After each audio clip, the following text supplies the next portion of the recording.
Welcome to Story Haven. Please relax. Remember to like, subscribe, and enjoy. Dorothy and the Wizard in Oz by L. Frank Baum. The Earthquake. The train from Frisco was very late. It should have arrived at Hugson's Siding at midnight, but it was already 5 o'clock, and the gray dawn was breaking in the east when the little train slowly rumbled up to the open shed that served for the station house. As it came to a stop, the conductor called out in a loud voice, "Hugson's Siding!" At once a little girl rose from her seat and walked to the door of the car, carrying a wicker suitcase in one hand and a round bird cage covered up with newspapers in the other, while a parasol was tucked under her arm. The conductor helped her off the car, and then the engineer started his train again, so that it puffed and groaned and moved slowly away up the track. The reason he was so late was because all through the night there were times when the solid earth shook and trembled under him, and the engineer was afraid that at any moment the rails might spread apart and an accident happen to his passengers, so he moved the cars slowly and with caution. The little girl stood still to watch until the train had disappeared around a curve. Then she turned to see where she was. The shed at Hugson's Siding was bare save for an old wooden bench, and did not look very inviting. As she peered through the soft gray light, not a house of any sort was visible near the station, nor was any person in sight. But after a while the child discovered a horse and buggy standing near a group of trees a short distance away. She walked toward it and found the horse tied to a tree and standing motionless, with his head hanging down almost to the ground. It was a big horse, tall and bony, with long legs and large knees and feet. She could count his ribs easily where they showed through the skin of his body, and his head was long and seemed altogether too big for him, as if it did not fit. His tail was short and scraggly, and his harness had been broken in many places and fastened together again with cords and bits of wire. The buggy seemed almost new, for it had a shiny top and side curtains. Getting around in front so that she could look inside, the girl saw a boy curled up on the seat, fast asleep. She set down the bird cage and poked the boy with her parasol. Presently he woke up, rose to a sitting position, and rubbed his eyes briskly. "Hello," he said, seeing her. "Are you Dorothy Gale?" "Yes," she answered, looking gravely at his tousled hair and blinking gray eyes. "Have you come to take me to Hugson's ranch?" "Of course," he answered. "Train in?" "I couldn't be here if it wasn't," she said. He laughed at that, and his laugh was merry and frank. Jumping out of the buggy, he put Dorothy's suitcase under the seat and her bird cage on the floor in front. "Canary birds?" he asked. "Oh, no, it's just Eureka, my kitten. I thought that was the best way to carry her." The boy nodded. "Eureka's a funny name for a cat," he remarked. "I named my kitten that because I found it," she explained. "Uncle Henry says Eureka means I have found it." "All right, hop in." She climbed into the buggy, and he followed her. Then the boy picked up the reins, shook them, and said, "Gid ap." The horse did not stir. Dorothy thought he just wiggled one of his drooping ears, but that was all. "Gid ap," called the boy again. The horse stood still. "Perhaps," said Dorothy, "if you untied him he would go." The boy laughed cheerfully and jumped out. "Guess I'm half asleep yet," he said, untying the horse. "But Jim knows his business all right, don't you, Jim?" patting the long nose of the animal. Then he got into the buggy again and took the reins, and the horse at once backed away from the tree, turned slowly around, and began to trot down the sandy road, which was just visible in the dim light. "Thought that train would never come," observed the boy. "I've waited at that station for 5 hours." "We had a lot of earthquakes," said Dorothy. "Didn't you feel the ground shake?" "Yes, but we're used to such things in California," he replied. "They don't scare us much." "The conductor said it was the worst quake he ever knew." "Did he? Then it must have happened while I was asleep," he said thoughtfully. "How is Uncle Henry?" she inquired, after a pause, during which the horse continued to trot with long, regular strides. "He's pretty well. He and Uncle Hugson have been having a fine visit." "Is Mr. Hugson your uncle?" she asked. "Yes, Uncle Bill Hugson married your Uncle Henry's wife's sister, so we must be second cousins," said the boy in an amused tone. "I work for Uncle Bill on his ranch, and he pays me $6 a month and my board." "Isn't that a great deal?" she asked doubtfully. "Why, it's a great deal for Uncle Hugson, but not for me. I'm a splendid worker. I work as well as I sleep," he added with a laugh. "What is your name?" asked Dorothy, thinking she liked the boy's manner and the cheery tone of his voice. "Not a very pretty one," he answered, as if a little ashamed. "My whole name is Zebediah, but folks just call me Zeb. You've been to Australia, haven't you?" "Yes, with Uncle Henry," she answered. "We got to San Francisco a week ago, and Uncle Henry went right on to Hugson's ranch for a visit, while I stayed for a few days in the city with some friends we had met." "How long will you be with us?" he asked. "Only a day. Tomorrow Uncle Henry and I must start back for Kansas. We've been away for a long time, you know, and we're anxious to get home again." The boy flicked the big bony horse with his whip and looked thoughtful. Then he started to say something to his little companion, but before he could speak the buggy began to sway dangerously from side to side, and the earth seemed to rise up before them. Next minute there was a roar and a sharp crash, and at her side Dorothy saw the ground open in a wide crack and then come together again. "Goodness!" she cried, grasping the iron rail of the seat. "What was that?" "That was an awful big quake," replied Zeb with a white face. "It almost got us that time, Dorothy." The horse had stopped and stood firm as a rock. Zeb took the reins and urged him to go, but Jim was stubborn.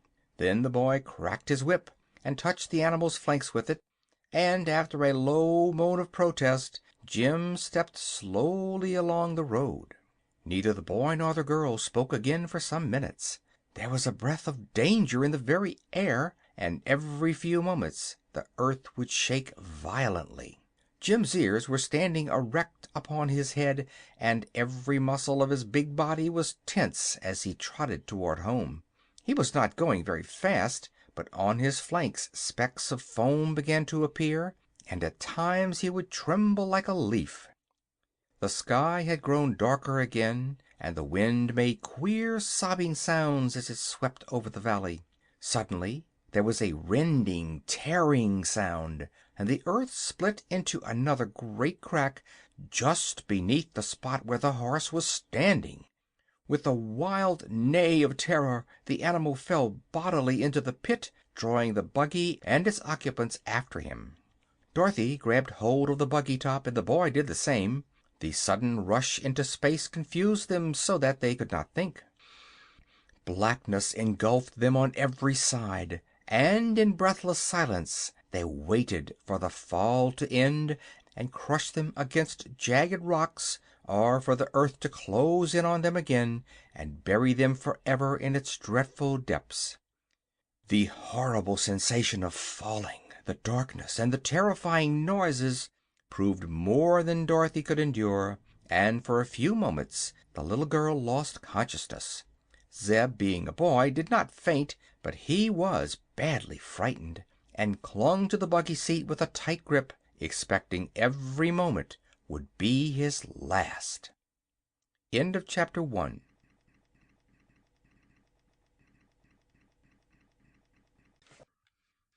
Chapter 2. The Glass City. When Dorothy recovered her senses they were still falling, but not so fast. The top of the buggy caught the air like a parachute or an umbrella filled with wind, and held them back so that they floated downward with a gentle motion that was not so very disagreeable to bear. The worst thing was their terror of reaching the bottom of this great crack in the earth, and the natural fear that sudden death was about to overtake them at any moment. Crash after crash echoed far above their heads as the earth came together where it had split, and stones and chunks of clay rattled around them on every side. These they could not see, but they could feel them pelting the buggy top, and Jim screamed almost like a human being when a stone overtook him and struck his bony body. They did not really hurt the poor horse, because everything was falling together, only the stones and rubbish fell faster than the horse and buggy, which were held back by the pressure of the air, so that the terrified animal was actually more frightened than he was injured. How long this state of things continued, Dorothy could not even guess, she was so greatly bewildered. But by and by, as she stared ahead into the black chasm with a beating heart, she began to dimly see the form of the horse Jim, his head up in the air, his ears erect, and his long legs sprawling in every direction as he tumbled through space. Also, turning her head, she found that she could see the boy beside her, who had until now remained as still and silent as she herself. Dorothy sighed and commenced to breathe easier. She began to realize that death was not in store for her after all, but that she had merely started upon another adventure, which promised to be just as queer and unusual as were those she had before encountered. With this thought in mind, the girl took heart and leaned her head over the side of the buggy to see where the strange light was coming from. Far below her she found 6 great glowing balls suspended in the air. The central and largest one was white and reminded her of the sun. Around it were arranged, like the 5 points of a star, the other 5 brilliant balls, one being rose-colored, one violet, one yellow, one blue, and one orange. This splendid group of colored suns sent rays darting in every direction, and as the horse and buggy, with Dorothy and Zeb, sank steadily downward and came nearer to the lights, the rays began to take on all the delicate tintings of a rainbow, growing more and more distinct every moment until all the space was brilliantly illuminated. Dorothy was too dazed to say much, but she watched one of Jim's big ears turn to violet and the other to rose, and wondered that his tail should be yellow and his body striped with blue and orange like the stripes of a zebra. Then she looked at Zeb, whose face was blue and whose hair was pink, and gave a little laugh that sounded a bit nervous. "Isn't it funny?" she said. The boy was startled, and his eyes were big. Dorothy had a green streak through the center of her face, where the blue and yellow lights came together, and her appearance seemed to add to his fright. I don't see anything funny about it," he stammered. Just then the buggy tipped slowly over upon its side, the body of the horse tipping also. But they continued to fall all together, and the boy and girl had no difficulty in remaining upon the seat, just as they were before. Then they turned bottom side up and continued to roll slowly over until they were right side up again. During this time Jim struggled frantically, all his legs kicking the air, but on finding himself in his former position, the horse said in a relieved tone of voice, "Well, that's better." Dorothy and Zeb looked at one another in wonder. "Can your horse talk?" she asked. "Never knew him to before," replied the boy. "Those were the first words I ever said," called out the horse, who had overheard them, "and I can't explain why I happened to speak then. This is a nice scrape you've got me into, isn't it?" "As for that, we are in the same scrape ourselves," answered Dorothy, cheerfully. "But never mind, something will happen pretty soon." "Of course," growled the horse, "and then we shall be sorry it happened." Zeb gave a shiver. All this was so terrible and unreal that he could not understand it at all, and so had good reason to be afraid. Swiftly they drew near to the flaming colored suns and passed close beside them. The light was then so bright that it dazzled their eyes, and they covered their faces with their hands to escape being blinded. There was no heat in the colored suns, however, and after they had passed below them, the top of the buggy shut out many of the piercing rays, so that the boy and girl could open their eyes again. "We've got to come to the bottom sometime," remarked Zeb with a deep sigh. "We can't keep falling forever, you know." "Of course not," said Dorothy. "We are somewhere in the middle of the earth, and the chances are we'll reach the other side of it before long. But it's a big hollow, isn't it?" "Awful big," answered the boy. "We're coming to something now," announced the horse. At this they both put their heads over the side of the buggy and looked down. Yes, there was land below them, and not so very far away either. But they were floating very, very slowly, so slowly that it could no longer be called a fall, and the children had ample time to take heart and look about them. They saw a landscape with mountains and plains, lakes and rivers, very like those upon the earth's surface, but all the scene was splendidly colored by the variegated lights from the 6 suns. Here and there were groups of houses that seemed to be made of clear glass because they sparkled so brightly. "I'm sure we are in no danger," said Dorothy in a sober voice. "We're falling so slowly that we can't be dashed to pieces when we land, and this country that we are coming to seems quite pretty." "We'll never get home again, though," declared Zeb with a groan. "Oh, I'm not so sure of that," replied the girl. "But don't let us worry over such things, Zeb. We can't help ourselves just now, you know, and I've always been told it's foolish to borrow trouble." The boy became silent, having no reply to so sensible a speech, and soon both were fully occupied in staring at the strange scene spread out below them. They seemed to be falling right into the middle of a big city which had many tall buildings with glass domes and sharp pointed spires. These spires were like great spear points, and if they tumbled upon one of them they were likely to suffer serious injury. Jim the horse had seen these spires also, and his ears stood straight up with fear, while Dorothy and Zeb held their breaths in suspense. But no, they floated gently down upon a broad flat roof and came to stop at last.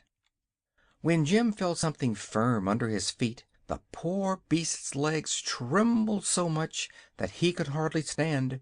But Zeb at once leaped out of the buggy to the roof, and he was so awkward and hasty that he kicked over Dorothy's bird cage, which rolled out upon the roof so that the bottom came off. At once a pink kitten crept out of the upset cage, sat down upon the glass roof, and yawned and blinked its round eyes. "Oh," said Dorothy, "that's Eureka." "First time I ever saw a pink cat," said Zeb. "Eureka isn't pink, she's white. It's this queer light that gives her that color." "Where's my milk?" asked the kitten, looking up into Dorothy's face. "I'm most starved to death." "Oh, Eureka! Can you talk?" "Talk? Am I talking? Good gracious, I believe I am. Isn't it funny?" asked the kitten. "It's all wrong," said Zeb gravely. "Animals ought not to talk, but even old Jim has been saying things since we had our accident." "I can't see that it's wrong," remarked Jim in his gruff tones. "At least it isn't as wrong as some other things. What's going to become of us now?" "I don't know," answered the boy, looking about him curiously. The houses of the city were all made of glass, so clear and transparent that one could look through the walls as easily as through a window. Dorothy saw, underneath the roof on which she stood, several rooms used for rest chambers, and even thought she could make out a number of queer forms huddled into the corners of these rooms. The roof beside them had a great hole smashed through it, and pieces of glass were lying scattered in every direction. A nearby steeple had been broken off short, and the fragments lay heaped beside it.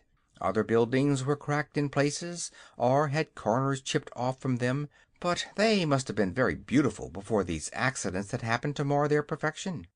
The rainbow tints from the colored suns fell upon the glass city softly, and gave to the buildings many delicate, shifting hues which were very pretty to see. But not a sound had broken the stillness since the strangers had arrived, except that of their own voices. They began to wonder if there were no people to inhabit this magnificent city of the inner world. Suddenly a man appeared through a hole in the roof next to the one they were on, and stepped into plain view. He was not a very large man, but was well formed and had a beautiful face, calm and serene as the face of a fine portrait. His clothing fitted his form snugly, and was gorgeously colored in brilliant shades of green, which varied as the sunbeams touched them, but was not wholly influenced by the solar rays. The man had taken a step or two across the glass roof before he noticed the presence of the strangers, but then he stopped abruptly.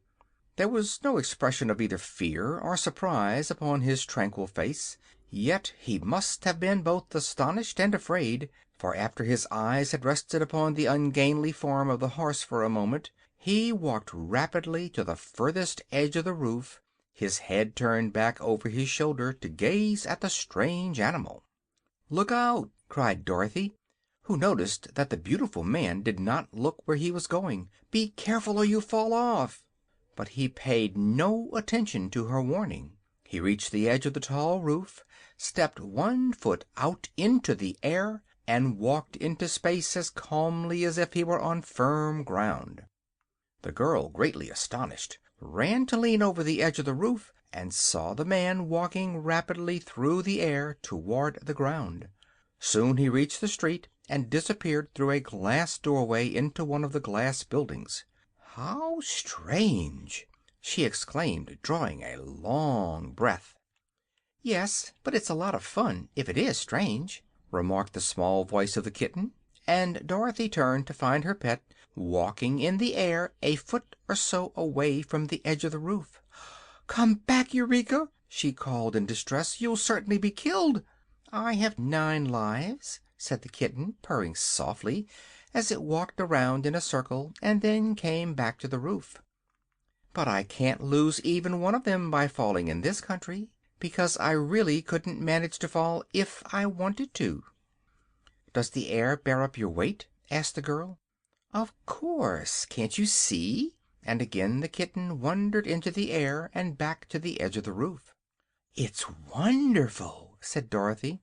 "Suppose we let Eureka go down to the street and get someone to help us," suggested Zeb, who had been even more amazed than Dorothy at these strange happenings. "Perhaps we can walk on the air ourselves," replied the girl. Zeb drew back with a shiver. "I wouldn't dare try," he said.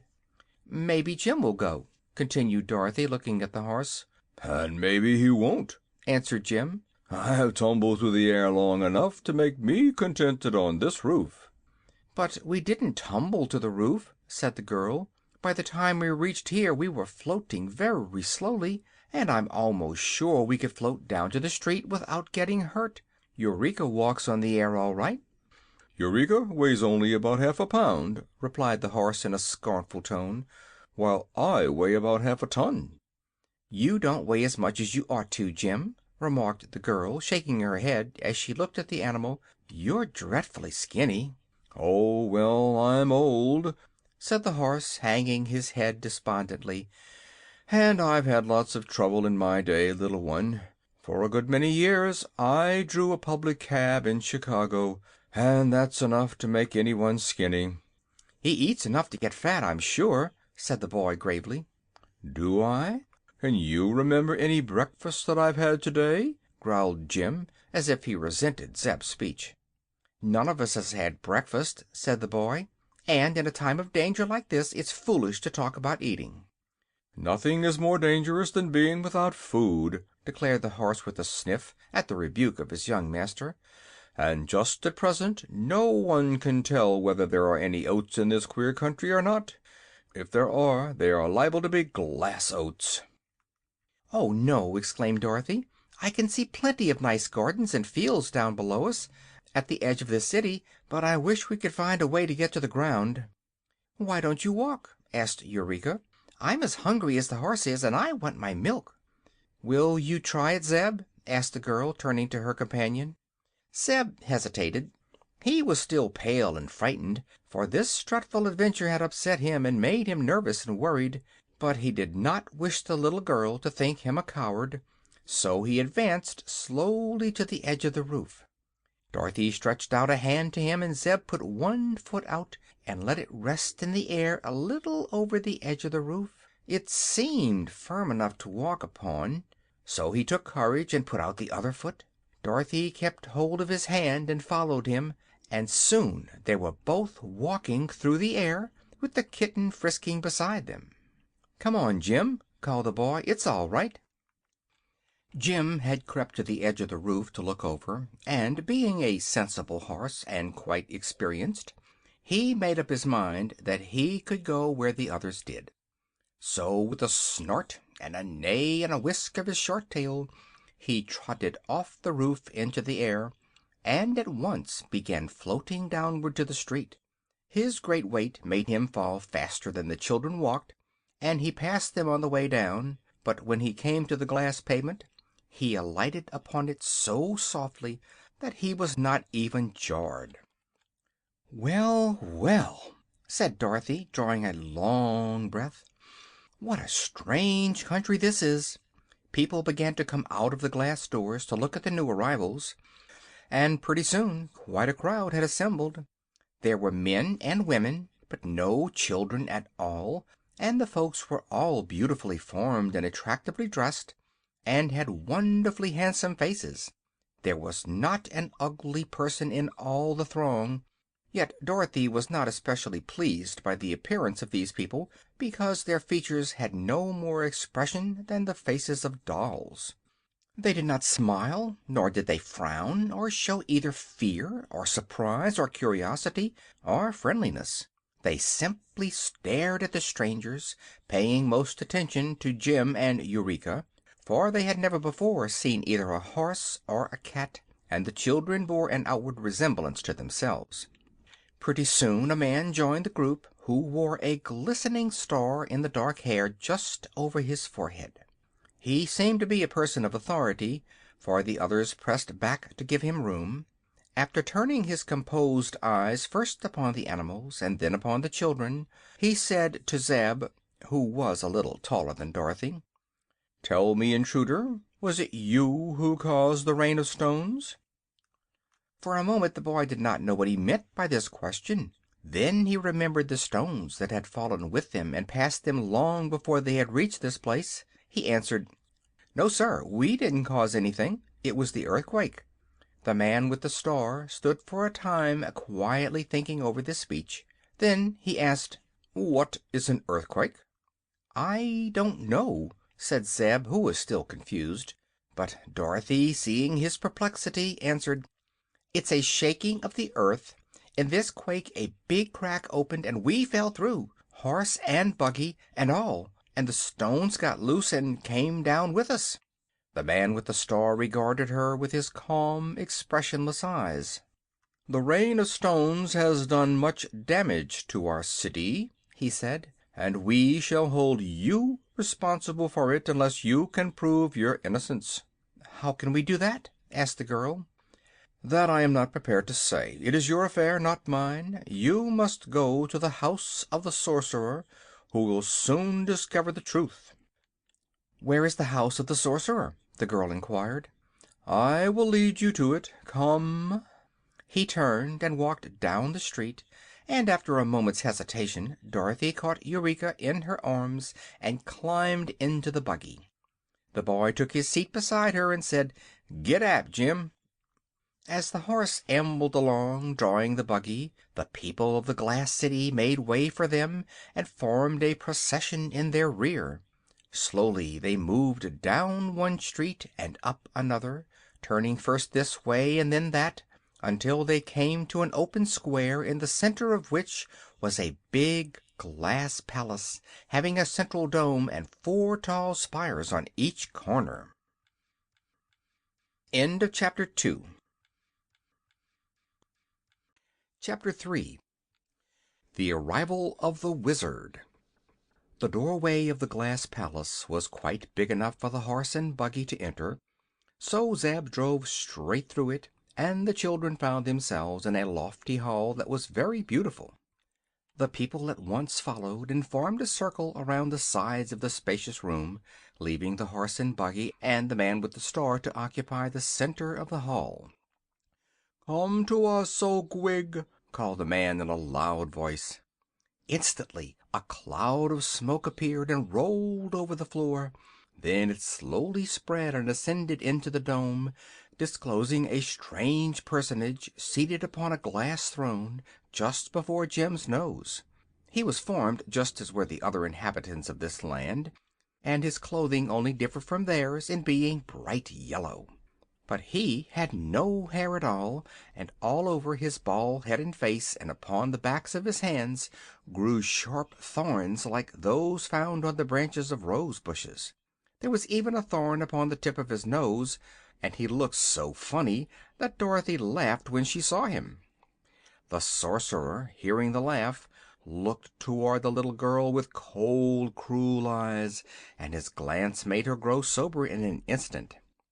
"Why have you dared to intrude your unwelcome persons into the secluded land of the Mangaboos?" he asked sternly. "'Cause we couldn't help it," said Dorothy. "Why did you wickedly and viciously send the rain of stones to crack and break our houses?" he continued. "We didn't," declared the girl. "Prove it!" cried the sorcerer. "We don't have to prove it," answered Dorothy indignantly. "If you had any sense at all, you'd know it was the earthquake." "We only know that yesterday came a rain of stones upon us, which did much damage and injured some of our people. Today came another rain of stones, and soon after it you appeared among us." "By the way," said the man with the star, looking steadily at the sorcerer, "you told us yesterday that there would not be a second rain of stones, yet one has just occurred that was even worse than the first. What is your sorcery good for if it cannot tell us the truth?" "My sorcery does tell the truth," declared the thorn-covered man. "I said there would be but one rain of stones. This second one was a rain of people and horse and buggy, and some stones came with them." "Will there be any more rains?" asked the man with the star. "No, my prince." "Neither stones nor people?" "No, my prince." "Are you sure?" "Quite sure, my prince. My sorcery tells me so." And just then a man came running into the hall and addressed the prince after making a low bow. "More wonders in the air, my lord," said he. Immediately the prince and all of his people flocked out of the hall into the street, that they might see what was about to happen.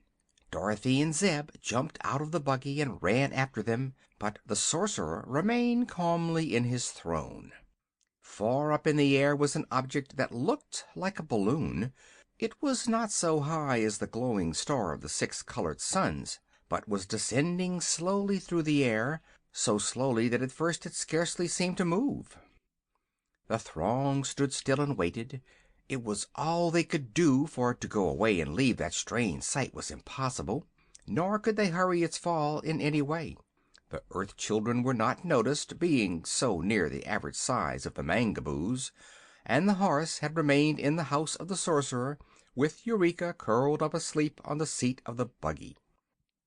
Gradually the balloon grew bigger, which was proof that it was settling down upon the land of the Mangaboos. Dorothy was surprised to find how patient the people were, for her own little heart was beating rapidly with excitement.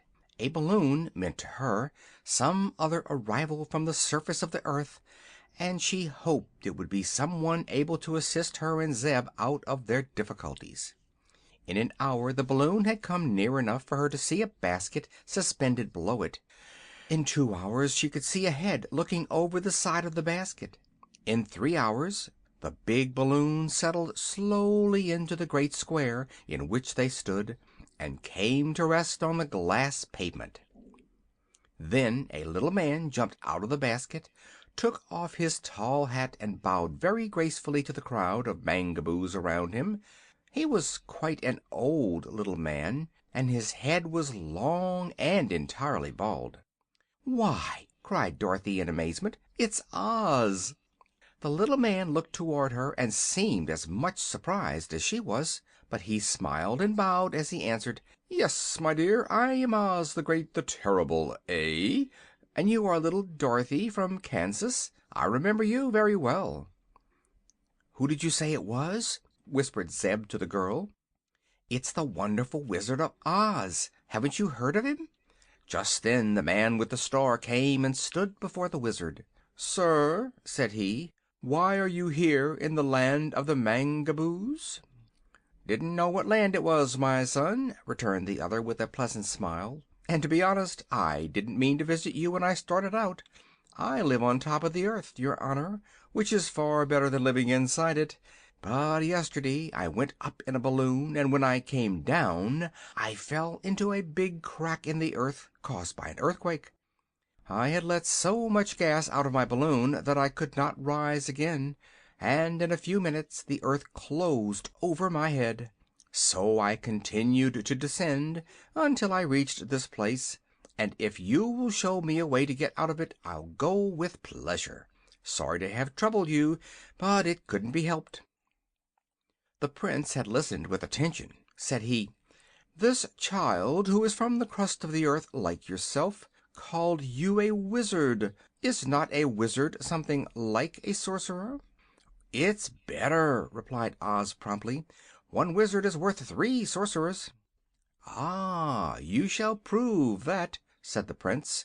"We Mangaboos have at the present one of the most wonderful sorcerers that ever was picked from a bush, but he sometimes makes mistakes. Do you ever make mistakes?" "Never," declared the Wizard boldly.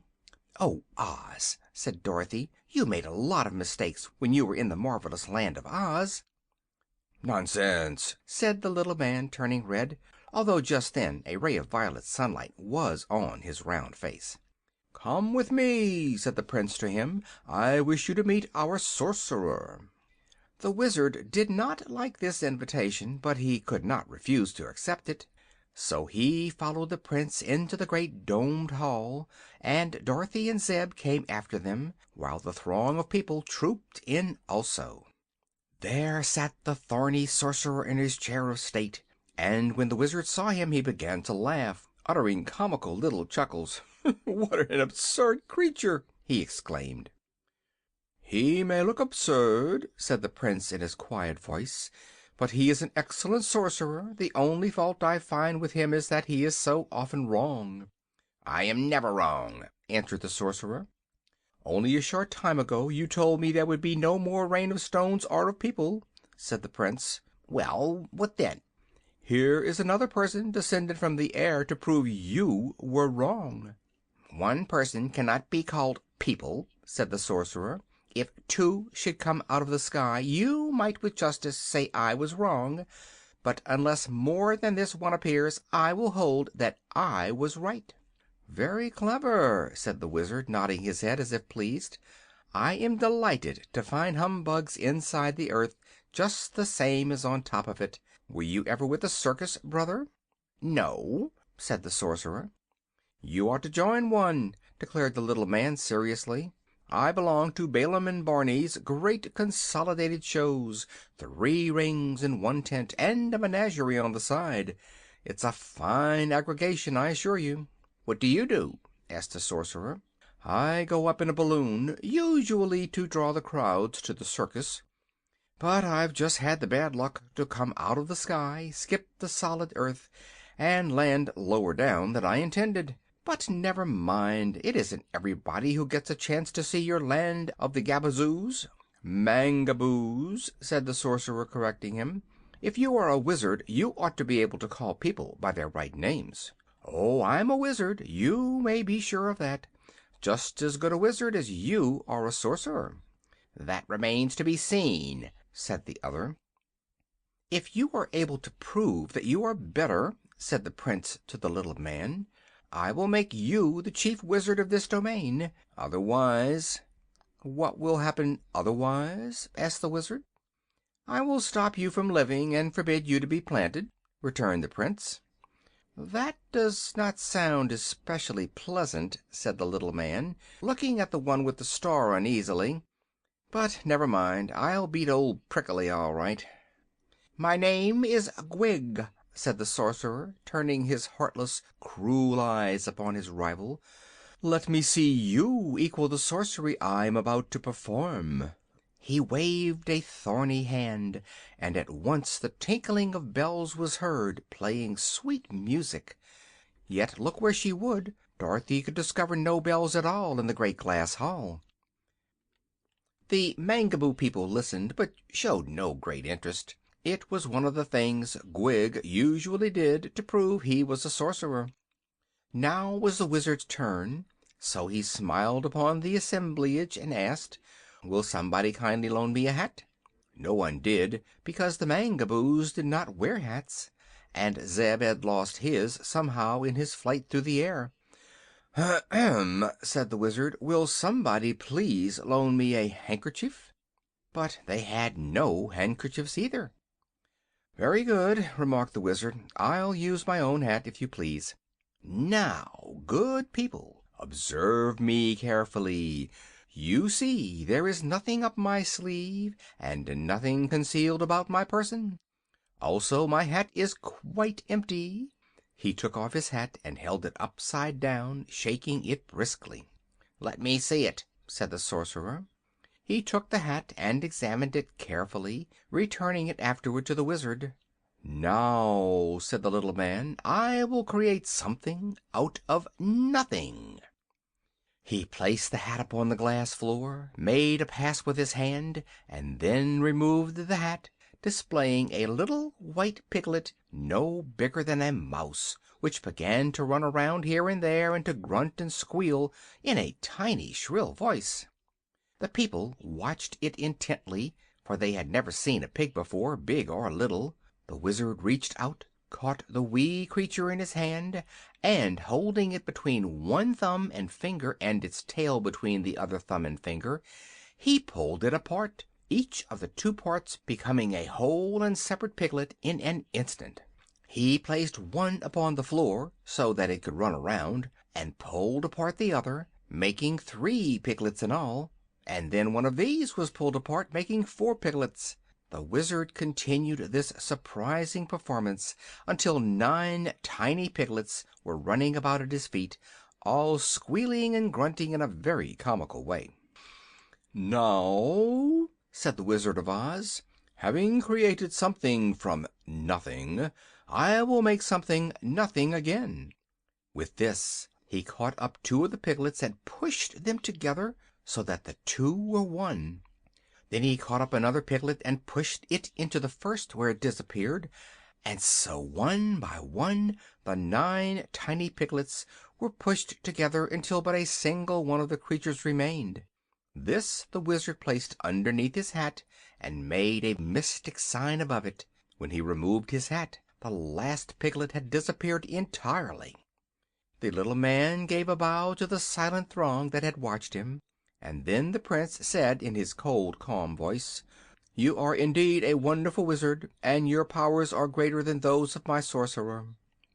"He will not be a wonderful wizard long," remarked Gwig.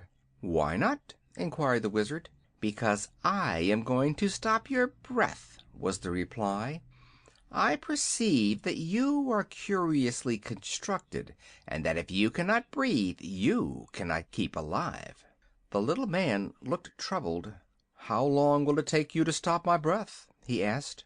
"About 5 minutes. I'm going to begin now. Watch me carefully." He began making queer signs and passes toward the Wizard, but the little man did not watch him long. Instead, he drew a leather case from his pocket and took from it several sharp knives, which he joined together, one after another, until they made a long sword.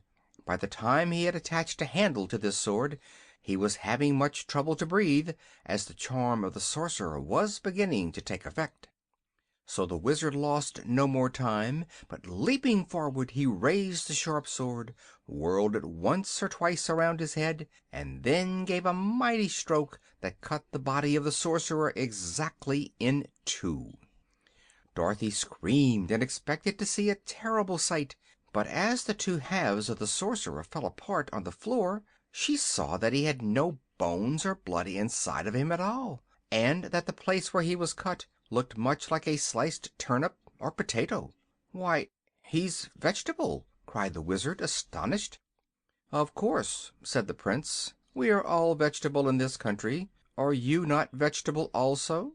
"No," answered the Wizard. "People on top of the earth are all meat. Will your sorcerer die?" "Certainly, sir. He is really dead now, and will wither very quickly. So we must plant him at once, that other sorcerers may grow upon his bush," continued the Prince. "What do you mean by that?" asked the little Wizard, greatly puzzled.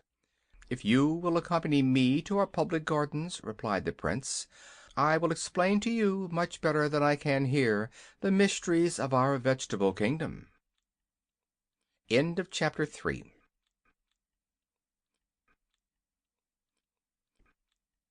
Chapter 4. The Vegetable Kingdom. After the Wizard had wiped the dampness from his sword and taken it apart and put the pieces into their leather case again, the man with the star ordered some of his people to carry the two halves of the Sorcerer to the public gardens.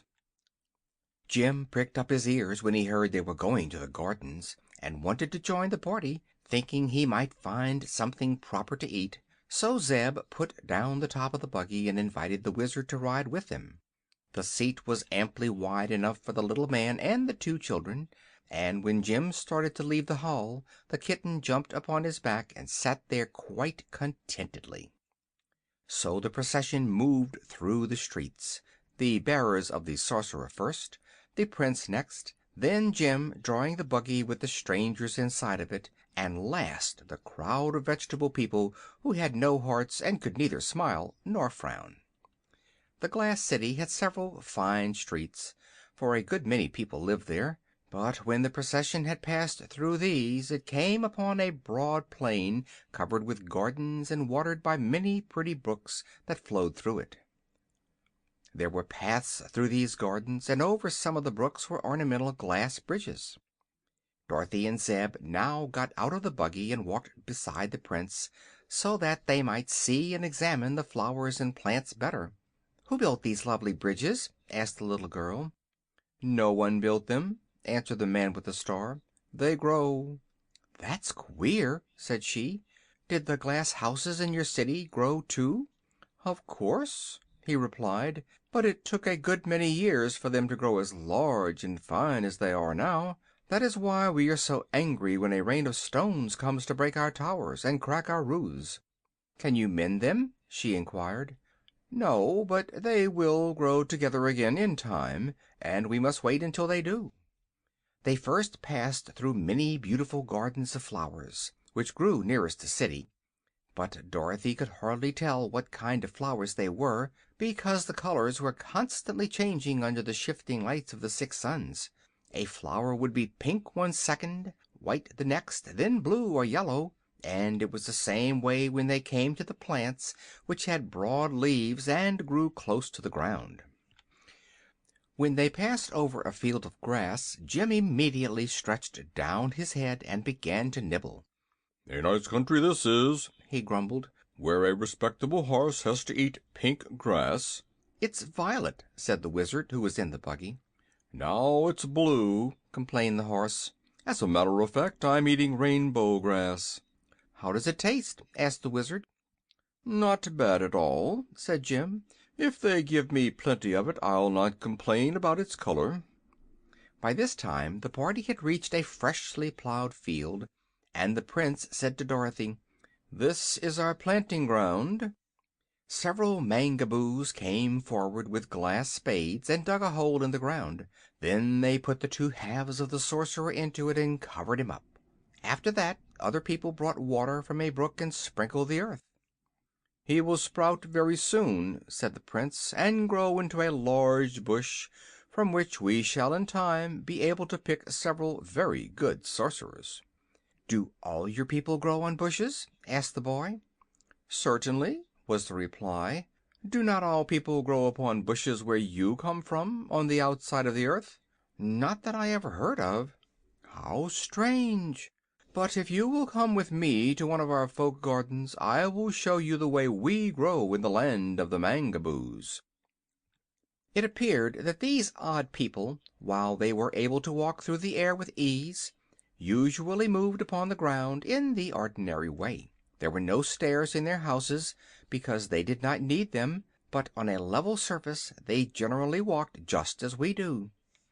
The little party of strangers now followed the Prince across a few more of the glass bridges and along several paths until they came to a garden enclosed by a high hedge. Jim had refused to leave the field of grass, where he was engaged in busily eating, So the Wizard got out of the buggy and joined Zeb and Dorothy, and the kitten followed demurely at their heels. Inside the hedge they came upon row after row of large and handsome plants, with broad leaves gracefully curving until their points nearly reached the ground. In the center of each plant grew a daintily dressed Mangaboo, for the clothing of all these creatures grew upon them and was attached to their bodies. The growing Mangaboos were of all sizes, from the blossom that had just turned into a wee baby to the full-grown and almost ripe man or woman. On some of the bushes might be seen a bud, a blossom, a baby, a half-grown person, and a ripe one, but even those ready to pluck were motionless and silent, as if devoid of life. This sight explained to Dorothy why she had seen no children among the Mangaboos, a thing she had until now been unable to account for. "Our people do not acquire their real life until they leave their bushes," said the Prince. "You will notice they are all attached to the plants by the soles of their feet, and when they are quite ripe they are easily separated from the stems, and at once attain the powers of motion and speech.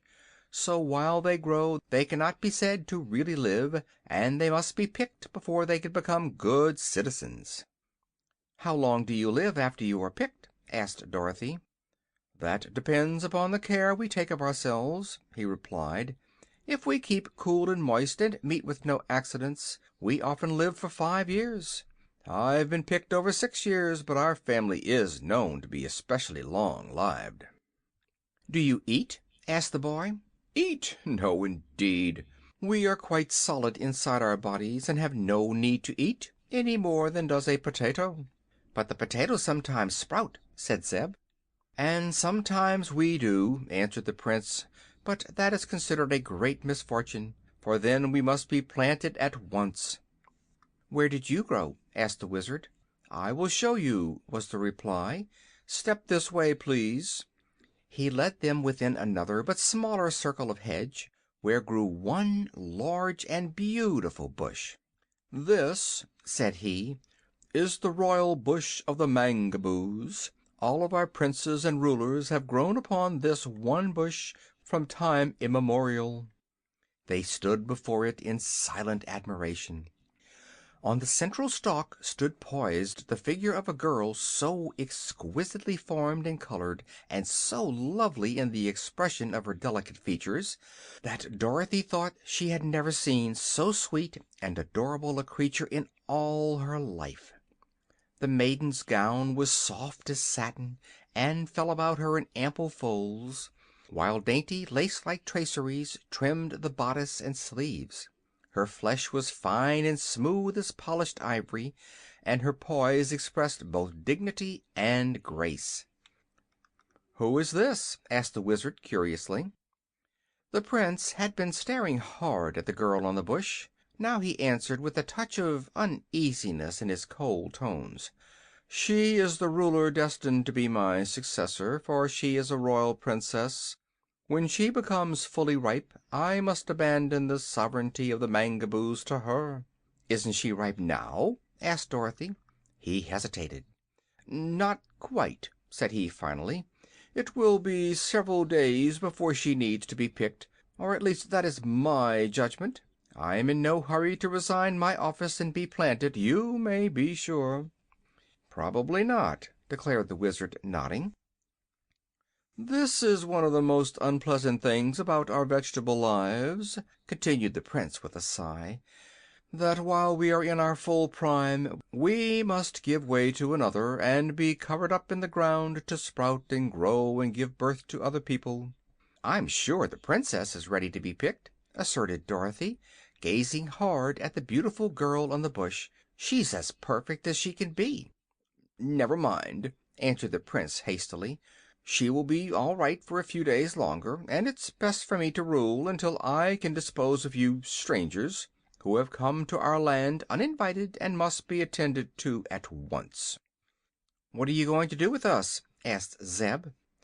"That is a matter I have not quite decided upon," was the reply. "I think I shall keep this Wizard until a new Sorcerer is ready to pick, for he seems quite skillful and may be of use to us. But the rest of you must be destroyed in some way, and you cannot be planted, because I do not wish horses and cats and meat people growing all over our country." "You needn't worry," said Dorothy. "We wouldn't grow underground, I'm sure." "But why destroy my friends?" asked the little Wizard. "Why not let them live?" "They do not belong here," returned the Prince. "They have no right to be inside the earth at all." "We didn't ask to come down here; we fell," said Dorothy. "That is no excuse," declared the Prince, coldly. The children looked at each other in perplexity, and the Wizard sighed. Eureka rubbed her paw on her face and said, in her soft, purring voice, "He won't need to destroy me, for if I don't get something to eat pretty soon I shall starve to death, and so save him the trouble." "If he planted you he might grow some cattails," suggested the Wizard. "Oh, Eureka, perhaps we can find you some milk weeds to eat," said the boy. "Pooh!" snarled the kitten. "I wouldn't touch the nasty things."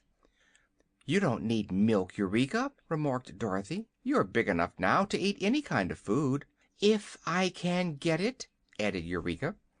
"I'm hungry myself," said Zeb, "but I noticed some strawberries growing in one of the gardens, and some melons in another place. These people don't eat such things, so perhaps on our way back they will let us get them." "Never you mind your hunger," interrupted the Prince. "I shall order you destroyed in a few minutes, so you will have no need to ruin our pretty melon vines and berry bushes. Follow me, please, to meet your doom."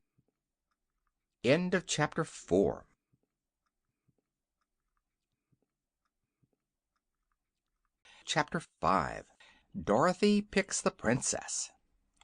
The words of the cold and moist vegetable Prince were not very comforting, and as he spoke them he turned away and left the enclosure. The children, feeling sad and despondent, were about to follow him when the Wizard touched Dorothy softly on her shoulder. "Wait!" he whispered. "What for?" asked the girl. "Suppose we pick the royal Princess," said the Wizard. "I'm quite sure she's ripe, and as soon as she comes to life she will be the ruler, and may treat us better than that heartless Prince intends to." "Oh, right!" exclaimed Dorothy eagerly. "Let's pick her while we have the chance, before the man with the star comes back." So together they leaned over the great bush, and each of them seized one hand of the lovely Princess. "Pull!" cried Dorothy, and as they did so the royal lady leaned toward them and the stems snapped and separated from her feet.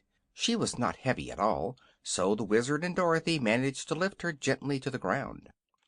The beautiful creature passed her hands over her eyes an instant, tucked in a stray lock of hair that had become disarranged, and after a look around the garden made those present a gracious bow and said, in a sweet but even-toned voice, "I thank you very much."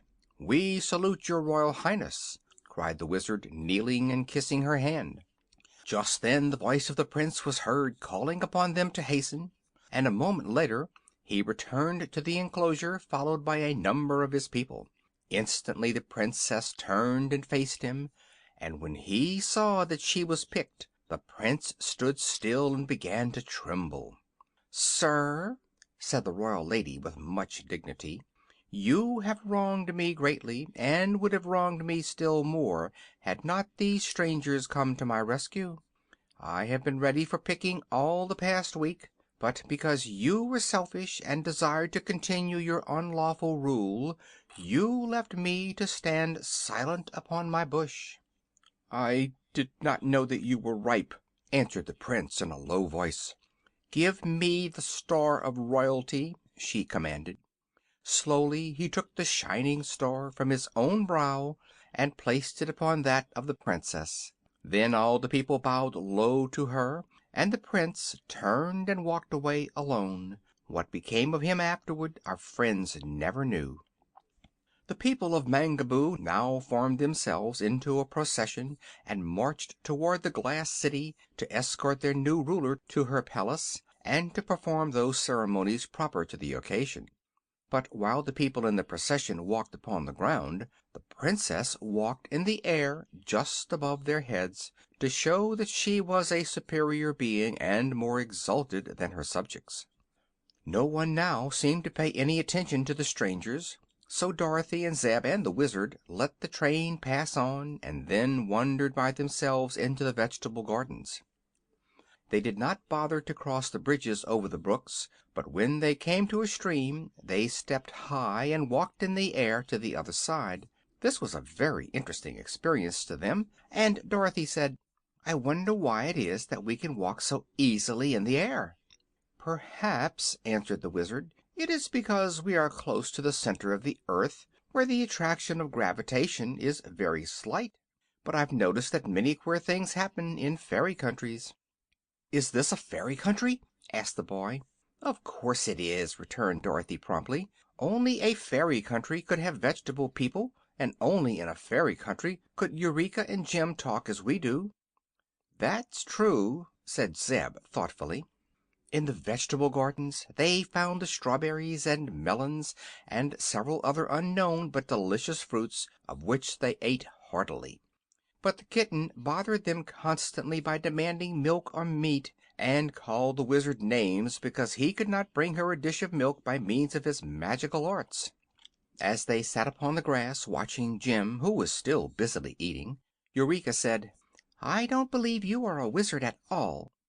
"No," answered the little man, "you are quite right. In the strict sense of the word I am not a wizard, but only a humbug."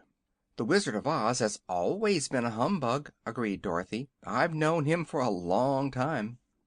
"If that is so," said the boy, "how could he do that wonderful trick with the 9 tiny piglets?" "Don't know," said Dorothy, "but it must have been humbug." "Very true," declared the Wizard, nodding at her. "It was necessary to deceive that ugly sorcerer and the Prince, as well as their stupid people. But I don't mind telling you, who are my friends, that the thing was only a trick." "But I saw the little pigs with my own eyes!" exclaimed Zeb. "So did I," purred the kitten. "To be sure," answered the Wizard, "you saw them, because they were there. They are in my inside pocket now, but the pulling of them apart and pushing them together again was only a sleight of hand trick." "Let's see the pigs," said Eureka eagerly. The little man felt carefully in his pocket and pulled out the tiny piglets, setting them upon the grass one by one, where they ran around and nibbled the tender blades. "They're hungry, too," he said. "Oh, what cunning things!" cried Dorothy, catching up one and petting it. "Be careful!" said the piglet with a squeal. "You're squeezing me." "Dear me!" murmured the Wizard, looking at his pets in astonishment. "They can actually talk." "May I eat one of them?" asked the kitten in a pleading voice. "I'm awfully hungry." "Why, Eureka!" said Dorothy reproachfully. "What a cruel question! It would be dreadful to eat these dear little things." "I should say so!" grunted another of the piglets, looking uneasily at the kitten. "Cats are cruel things." "I'm not cruel," replied the kitten, yawning. "I'm just hungry." "You cannot eat my piglets, even if you are starving," declared the little man in a stern voice. "They are the only things I have to prove I'm a wizard." "How do they happen to be so little?" asked Dorothy. "I never saw such small pigs before."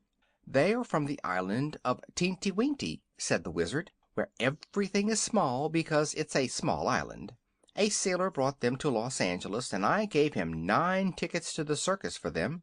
"But what am I going to eat?" wailed the kitten, sitting in front of Dorothy and looking pleadingly into her face.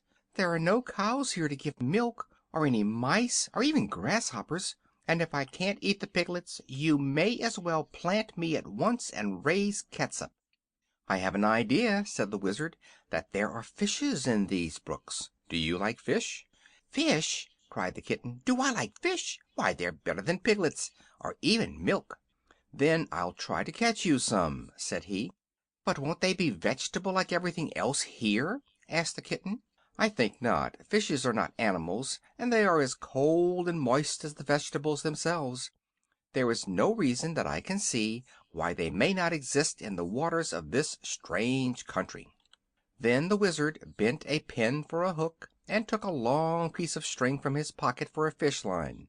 The only bait he could find was a bright red blossom from a flower, but he knew fishes are easy to fool if anything bright attracts their attention, so he decided to try the blossom. Having thrown the end of his line in the water of a nearby brook, he soon felt a sharp tug that told him a fish had bitten and was caught on the bent pin, so the little man drew in the string, and sure enough, the fish came with it and was landed safely on the shore, where it began to flop around in great excitement. The fish was fat and round, and its scales glistened like beautifully cut jewels set close together. But there was no time to examine it closely, for Eureka made a jump and caught it between her claws, and in a few moments it had entirely disappeared.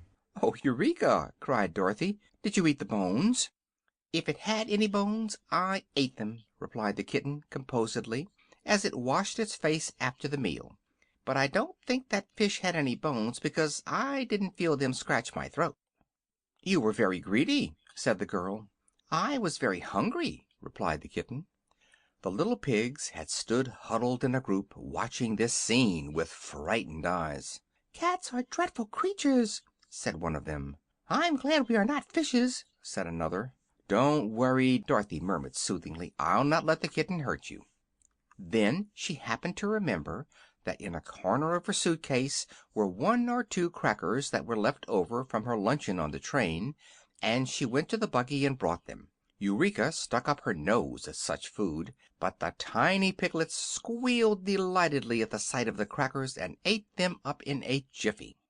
"Now let us go back to the city," suggested the Wizard. "That is, if Jim has had enough of the pink grass." The cab horse, who was browsing near, lifted his head with a sigh. "I've tried to eat a lot while I had the chance," said he, "for it's likely to be a long while between meals in this strange country. But I'm ready to go now at any time you wish." So after the Wizard had put the piglets back into his inside pocket, where they cuddled up and went to sleep, the three climbed into the buggy and Jim started back to the town. "Where shall we stay?" asked the girl. "I think I shall take possession of the house of the sorcerer," replied the Wizard, "for the Prince said in the presence of his people that he would keep me until they picked another sorcerer, and the new Princess won't know but that we belong there." They agreed to this plan, and when they reached the great square, Jim drew the buggy into the big door of the domed hall. "It doesn't look very homelike," said Dorothy, gazing around at the bare room, "but it's a place to stay, anyhow." "What are those holes up there?" inquired the boy, pointing at some openings that appeared near the top of the dome. "They look like doorways," said Dorothy, "only there are no stairs to get to them." "You forget that stairs are unnecessary," observed the Wizard. "Let us walk up and see where the doors lead to." With this he began walking in the air toward the high openings, and Dorothy and Zeb followed him. It was the sort of climb one experiences when walking up a hill, and they were nearly out of breath when they came to the row of openings, which they perceived to be doorways leading into halls in the upper part of the house. Following these halls, they discovered many small rooms opening from them, and some were furnished with glass benches, tables, and chairs, but there were no beds at all. "I wonder if these people never sleep," said the girl. "Why, there seems to be no night at all in this country," Zeb replied. "Those colored suns are exactly in the same place they were when we came, and if there is no sunset there can be no night." "Very true," agreed the Wizard. "But it is a long time since I've had any sleep, and I'm tired. So I think I shall lie down upon one of these hard glass benches and take a nap." "I will, too," said Dorothy, and chose a little room at the end of the hall. Zeb walked down again to unharness Jim, who, when he found himself free, rolled over a few times and then settled down to sleep, with Eureka nestling comfortably beside his big bony body. Then the boy returned to one of the upper rooms, and in spite of the hardness of the glass bench was soon deep in slumberland. End of Chapter 5.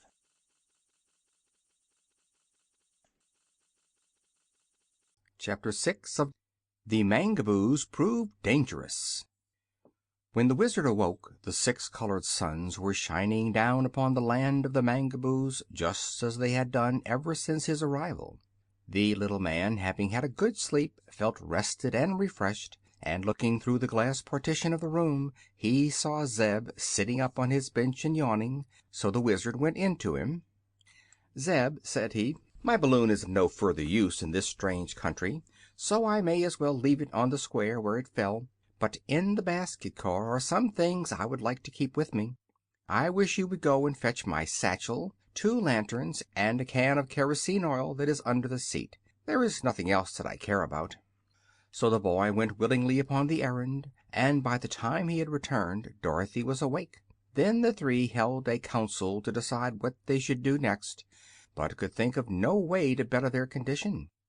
"I don't like these vegetable people," said the little girl. "They're cold and flabby, like cabbages, in spite of their prettiness." "I agree with you. It is because there is no warm blood in them," remarked the Wizard. "And they have no hearts, so they can't love anyone, not even themselves," declared the boy. "The Princess is lovely to look at," continued Dorothy thoughtfully, "but I don't care much for her, after all. If there was any other place to go, I'd like to go there." "But is there any other place?" asked the Wizard. "I don't know," she answered. Just then they heard the big voice of Jim the cab horse calling to them, and going to the doorway leading to the dome they found the Princess and a throng of her people had entered the house of the sorcerer. So they went down to greet the beautiful vegetable lady, who said to them, "I have been talking with my advisors about you meat people, and we have decided that you do not belong in the land of Mangaboos and must not remain here." "How can we go away?" asked Dorothy. "Oh, you cannot go away, of course, so you must be destroyed," was the answer. "In what way?" inquired the Wizard. "We shall throw you 3 people into the garden of the twining vines," said the Princess, "and they will soon crush you and devour your bodies to make themselves grow bigger. The animals you have with you we will drive to the mountains and put into the Black Pit. Then our country will be rid of all its unwelcome visitors." "But you are in need of a sorcerer," said the Wizard, "and not one of those growing is yet ripe enough to pick. I am greater than any thorn-covered sorcerer that ever grew in your garden. Why destroy me?" "It is true we need a sorcerer," acknowledged the Princess, "but I am informed that one of our own will be ready to pick in a few days to take the place of Gwig, whom you cut in 2 before it was time for him to be planted. Let us see your arts and the sorceries you are able to perform. Then I will decide whether to destroy you with the others or not." At this the Wizard made a bow to the people and repeated his trick of producing the 9 tiny piglets and making them disappear again. He did it very cleverly indeed, and the Princess looked at the strange piglets as if she were as truly astonished as any vegetable person could be. But afterward she said, "I have heard of this wonderful magic, but it accomplishes nothing of value. What else can you do?" The Wizard tried to think. Then he jointed together the blades of his sword and balanced it very skillfully upon the end of his nose, but even that did not satisfy the Princess. Just then his eye fell upon the lanterns and the can of kerosene oil which Zeb had brought from the car of his balloon, and he got a clever idea from those commonplace things. "Your Highness," said he, "I will now proceed to prove my magic by creating 2 suns that you have never seen before. Also, I will exhibit a destroyer much more dreadful than your clinging vines." So he placed Dorothy upon one side of him and the boy upon the other, and set a lantern upon each of their heads. "Don't laugh," he whispered to them, "or you will spoil the effect of my magic." Then, with much dignity and a look of vast importance upon his wrinkled face, the Wizard got out his matchbook and lighted the 2 lanterns. The glare they made was very small when compared to the radiance of the 6 great colored suns, but still they gleamed steadily and clearly. The Mangaboos were much impressed, because they had never before seen any light that did not come directly from their sons. Next the Wizard poured a pool of oil from the can upon the glass floor, where it covered quite a broad surface. When he lighted the oil, 100 tongues of flame shot up, and the effect was really imposing. "Now, Princess," exclaimed the Wizard, "those of your advisors who wished to throw me into the Garden of Clinging Vines must step within this circle of light. If they advised you well, and were in the right, they will not be injured in any way. But if any advised you wrongly, the light will wither him." The advisors of the Princess did not like this test, but she commanded them to step into the flame, and one by one they did so, and were scorched so badly that the air was soon filled with an odor like that of baked potatoes. Some of the Mangaboos fell down and had to be dragged from the fire, and all were so withered that it would be necessary to plant them at once. "Sir," said the Princess to the Wizard, "you are greater than any sorcerer we have ever known. As it is evident that my people have advised me wrongly, I will not cast you 3 people into the dreadful Garden of the Clinging Vines, but your animals must be driven into the black pit in the mountain, for my subjects cannot bear to have them around." The Wizard was so pleased to have saved the 2 children and himself that he said nothing against this decree, but when the Princess had gone both Jim and Eureka protested they did not want to go to the black pit, and Dorothy promised she would do all that she could to save them from such a fate. For 2 or 3 days after this, if we call days the periods between sleep, there being no night to divide the hours into days, our friends were not disturbed in any way. They were even permitted to occupy the house of the sorcerer in peace, as if it had been their own, and to wander in the gardens in search of food. Once they came near to the enclosed Garden of the Clinging Vines, and walking high into the air, looked down upon it with much interest. They saw a mass of tough green vines, all matted together and writhing and twisting around like a nest of great snakes.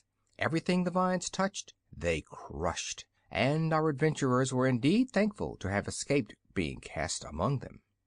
Whenever the Wizard went to sleep, he would take the 9 tiny piglets from his pocket and let them run around on the floor of his room to amuse themselves and get some exercise, and one time they found his glass door ajar and wandered into the hall and then into the bottom part of the great dome, walking through the air as easily as Eureka could.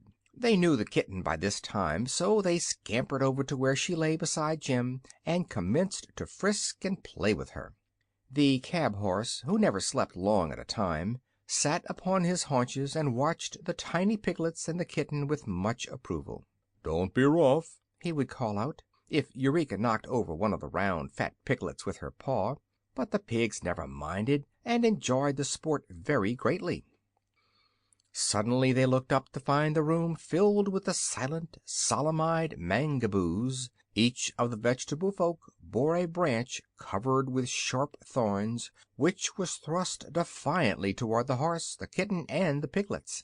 "Here, stop this foolishness!" Jim roared angrily, but after being pricked once or twice he got upon his 4 legs and kept out of the way of the thorns. The Mangaboos surrounded them in solid ranks, but left an opening to the doorway of the hall, so the animals slowly retreated until they were driven from the room and out upon the street. Here were more of the vegetable people with thorns, and silently they urged the now frightened creatures down the street. Jim had to be careful not to step upon the tiny piglets, who scampered under his feet, grunting and squealing, while Eureka, snarling and biting at the thorns pushed toward her, also tried to protect the pretty little things from injury. Slowly but steadily the heartless Mangaboos drove them on until they had passed through the city and the gardens and come to the broad plains leading to the mountain. "What does all this mean, anyhow?" asked the horse, jumping to escape a thorn. "Why, they're driving us toward the black pit, into which they threaten to cast us," replied the kitten. "If I were as big as you are, Jim, I'd fight these miserable turnip roots." "What would you do?" inquired Jim. "I'd kick out with those long legs and iron-shod hoofs." "All right," said the horse, "I'll do it." An instant later he suddenly backed toward the crowd of Mangaboos and kicked out his hind legs as hard as he could. A dozen of them smashed together and tumbled to the ground, and seeing his success, Jim kicked again and again, charging into the vegetable crowd, knocking them in all directions and sending the others scattering to escape his iron heels. Eureka helped him by flying into the faces of the enemy and scratching and biting furiously, and the kitten ruined so many vegetable complexions that the Mangaboos feared her as much as they did the horse. But the foes were too many to be repulsed for long. They tired Jim and Eureka out, and although the field of battle was thickly covered with mashed and disabled Mangaboos, our animal friends had to give up at last and allow themselves to be driven to the mountain. End of chapter 6.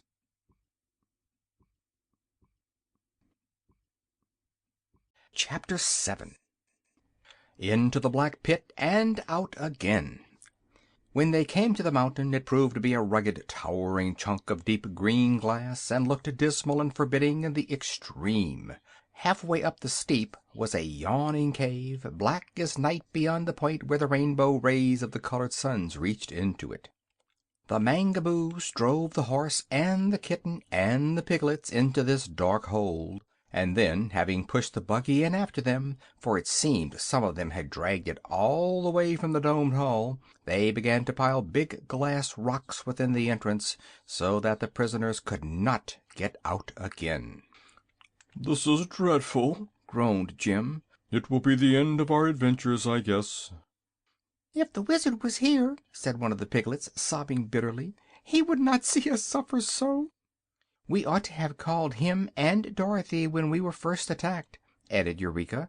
"But never mind. Be brave, my friends, and I will go and tell our masters where you are, and get them to come to your rescue." The mouth of the hole was nearly filled up now, but the kitten gave a leap through the remaining opening and at once scampered up into the air. The Mangaboos saw her escape, and several of them caught up their thorns and gave chase, mounting through the air after her. Eureka, however, was lighter than the Mangaboos, and while they could mount only about 100 feet above the earth, the kitten found she could go nearly 200 feet.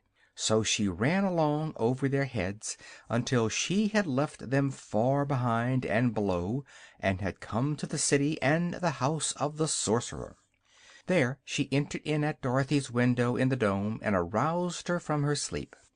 As soon as the little girl knew what had happened she awakened the Wizard and Zeb, and at once preparations were made to go to the rescue of Jim and the piglets. The Wizard carried his satchel, which was quite heavy, and Zeb carried the 2 lanterns and the oil can. Dorothy's wicker suitcase was still under the seat of the buggy, and by good fortune the boy had also placed the harness in the buggy when he had taken it off of Jim to let the horse lie down and rest. So there was nothing for the girl to carry but the kitten, which she held close to her bosom and tried to comfort, for its little heart was still beating rapidly.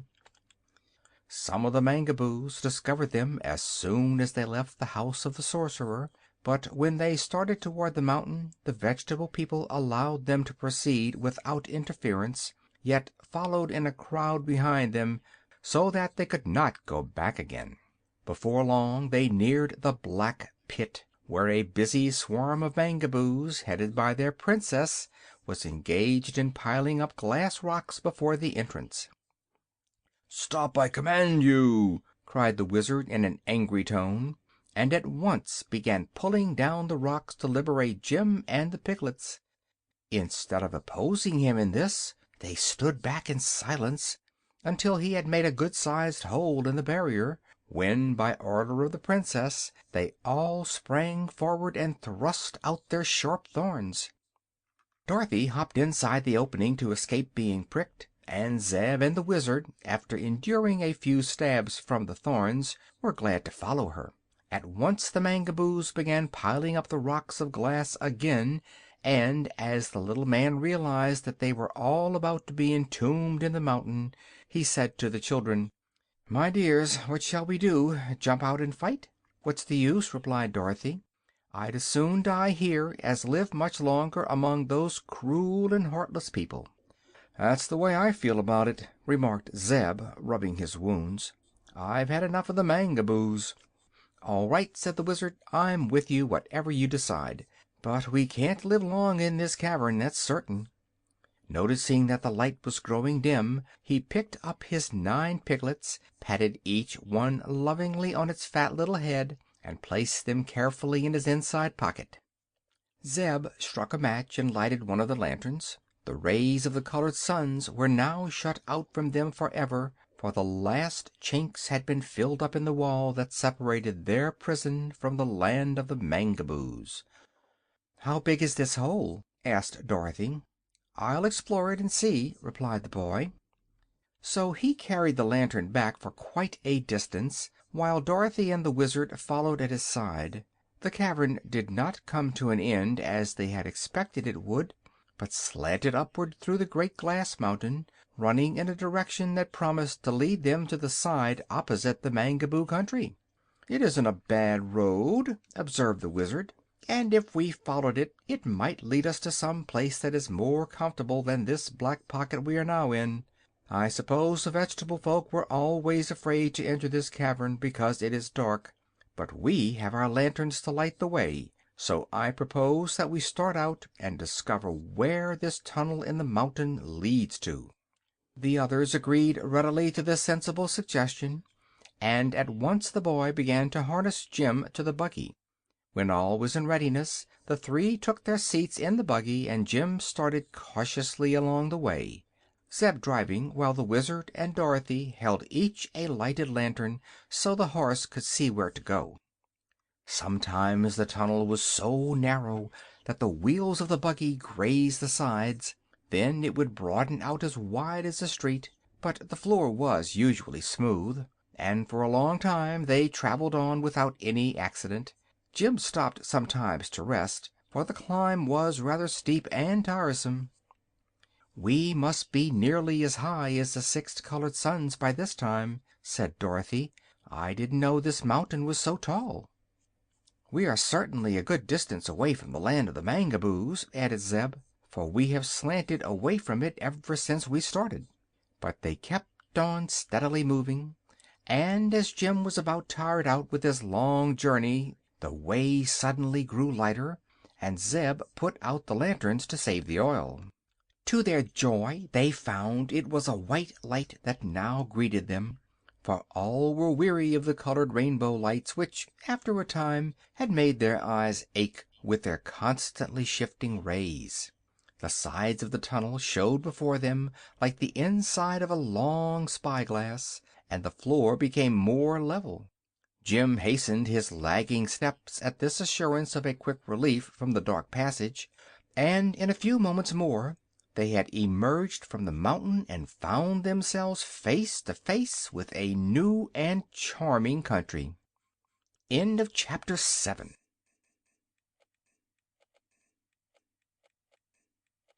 Chapter 8. The Valley of Voices.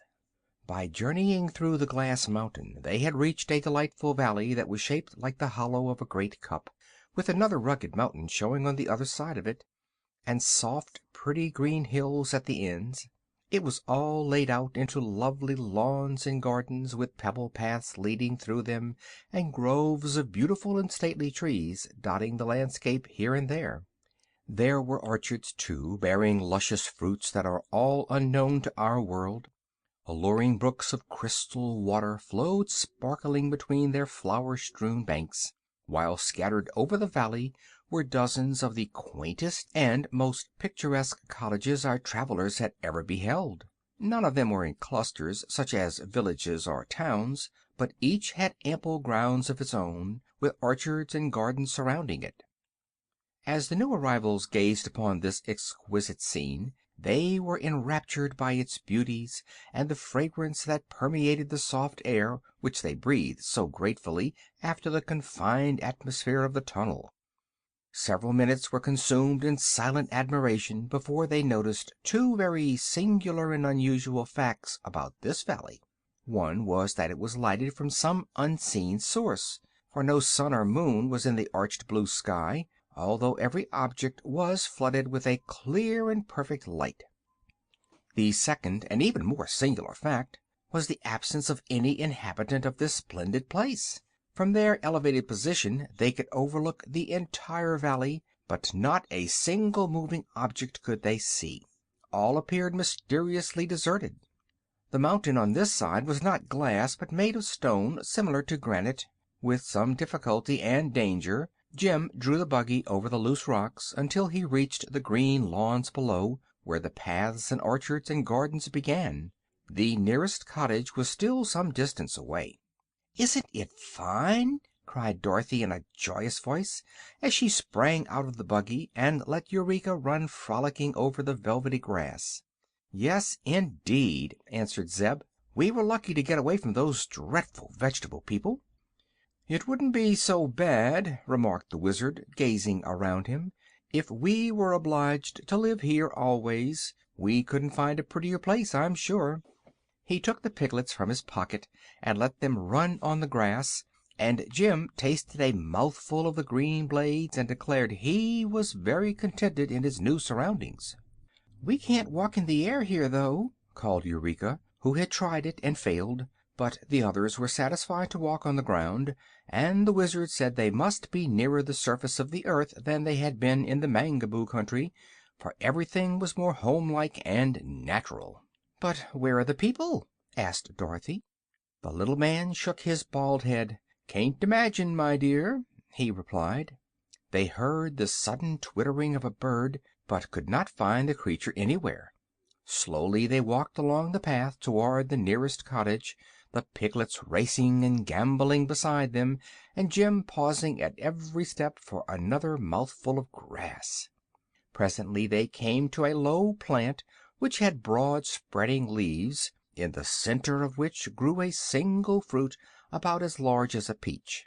The fruit was so daintily colored and so fragrant, and looked so appetizing and delicious, that Dorothy stopped and exclaimed, "What is this, do you suppose?" The piglets had smelled the fruit quickly, and before the girl could reach out her hand to pluck it, every one of the 9 tiny ones had rushed in and commenced to devour it with great eagerness. "It's good, anyway," said Zeb, "or those little rascals wouldn't have gobbled it up so greedily." "Where are they?" asked Dorothy in astonishment.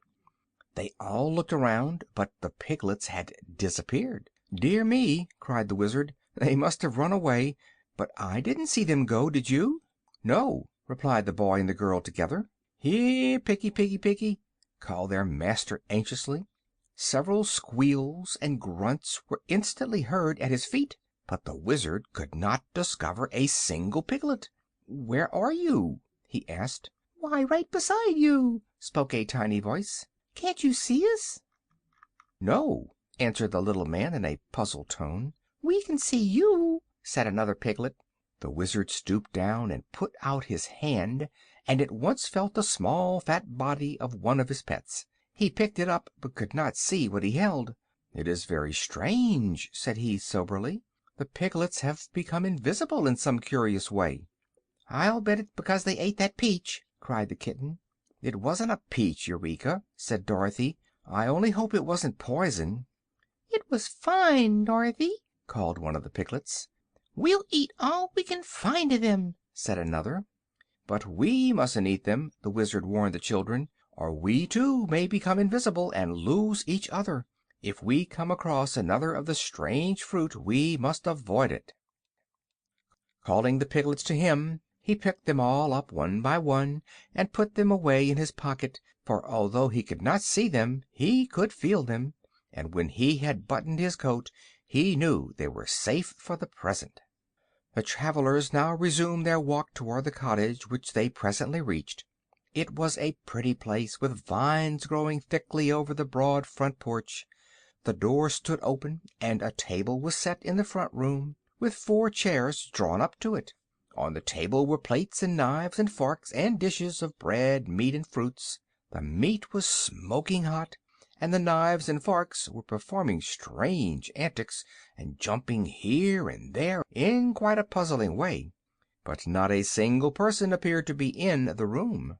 "How funny!" exclaimed Dorothy, who, with Zeb and the Wizard, now stood in the doorway. A peal of merry laughter answered her, and the knives and forks fell to the plates with a clatter. One of the chairs pushed back from the table, and this was so astonishing and mysterious that Dorothy was almost tempted to run away in fright. "Here are strangers, mamma!" cried the shrill and childish voice of some unseen person. "So I see, my dear," answered another voice, soft and womanly. "What do you want?" demanded a third voice, in a stern, gruff accent. "Well, well," said the Wizard, "are there really people in this room?"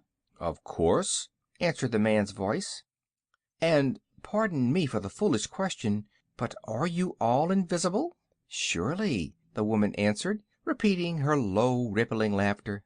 "Are you surprised that you are unable to see the people of Voe?"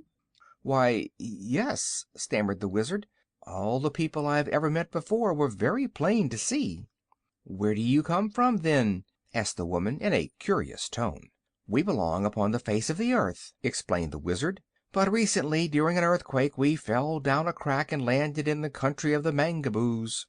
"Dreadful creatures!" exclaimed the woman's voice. "I've heard of them." "They walled us up in a mountain," continued the Wizard, "but we found there was a tunnel through to this side, so we came here.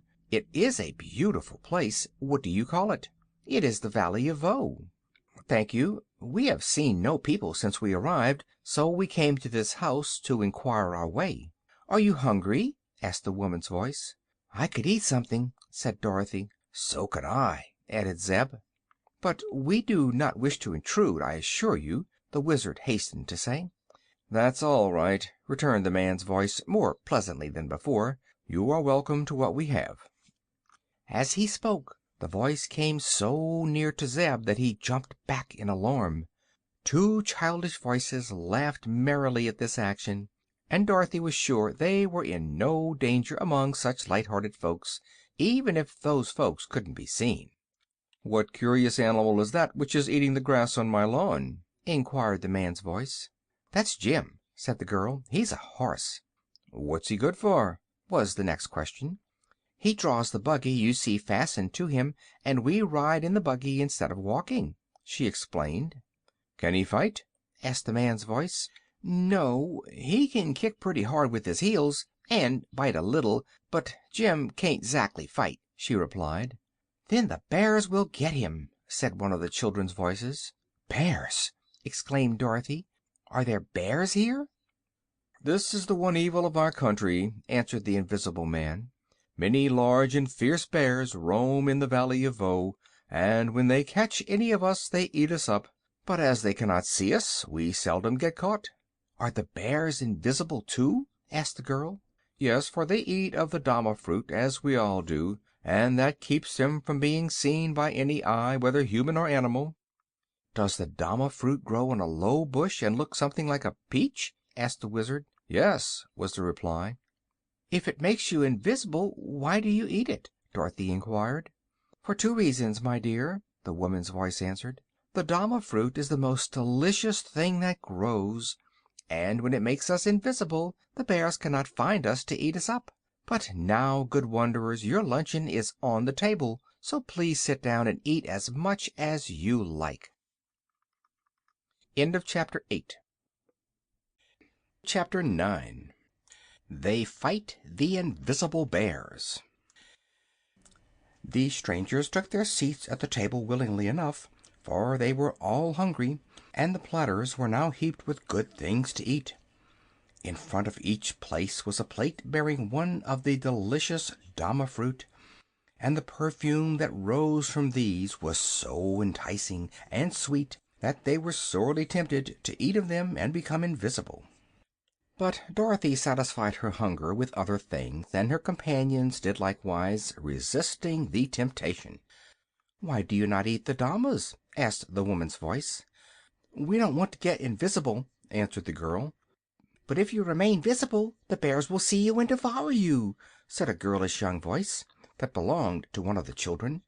"We who live here much prefer to be invisible, for we can still hug and kiss one another, and are quite safe from the bears." "And we do not have to be so particular about our dress," remarked the man. "And mamma can't tell whether my face is dirty or not," added the other childish voice gleefully. "But I make you wash it every time I think of it," said the mother, "for it stands to reason your face is dirty, Ianu, whether I can see it or not." Dorothy laughed and stretched out her hands. "Come here, please, Ianu, and your sister, and let me feel of you," she requested. They came to her willingly, and Dorothy passed her hands over their faces and forms, and decided one was a girl of about her own age, and the other a boy, somewhat smaller. The girl's hair was soft and fluffy, and her skin as smooth as satin. When Dorothy gently touched her nose and ears and lips, they seemed to be well and delicately formed. "If I could see you I am sure you would be beautiful," she declared. The girl laughed, and her mother said, "We are not vain in the Valley of Voe because we cannot display our beauty, and good actions and pleasant ways are what make us lovely to our companions. Yet we can see and appreciate the beauties of nature, the dainty flowers and trees, the green fields, and the clear blue of the sky." "How about the birds and beasts and fishes?" asked Zeb. "The birds we cannot see because they love to eat of the damas as much as we do, yet we hear their sweet songs and enjoy them. Neither can we see the cruel bears, for they also eat the fruit. But the fishes that swim in our brooks we can see, and often we catch them to eat." "It occurs to me you have a great deal to make you happy, even while invisible," remarked the Wizard. "Nevertheless, we prefer to remain visible while we are in your valley." Just then Eureka came in, for she had been until now wandering outside with Jim, and when the kitten saw the table set with food she cried out, "Now you must feed me, Dorothy, for I am half starved." The children were inclined to be frightened by the sight of the small animal, which reminded them of the bears, but Dorothy reassured them by explaining that Eureka was a pet and could do no harm even if she wished to. Then, as the others had by this time moved away from the table, the kitten sprang upon the chair and put her paws upon the cloth to see what there was to eat. To her surprise an unseen hand clutched her and held her suspended in the air. Eureka was frantic with terror and tried to scratch and bite, so the next moment she was dropped to the floor. "Did you see that, Dorothy?" she gasped. "Yes, dear," her mistress replied. "There are people living in this house, although we cannot see them. And you must have better manners, Eureka, or something worse will happen to you." She placed a plate of food upon the floor, and the kitten ate greedily. "Give me that nice smelling fruit I saw on the table," she begged, when she had cleaned the plate. "Those are damas," said Dorothy, "and you must never even taste them, Eureka, or you'll get invisible, and then we can't see you at all." The kitten gazed wistfully at the forbidden fruit. "Does it hurt to be invisible?" she asked. "I don't know," Dorothy answered, "but it would hurt me dreadfully to lose you." "Very well, I won't touch it," decided the kitten. "But you must keep it away from me, for the smell is very tempting." "Can you tell us, sir or madam," said the Wizard, addressing the air because he did not quite know where the unseen people stood, "if there is any way we can get out of your beautiful valley and on top of the earth again?" "Oh, one can leave the valley easily enough," answered the man's voice. "But to do so you must enter a far less pleasant country. As for reaching the top of the earth, I have never heard that it is possible to do that, and if you succeed in getting there you would probably fall off." "Oh, no," said Dorothy. "We've been there, and we know." "The Valley of Voe is certainly a charming place," resumed the Wizard, "but we cannot be contented in any other land than our own for long. Even if we should come to unpleasant places on our way, it is necessary, in order to reach the earth's surface, to keep moving on toward it." "In that case," said the man, "it will be best for you to cross our valley and mount the spiral staircase inside the Pyramid Mountain. The top of that mountain is lost in the clouds, and when you reach it you will be in the awful land of Naught, where the gargoyles live." "What are gargoyles?" asked Zeb. "I do not know, young sir. Our greatest champion, Overman Anu, once climbed the spiral stairway and fought 9 days with the gargoyles before he could escape them and come back. But he could never be induced to describe the dreadful creatures, and soon afterward a bear caught him and ate him up." The wanderers were rather discouraged by this gloomy report, but Dorothy said with a sigh, "If the only way to get home is to meet the Gurgles, then we've got to meet 'em. They can't be worse than the Wicked Witch or the Nome King." "But you must remember you had the Scarecrow and the Tin Woodman to help you conquer those enemies," suggested the Wizard. "Just now, my dear, there is not a single warrior in your company." "Oh, I guess Zeb could fight if he had to. Couldn't you, Zeb?" asked the little girl. "Perhaps, if I had to," answered Zeb doubtfully. "And you have the jointed sword that you chopped the vegetable sorcerer in two with," the girl said to the little man. "True," he replied, "and in my satchel are other useful things to fight with." "What the Gargoyles most dread is a noise," said the man's voice. "Our champion told me that when he shouted his battle cry the creatures shuddered and drew back, hesitating to continue the combat. But they were in great numbers, and the champion could not shout much because he had to save his breath for fighting." "Very good," said the Wizard. "We can all yell better than we can fight, so we ought to defeat the Gargoyles." "But tell me," said Dorothy, "how did such a brave champion happen to let the bears eat him? And if he was invisible and the bears invisible, who knows that they really ate him up?"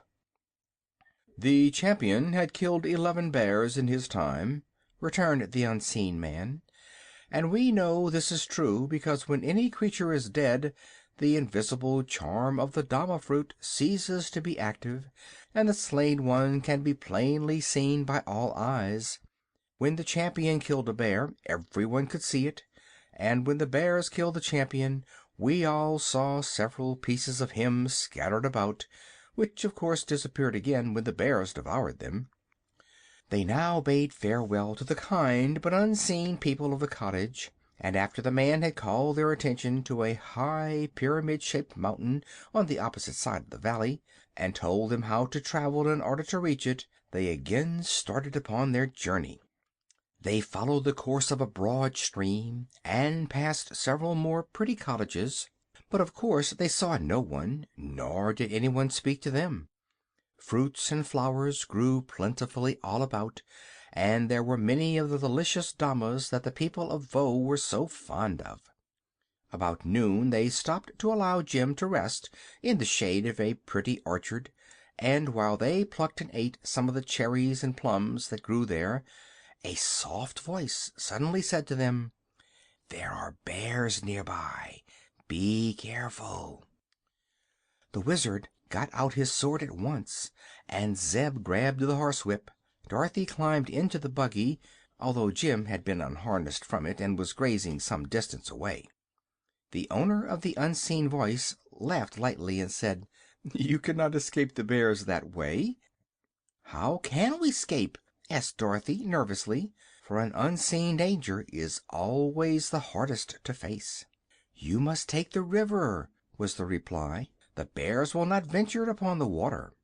"But we would be drowned!" exclaimed the girl. "Oh, there is no need of that," said the voice, which from its gentle tones seemed to belong to a young girl. "You are strangers in the Valley of Voe, and do not seem to know our ways, so I will try to save you." The next moment a broad-leaved plant was jerked from the ground where it grew and held suspended in the air before the Wizard. "Sir," said the voice, "you must rub these leaves upon the soles of all your feet, and then you will be able to walk upon the water without sinking below the surface. It is a secret the bears do not know, and we people of Voe usually walk upon the water when we travel, and so escape our enemies." "Thank you!" cried the Wizard joyfully, and at once rubbed a leaf upon the soles of Dorothy's shoes and then upon his own. The girl took a leaf and rubbed it upon the kitten's paws, and the rest of the plant was handed to Zeb, who, after applying it to his own feet, carefully rubbed it upon all four of Jim's hooves, and then upon the tires of the buggy wheels. He had nearly finished this last task when a low growling was suddenly heard, and the horse began to jump around and kick viciously with his heels. "Quick, to the water, or you are lost!" cried the unseen friend, and without hesitation the Wizard drew the buggy down the bank and out upon the broad river, for Dorothy was still seated in it with Eureka in her arms. They did not sink at all, owing to the virtues of the strange plant they had used, and when the buggy was in the middle of the stream the Wizard returned to the bank to assist Zeb and Jim. The horse was plunging madly about, and 2 or 3 deep gashes appeared upon its flanks, from which the blood flowed freely. "Run for the river!" shouted the Wizard, and Jim quickly freed himself from his unseen tormentors by a few vicious kicks, and then obeyed. As soon as he trotted out upon the surface of the river he found himself safe from pursuit, and Zeb was already running across the water toward Dorothy. As the little Wizard turned to follow them, he felt a hot breath against his cheek and heard a low, fierce growl. At once he began stabbing in the air with his sword, and he knew that he had struck some substance, because when he drew back the blade it was dripping with blood.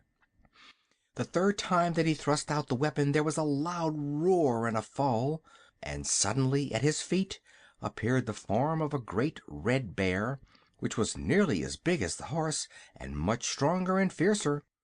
The beast was quite dead from the sword thrusts, and after a glance at its terrible claws and sharp teeth, the little man turned in a panic and rushed out upon the water, for other menacing growls told him more bears were near. On the river, however, the adventurers seemed to be perfectly safe. Dorothy and the buggy had floated slowly downstream with the current of the water, and the others made haste to join her. The Wizard opened his satchel and got out some sticking plaster, with which he mended the cuts Jim had received from the claws of the bears. "I think we'd better stick to the river after this," said Dorothy. "If our unknown friend hadn't warned us and told us what to do, we would all be dead by this time." "That is true," agreed the Wizard, "and as the river seems to be flowing in the direction of the Pyramid Mountain, it will be the easiest way for us to travel." Zeb hitched Jim to the buggy again, and the horse trotted along and drew them rapidly over the smooth water. The kitten was at first dreadfully afraid of getting wet, but Dorothy let her down, and soon Eureka was frisking along beside the buggy without being scared a bit. Once a little fish swam too near the surface, and the kitten grabbed it in her mouth and ate it up as quick as a wink. But Dorothy cautioned her to be careful what she ate in this valley of enchantments, and no more fishes were careless enough to swim within reach. After a journey of several hours they came to a point where the river curved, and they found they must cross a mile or so of the valley before they came to the Pyramid Mountain. There were few houses in this part, and few orchards or flowers, so our friends feared they might encounter more of the savage bears, which they had learned to dread with all their hearts. "You'll have to make a dash, Jim," said the Wizard, "and run as fast as you can go." "All right," answered the horse. "I'll do my best, but you must remember I'm old, and my dashing days are past and gone." All three got into the buggy, and Zeb picked up the reins, though Jim needed no guidance of any sort. The horse was still smarting from the sharp claws of the invisible bears, and as soon as he was on land and headed toward the mountain, the thought that more of those fearsome creatures might be near acted as a spur and sent him galloping along in a way that made Dorothy catch her breath.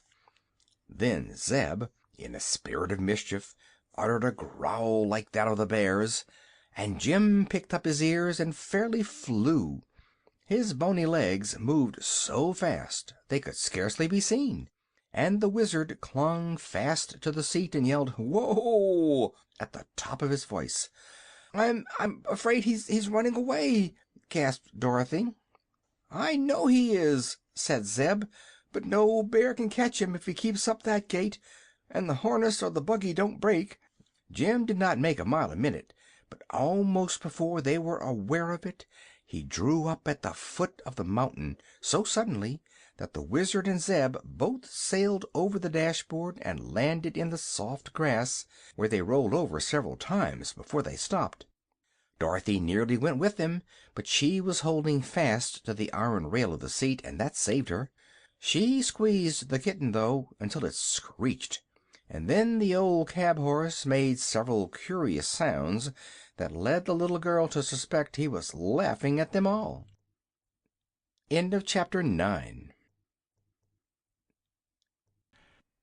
Chapter 10.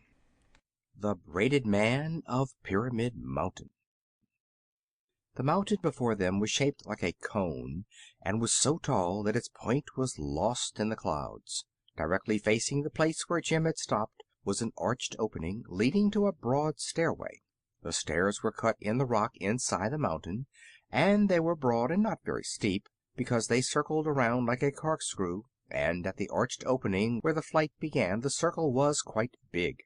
At the foot of the stairs was a sign reading, "Warning: these steps lead to the land of the Gargoyles. Danger! Keep out." "I wonder how Jim is ever going to draw the buggy up so many stairs," said Dorothy gravely. "No trouble at all," declared the horse, with a contemptuous neigh. "Still, I don't care to drag any passengers. You'll all have to walk." "Suppose the stairs get steeper," suggested Zeb doubtfully. "Then you'll have to boost the buggy wheels, that's all," answered Jim. "We'll try it anyway," said the Wizard. "It's the only way to get out of the Valley of Voe."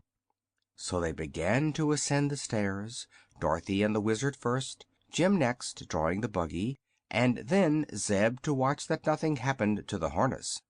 The light was dim, and soon they mounted into total darkness, so that the Wizard was obliged to get out his lanterns to light the way. But this enabled them to proceed steadily until they came to a landing where there was a rift in the side of the mountain that let in both light and air. Looking through this opening, they could see the Valley of Voe lying far below them, the cottages seeming like toy houses from that distance. After resting a few moments they resumed their climb, and still the stairs were broad and low enough for Jim to drag the buggy easily after him. The old horse panted a little and had to stop often to get his breath. At such times they were all glad to wait for him, for continually climbing upstairs is sure to make one's legs ache. They wound about, always going upward for some time.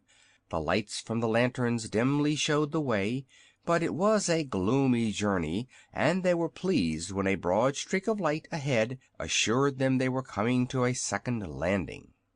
Here one side of the mountain had a great hole in it, like the mouth of a cavern, and the stairs stopped at the near edge of the floor and commenced ascending again at the opposite edge. The opening in the mountain was on the side opposite to the Valley of Voe, and our travelers looked out upon a strange scene. Below them was a vast space, at the bottom of which was a black sea with rolling billows, through which little tongues of flame constantly shot up. Just above them, and almost on a level with their platform, were banks of rolling clouds, which constantly shifted position and changed color.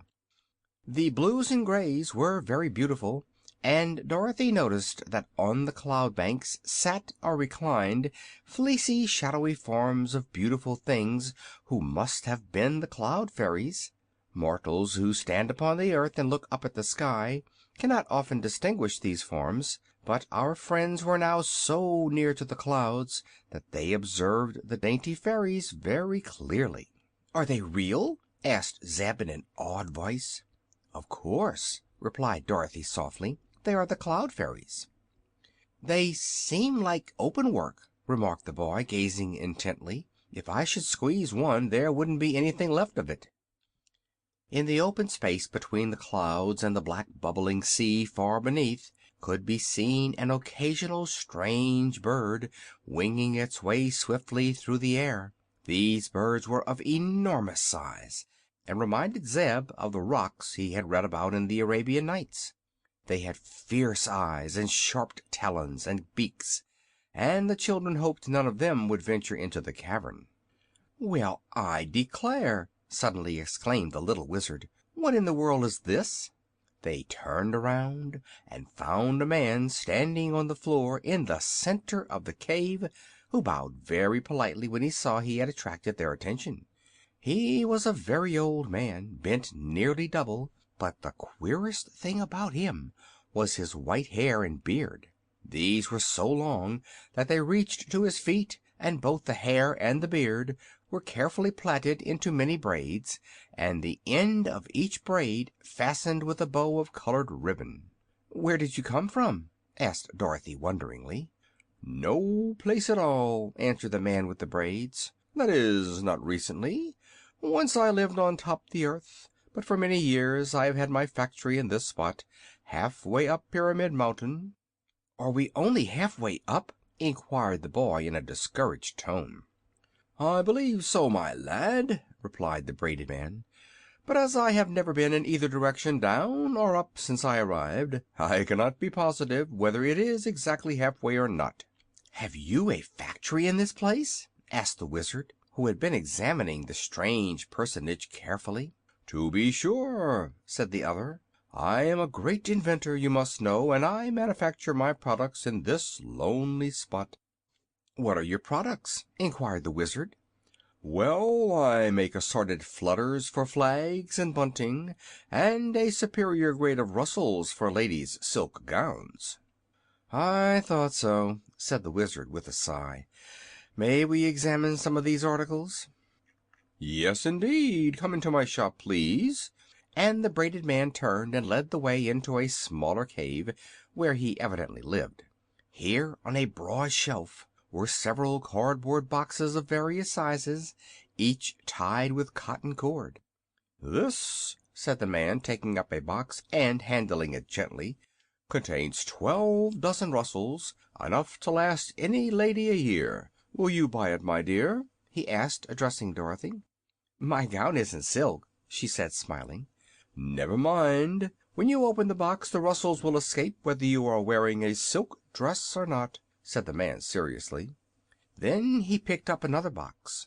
"In this," he continued, "are many assorted flutters. They are invaluable to make flags flutter on a still day when there is no wind. You, sir," turning to the Wizard, "ought to have this assortment. Once you have tried my goods I am sure you will never be without them." "I have no money with me," said the Wizard, evasively. "I do not want money," returned the braided man, "for I could not spend it in this deserted place if I had it. But I would like very much a blue hair ribbon. You will notice my braids are tied with yellow, pink, brown, red, green, white, and black. But I have no blue ribbons." "I'll get you one," cried Dorothy, who was sorry for the poor man. So she ran back to the buggy and took from her suitcase a pretty blue ribbon. It did her good to see how the braided man's eyes sparkled when he received this treasure.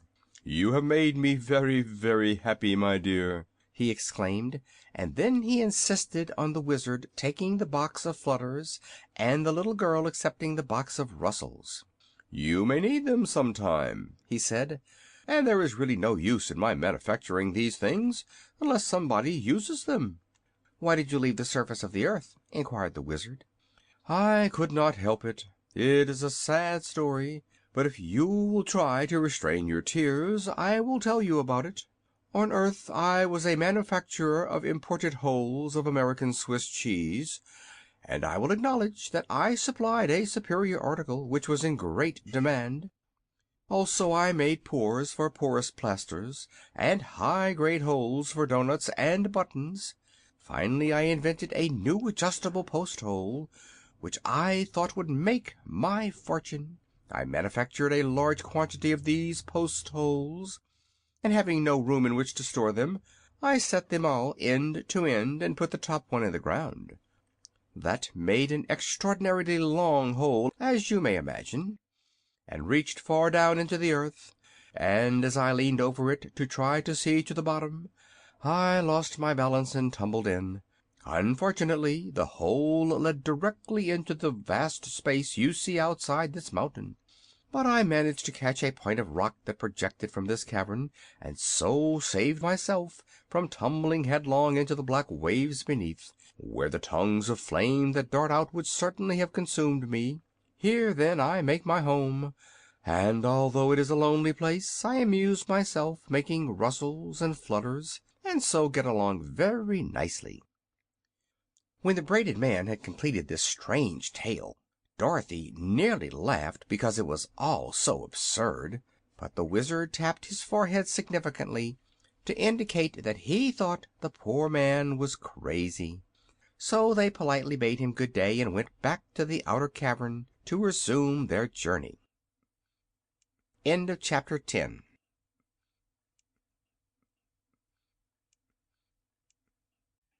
Chapter 12. A Wonderful Escape. For a while the enemy hesitated to renew the attack. Then a few of them advanced until another shot from the Wizard's revolver made them retreat. "That's fine," said Zeb. "We've got 'em on the run now, sure enough."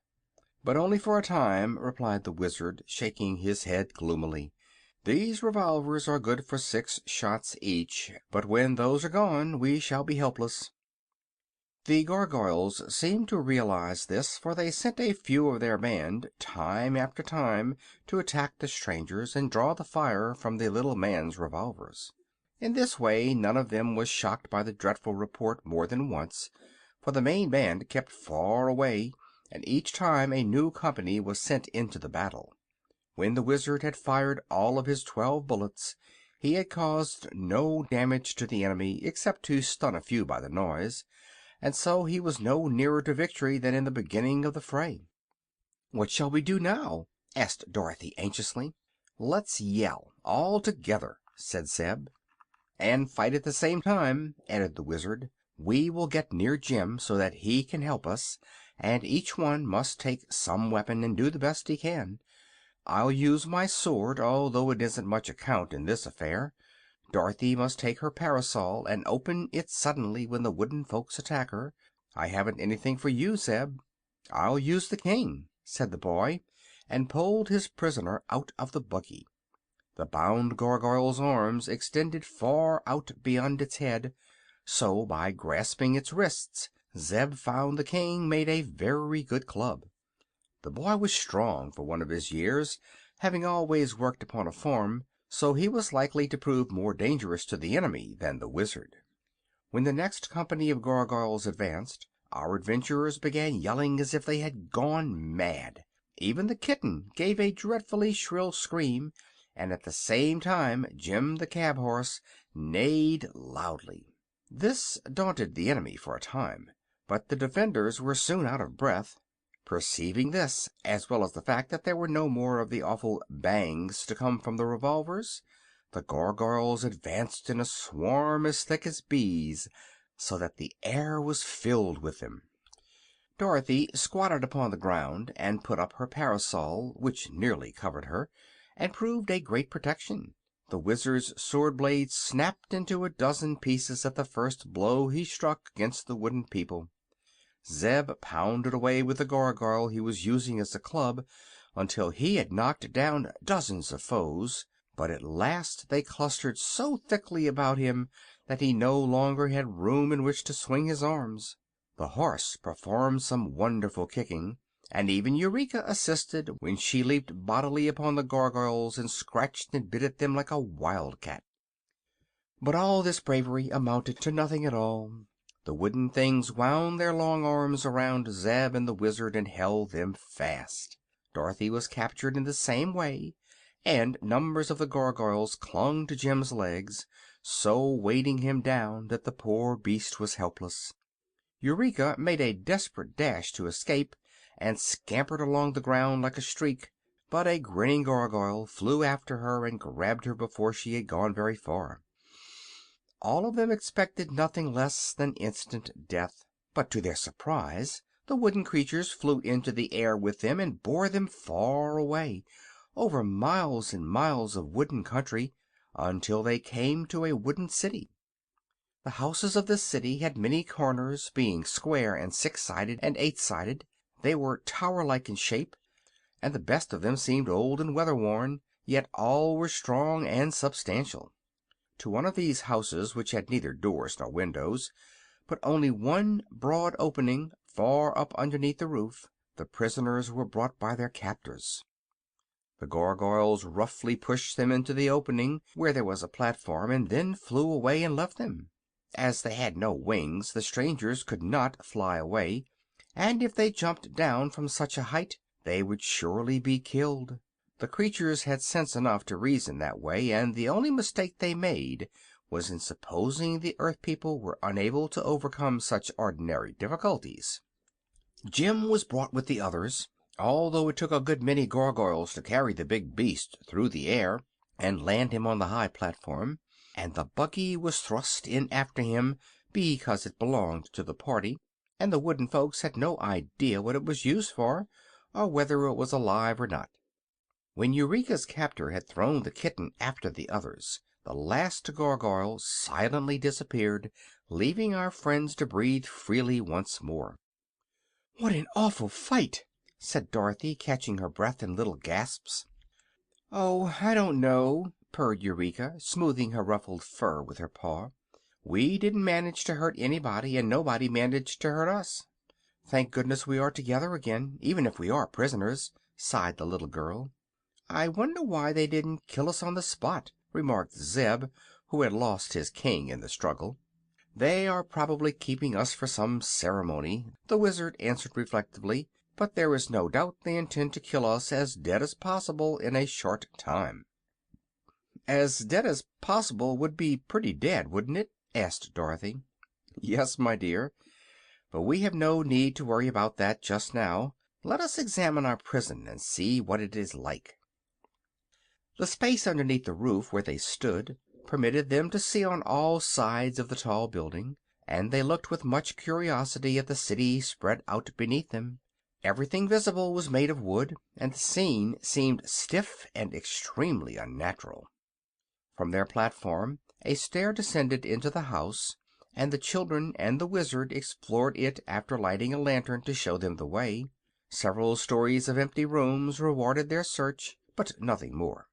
So after a time they came back to the platform again. Had there been any doors or windows in the lower rooms, or had not the boards of the house been so thick and stout, escape would have been easy. But to remain down below was like being in a cellar or the hold of a ship, and they did not like the darkness or the damp smell. In this country, as in all others they had visited underneath the earth's surface, there was no night, a constant and strong light coming from some unknown source.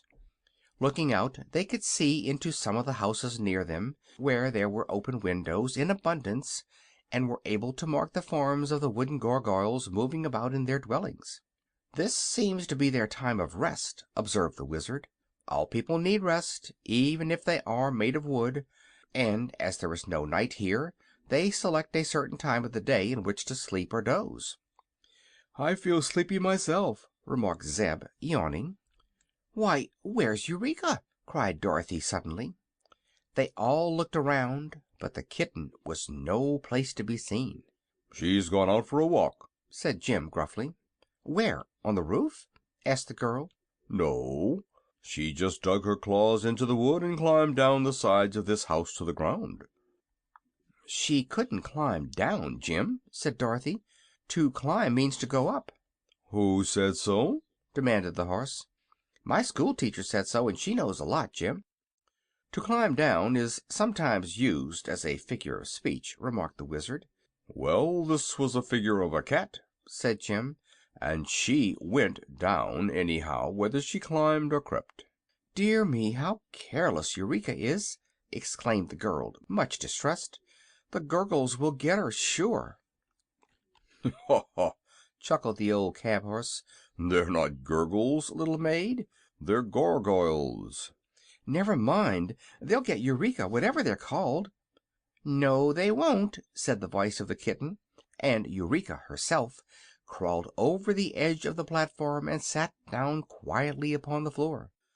"Wherever have you been, Eureka?" asked Dorothy sternly. "Watching the wooden folks. They're too funny for anything, Dorothy. Just now they are all going to bed, and what do you think? They unhook the hinges of their wings and put them in a corner until they wake up again." "What, the hinges?" "No, the wings."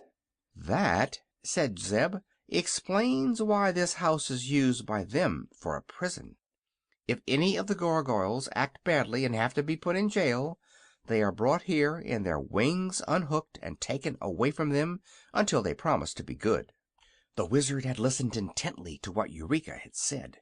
"I wish we had some of those loose wings," he said. "Could we fly with them?" asked Dorothy. "I think so.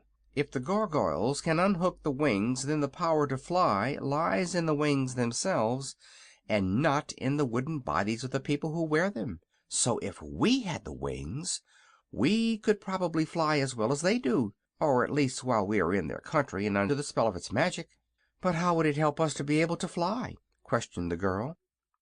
"Come here," said the little man, and took her to one of the corners of the building. "Do you see that big rock standing on the hillside yonder?" he continued, pointing with his finger. "Yes, it's a good way off, but I can see it," she replied.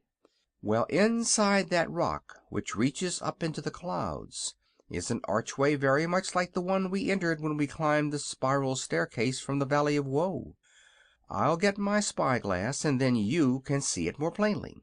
He fetched a small but powerful telescope which had been in his satchel, and by its aid the little girl clearly saw the opening. "Where does it lead to?" she asked. "That I cannot tell," said the Wizard, "but we cannot now be far below the earth's surface, and that entrance may lead to another stairway that will bring us on top of our world again, where we belong. So if we had wings and could escape the Gargoyles, we might fly to that rock and be saved." "I'll get you the wings," said Zeb, who had thoughtfully listened to all this. "That is, if the kitten will show me where they are." "But how can you get down?" inquired the girl, wonderingly. For answer Zeb began to unfasten Jim's harness strap by strap, and to buckle one piece to another until he had made a long leather strip that would reach to the ground. "I can climb down that all right," he said. "No, you can't," remarked Jim, with a twinkle in his round eyes. "You may go down, but you can only climb up." "Well, I'll climb up when I get back, then," said the boy, with a laugh. "Now, Eureka, you'll have to show me the way to those wings." "You must be very quiet," warned the kitten, "for if you make the least noise the Gargoyles will wake up. They can hear a pin drop." "I'm not going to drop a pin," said Zeb. He had fastened one end of the strap to a wheel of the buggy, and now he let the line dangle over the side of the house. "Be careful," cautioned Dorothy earnestly. "I will," said the boy, and let himself slide over the edge. The girl and the Wizard leaned over and watched Zeb work his way carefully downward, hand over hand, until he stood upon the ground below. Eureka clung with her claws to the wooden side of the house and let herself down easily. Then together they crept away to enter the low doorway of a neighboring dwelling. The watchers waited in breathless suspense until the boy again appeared, his arms now full of the wooden wings. When he came to where the strap was hanging he tied the wings all in a bunch to the end of the line, and the Wizard drew them up. Then the line was let down again for Zeb to climb up by. Eureka quickly followed him, and soon they were all standing together upon the platform, with 8 of the much prized wooden wings beside them. The boy was no longer sleepy, but full of energy and excitement. He put the harness together again and hitched Jim to the buggy. Then, with the Wizard's help, he tried to fasten some of the wings to the old cab horse. This was no easy task, because half of each one of the hinges of the wings was missing, it being still fastened to the body of the gargoyle who had used it. However, the Wizard went once more to his satchel, which seemed to contain a surprising variety of odds and ends, and brought out a spool of strong wire, by means of which they managed to fasten 4 of the wings to Jim's harness, 2 near his head and 2 near his tail. They were a bit wiggly, but secure enough if only the harness held together. The other 4 wings were then fastened to the buggy, 2 on each side, for the buggy must bear the weight of the children and the Wizard as it flew through the air. These preparations had not consumed a great deal of time, but the sleeping gargoyles were beginning to wake up and move around, and soon some of them would be hunting for their missing wings, so the prisoners resolved to leave their prison at once. They mounted into the buggy, Dorothy holding Eureka safe in her lap. The girl sat in the middle of the seat, with Zeb and the Wizard on each side of her. When all was ready, the boy shook the reins and said, "Fly away, Jim." "Which wings must I flop first?" asked the cab horse undecidedly. "Flop them all together," suggested the Wizard. "Some of them are crooked," objected the horse. "Never mind, we will steer with the wings on the buggy," said Zeb. "Just you light out and make for that rock, Jim, and don't waste any time about it either." So the horse gave a groan, flopped its 4 wings all together, and flew away from the platform. Dorothy was a little anxious about the success of their trip, for the way Jim arched his long neck and spread out his bony legs as he fluttered and floundered through the air was enough to make anybody nervous. He groaned, too, as if frightened, and the wings creaked dreadfully, because the Wizard had forgotten to oil them, but they kept fairly good time with the wings of the buggy, so that they made excellent progress from the start. The only thing that anyone could complain of with justice was the fact that they wobbled first up and then down, as if the road were rocky instead of being as smooth as the air could make it. The main point, however, was that they flew, and flew swiftly, if a bit unevenly, toward the rock for which they had headed. Some of the gargoyles saw them, presently, and lost no time in collecting a band to pursue the escaping prisoners, so that when Dorothy happened to look back she saw them coming in a great cloud that almost darkened the sky. End of chapter 12. Chapter 13. The Den of the Dragonettes. Our friends had a good start and were able to maintain it, for with their 8 wings they could go just as fast as could the gargoyles. All the way to the great rock the wooden people followed them, and when Jim finally alighted at the mouth of the cavern the pursuers were still some distance away. "But I'm afraid they'll catch us yet," said Dorothy, greatly excited. "No, we must stop them," declared the Wizard. "Quick, Zeb, help me pull off these wooden wings." They tore off the wings, for which they had no further use, and the Wizard piled them in a heap just outside the entrance to the cavern. Then he poured over them all the kerosene oil that was left in his oil can, and, lighting a match, set fire to the pile. The flames leaped up at once, and the bonfire began to smoke and roar and crackle just as the great army of wooden gargoyles arrived. The creatures drew back at once, being filled with fear and horror, for such a dreadful thing as a fire they had never before known in all the history of their wooden land. Inside the archway were several doors leading to different rooms built into the mountain, and Zeb and the Wizard lifted these wooden doors from their hinges and tossed them all on the flames. "That will prove a barrier for some time to come," said the little man, smiling pleasantly all over his wrinkled face at the success of their stratagem. "Perhaps the flames will set fire to all that miserable wooden country, and if it does the loss will be very small, and the gargoyles never will be missed. But come, my children, let us explore the mountain and discover which way we must go in order to escape from this cavern, which is getting to be almost as hot as a bake-oven. To their disappointment, there was within this mountain no regular flight of steps by means of which they could mount to the earth's surface. A sort of inclined tunnel led upward for a way, and they found the floor of it both rough and steep. Then a sudden turn brought them to a narrow gallery where the buggy could not pass. This delayed and bothered them for a while, because they did not wish to leave the buggy behind them. It carried their baggage and was useful to ride in wherever there were good roads, and since it had accompanied them so far in their travels, they felt it their duty to preserve it. So Zeb and the Wizard set to work and took off the wheels and the top, and then they put the buggy edgewise so it would take up the smallest space. In this position they managed, with the aid of the patient cab-horse, to drag the vehicle through the narrow part of the passage. It was not a great distance, fortunately, and when the path grew broader they put the buggy together again and proceeded more comfortably. But the road was nothing more than a series of rifts or cracks in the mountain, and it went zigzag in every direction, slanting first up and then down, until they were puzzled as to whether they were any nearer to the top of the earth than when they had started hours before. "Anyhow," said Dorothy, "we've 'scaped those awful Gurgles, and that's one comfort." "Probably the Gargoyles are still busy trying to put out the fire," returned the Wizard. "But even if they succeeded in doing that, it would be very difficult for them to fly amongst these rocks, so I am sure we need fear them no longer." Once in a while they would come to a deep crack in the floor, which made the way quite dangerous, but there was still enough oil in the lanterns to give them light, and the cracks were not so wide but that they were able to jump over them. Sometimes they had to climb over heaps of loose rock, where Jim could scarcely drag the buggy.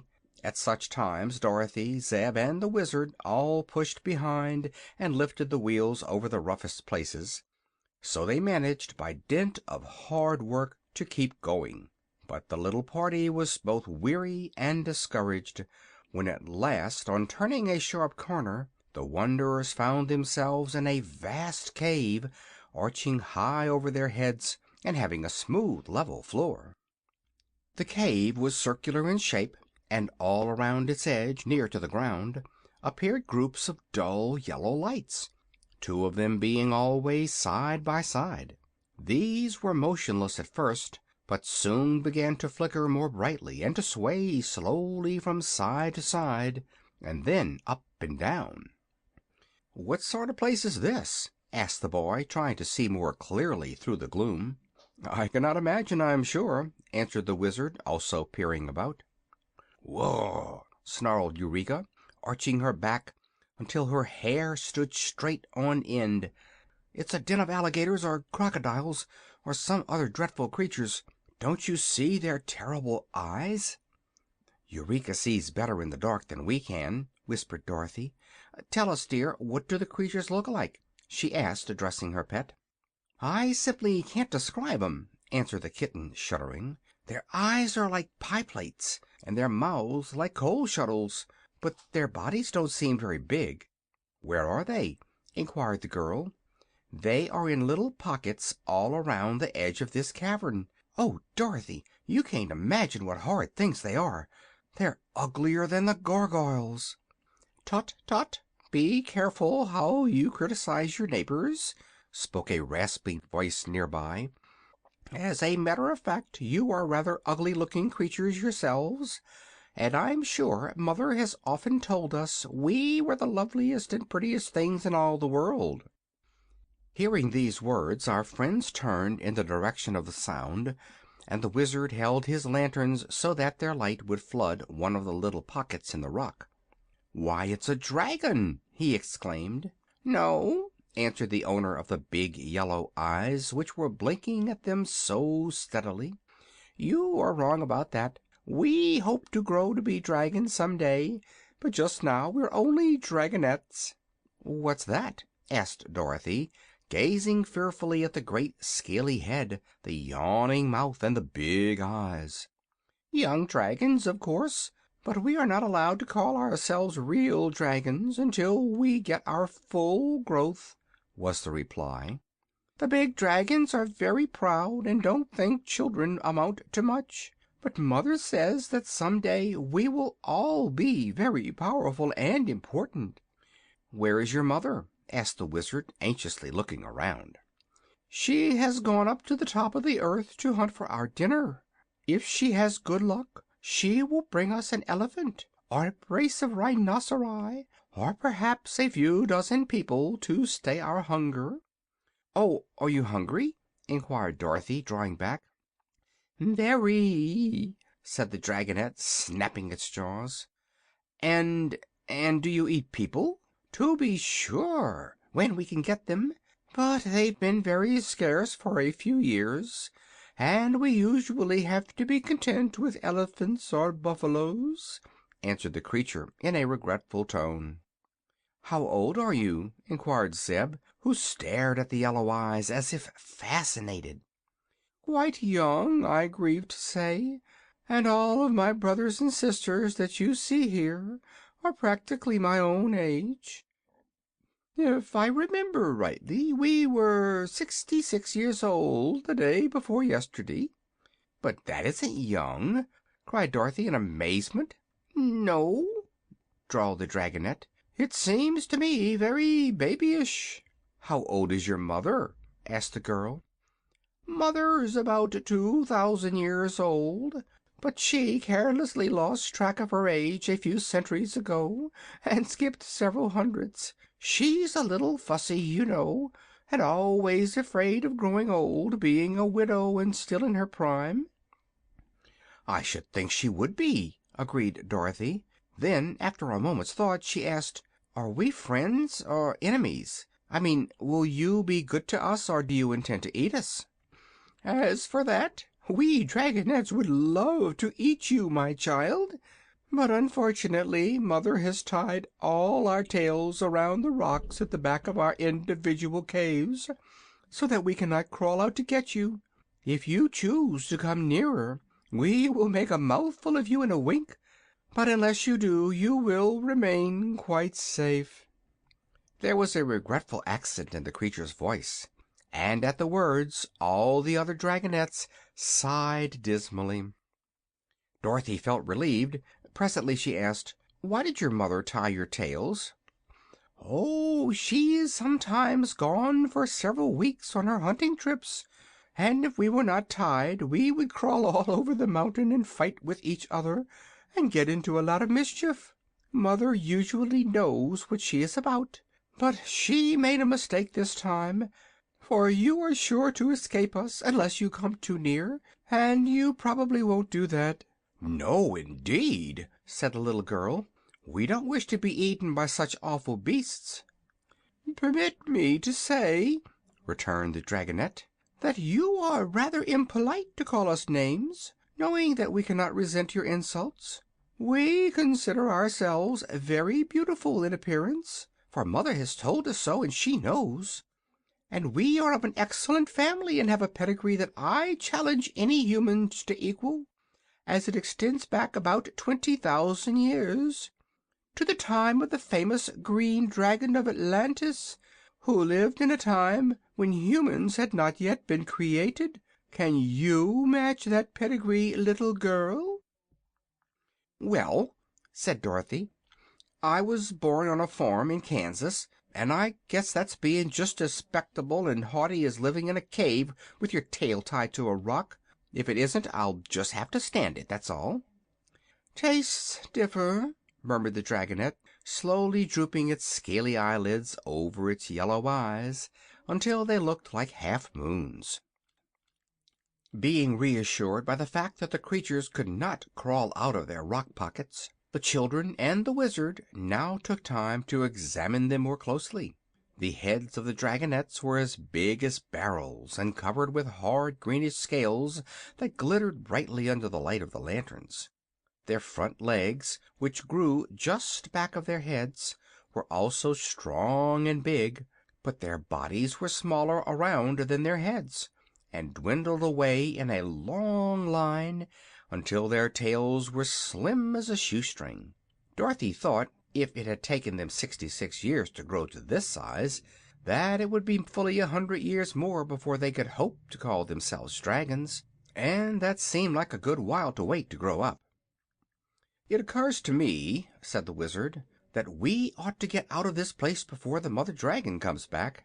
"Don't hurry," called one of the dragonettes. "Mother will be glad to meet you, I'm sure." "You may be right," replied the Wizard, "but we're a little particular about associating with strangers. Will you kindly tell us which way your mother went to get on top the earth?" "That is not a fair question to ask us," declared another dragonette. "For if we told you truly, you might escape us altogether, and if we told you an untruth we would be naughty and deserve to be punished." "Then," decided Dorothy, "we must find our way out the best we can." They circled all around the cavern, keeping a good distance away from the blinking yellow eyes of the dragonettes, and presently discovered that there were two paths leading from the wall opposite to the place where they had entered. They selected one of these at a venture and hurried along it as fast as they could go, for they had no idea when the mother dragon would be back, and were very anxious not to make her acquaintance. End of chapter 13.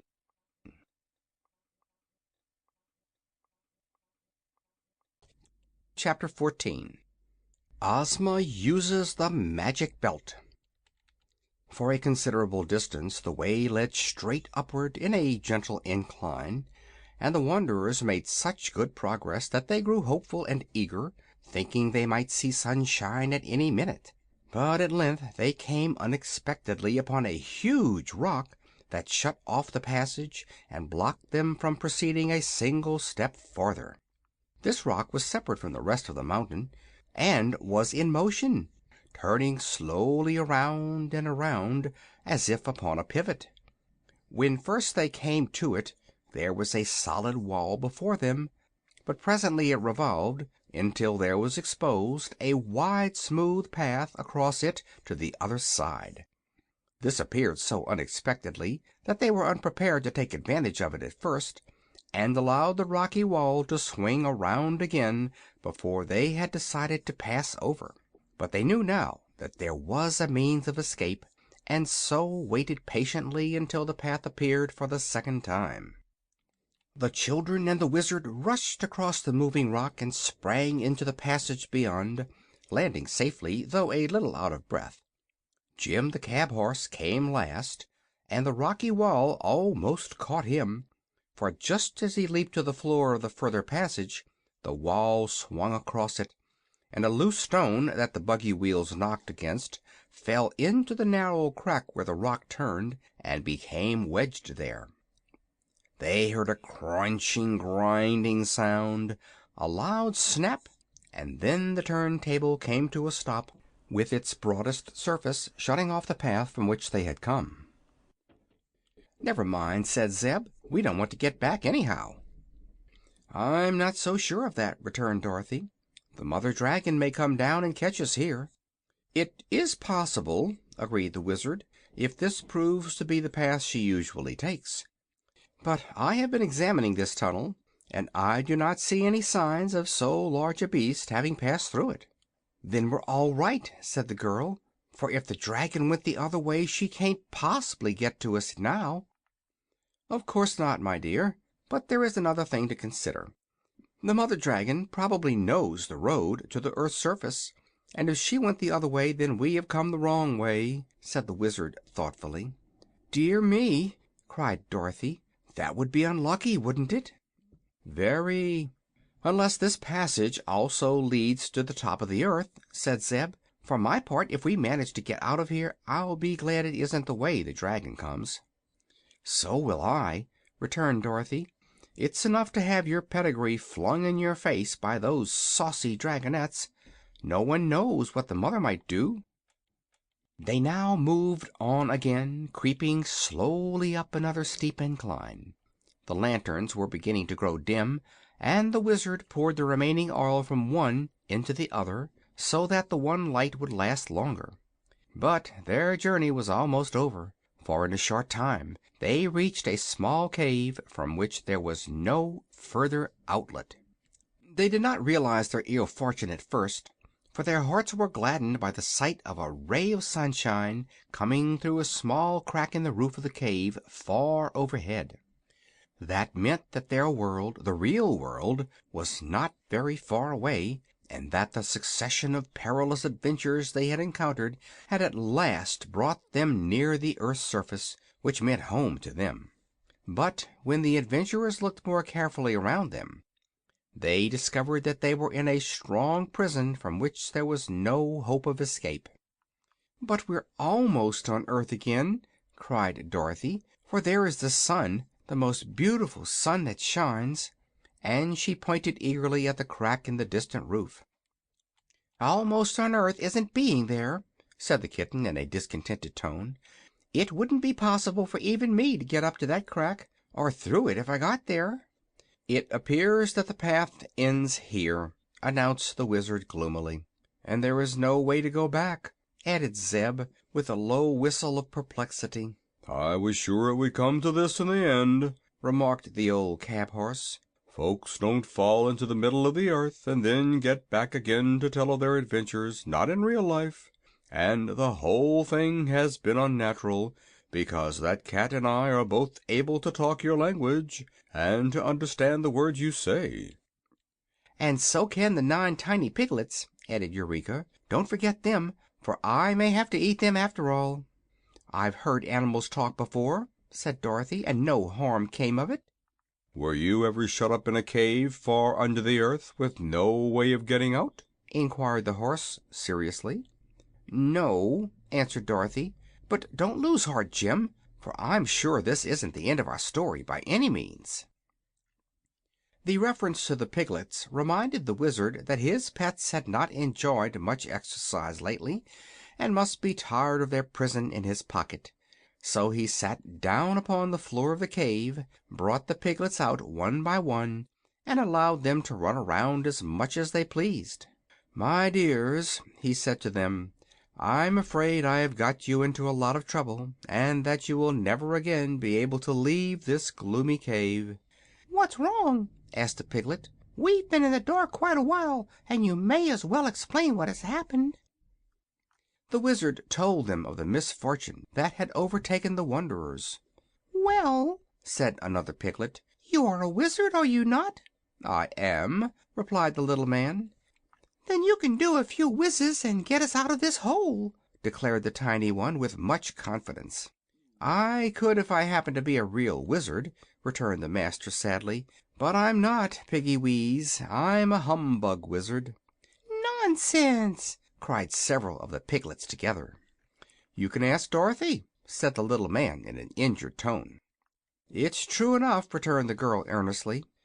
"Our friend Oz is merely a humbug wizard, for he once proved it to me. He can do several very wonderful things if he knows how, but he can't whiz a single thing if he hasn't the tools and machinery to work with."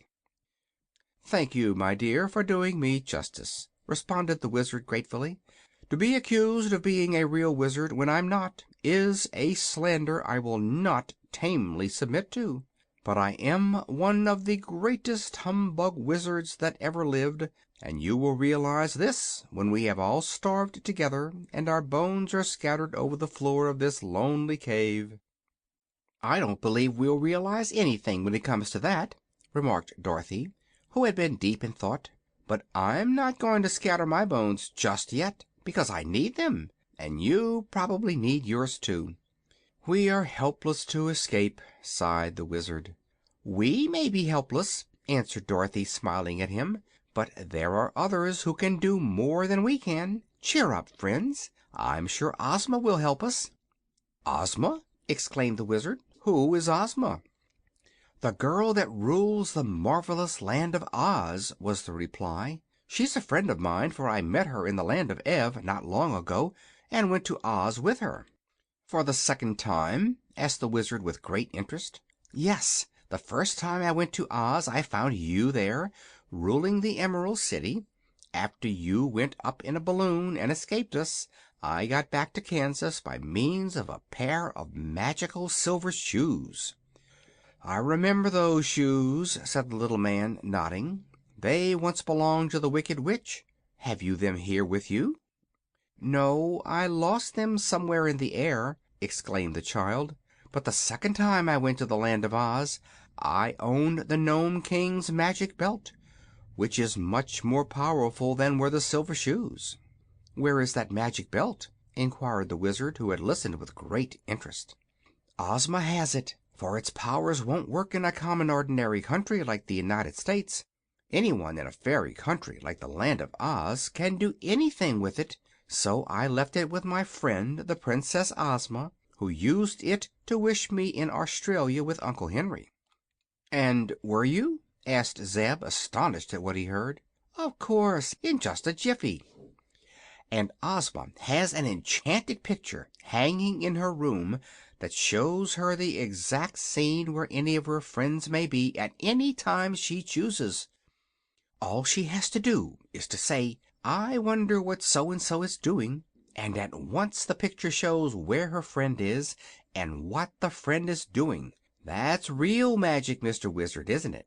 Well, every day at 4 o'clock Ozma has promised to look at me in that picture, and if I am in need of help I'm to make her a certain sign, and she will put on the Nome King's magic belt and wish me to be with her in Oz." "Do you mean that Princess Ozma will see this cave in her enchanted picture, and see all of us here, and what we are doing?" demanded Zeb. "Of course, when it is 4 o'clock," she replied, with a laugh at his startled expression. "And when you make a sign she will bring you to her in the Land of Oz," continued the boy. "That's it exactly, by means of the magic belt." "Then," said the Wizard, "you will be saved, little Dorothy, and I am very glad of it. The rest of us will die much more cheerfully when we know you have escaped our sad fate." "I won't die cheerfully," protested the kitten. "There's nothing cheerful about dying that I could ever see, although they say a cat has 9 lives and so must die 9 times." "Have you ever died yet?" inquired the boy. "No, and I'm not anxious to begin," said Eureka. "Don't worry, dear!" Dorothy exclaimed. "I'll hold you in my arms and take you with me." "Take us, too!" cried the 9 tiny piglets, all in one breath. "Perhaps I can," answered Dorothy. "I'll try." "Couldn't you manage to hold me in your arms?" asked the cab horse. Dorothy laughed. "I'll do better than that," she promised, "for I can easily save you all, once I am myself in the Land of Oz." "How?" they asked. "By using the magic belt. All I need to do is to wish you with me, and there you'll be, safe in the royal palace." "Good!" cried Zeb. "I built that palace and the Emerald City, too," remarked the Wizard, in a thoughtful tone, "and I'd like to see them again, for I was very happy among the Munchkins and Winkies and Quadlings and Gillikins." "Who are they?" asked the boy. "The 4 nations that inhabit the Land of Oz," was the reply. "I wonder if they would treat me nicely if I went there again." "Of course they would," declared Dorothy. "They are still proud of their former Wizard, and often speak of you kindly." "Do you happen to know whatever became of the Tin Woodman and the Scarecrow?" he inquired. "They live in Oz yet," said the girl, "and are very important people." "And the Cowardly Lion?" "Oh, he lives there, too, with his friend the Hungry Tiger. And Billina is there, because she liked the place better than Kansas, and wouldn't go with me to Australia." "I'm afraid I don't know the Hungry Tiger and Billina," said the Wizard, shaking his head. "Is Billina a girl?" "No, she's a yellow hen, and a great friend of mine. You're sure to like Billina when you know her," asserted Dorothy. "Your friends sound like a menagerie," remarked Zeb, uneasily. "Couldn't you wish me in some safer place than Oz?" "Don't worry," replied the girl. "You'll just love the folks in Oz when you get acquainted. What time is it, Mr. Wizard?" The little man looked at his watch, a big silver one that he carried in his vest pocket. "Half-past 3," he said. "Then we must wait for half an hour," she continued. "But it won't take long after that to carry us all to the Emerald City." They sat silently thinking for a time. Then Jim suddenly asked, "Are there any horses in Oz?"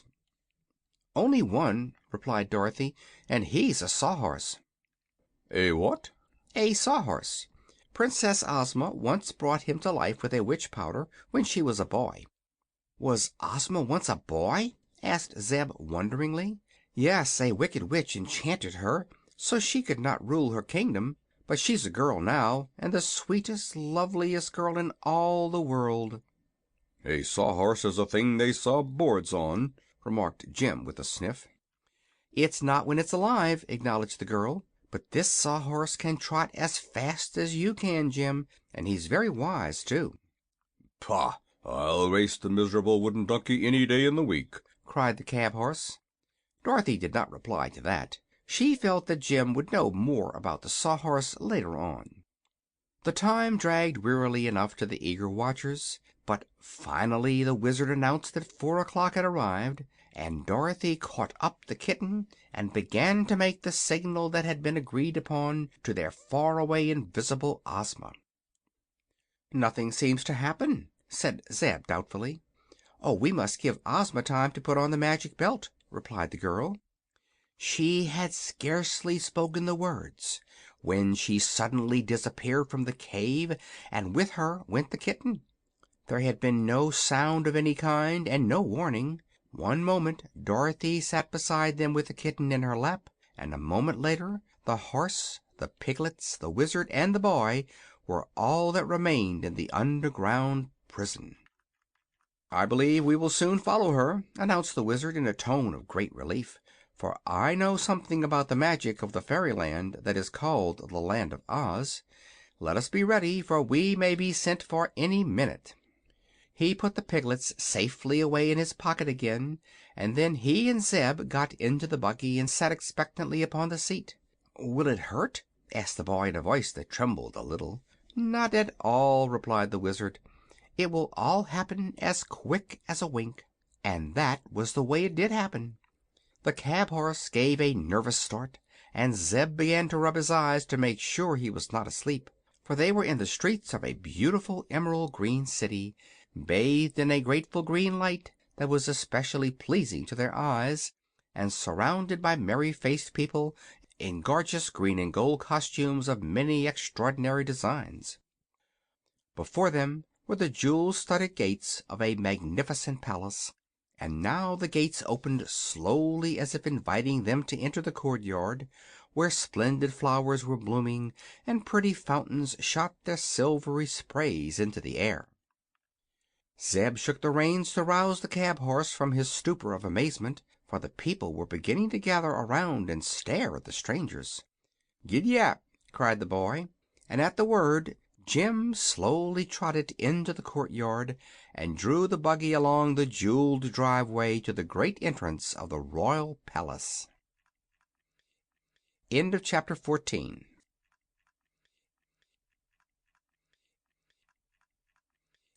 Chapter 15.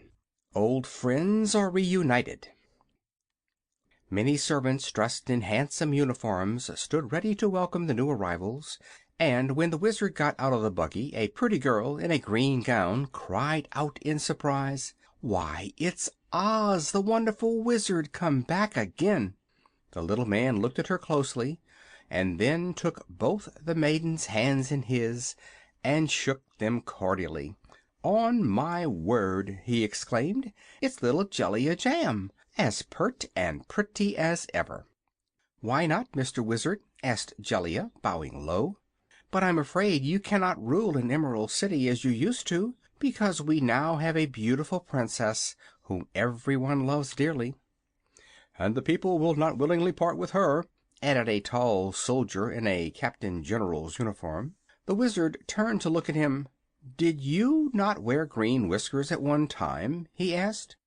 "Yes," said the soldier, "but I shaved them off long ago, and since then I have risen from a private to be the chief general of the royal armies." "That's nice," said the little man; "but I assure you, my good people, that I do not wish to rule the Emerald City," he added earnestly.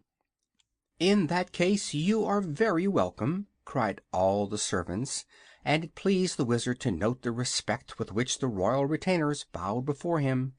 His fame had not been forgotten in the Land of Oz by any means. "Where is Dorothy?" inquired Zeb anxiously, as he left the buggy and stood beside his friend the little Wizard. "She is with the Princess Ozma in the private rooms of the palace," replied Jellia Jamb. "But she has ordered me to make you welcome and to show you to your apartments." The boy looked around him with wondering eyes. Such magnificence and wealth as was displayed in this palace was more than he had ever dreamed of, and he could scarcely believe that all the gorgeous glitter was real and not tinsel. "What is to become of me?" asked the horse uneasily. He had seen considerable of life in the cities in his younger days, and knew that this regal palace was no place for him. It perplexed even Jellia Jamb for a time to know what to do with the animal. The Green Maiden was much astonished at the sight of so unusual a creature, for horses were unknown in this land, but those who lived in the Emerald City were apt to be astonished by queer sights. So, after inspecting the cab horse and noting the mild look in his big eyes, the girl decided not to be afraid of him. "There are no stables here," said the Wizard, "unless some have been built since I went away." "We have never needed them before," answered Jellia, "for the Sawhorse lives in a room of the palace, being much smaller and more natural in appearance than this great beast you have brought with you." "Do you mean that I'm a freak?" asked Jim angrily. "Oh, no," she hastened to say. "There may be many more like you in the place you come from, but in Oz any horse but a Sawhorse is unusual." This mollified Jim a little, and after some thought the Green Maiden decided to give the cab horse a room in the palace, such a big building having many rooms that were seldom in use. So Zeb unharnessed Jim, and several of the servants then led the horse around to the rear, where they selected a nice large apartment that he could have all to himself. Then Jellia said to the Wizard: "Your own room, which was back of the great throne room, has been vacant ever since you left us. Would you like it again?" "Yes, indeed," returned the little man. "It will seem like being at home again, for I lived in that room for many, many years." He knew the way to it, and a servant followed him, carrying his satchel.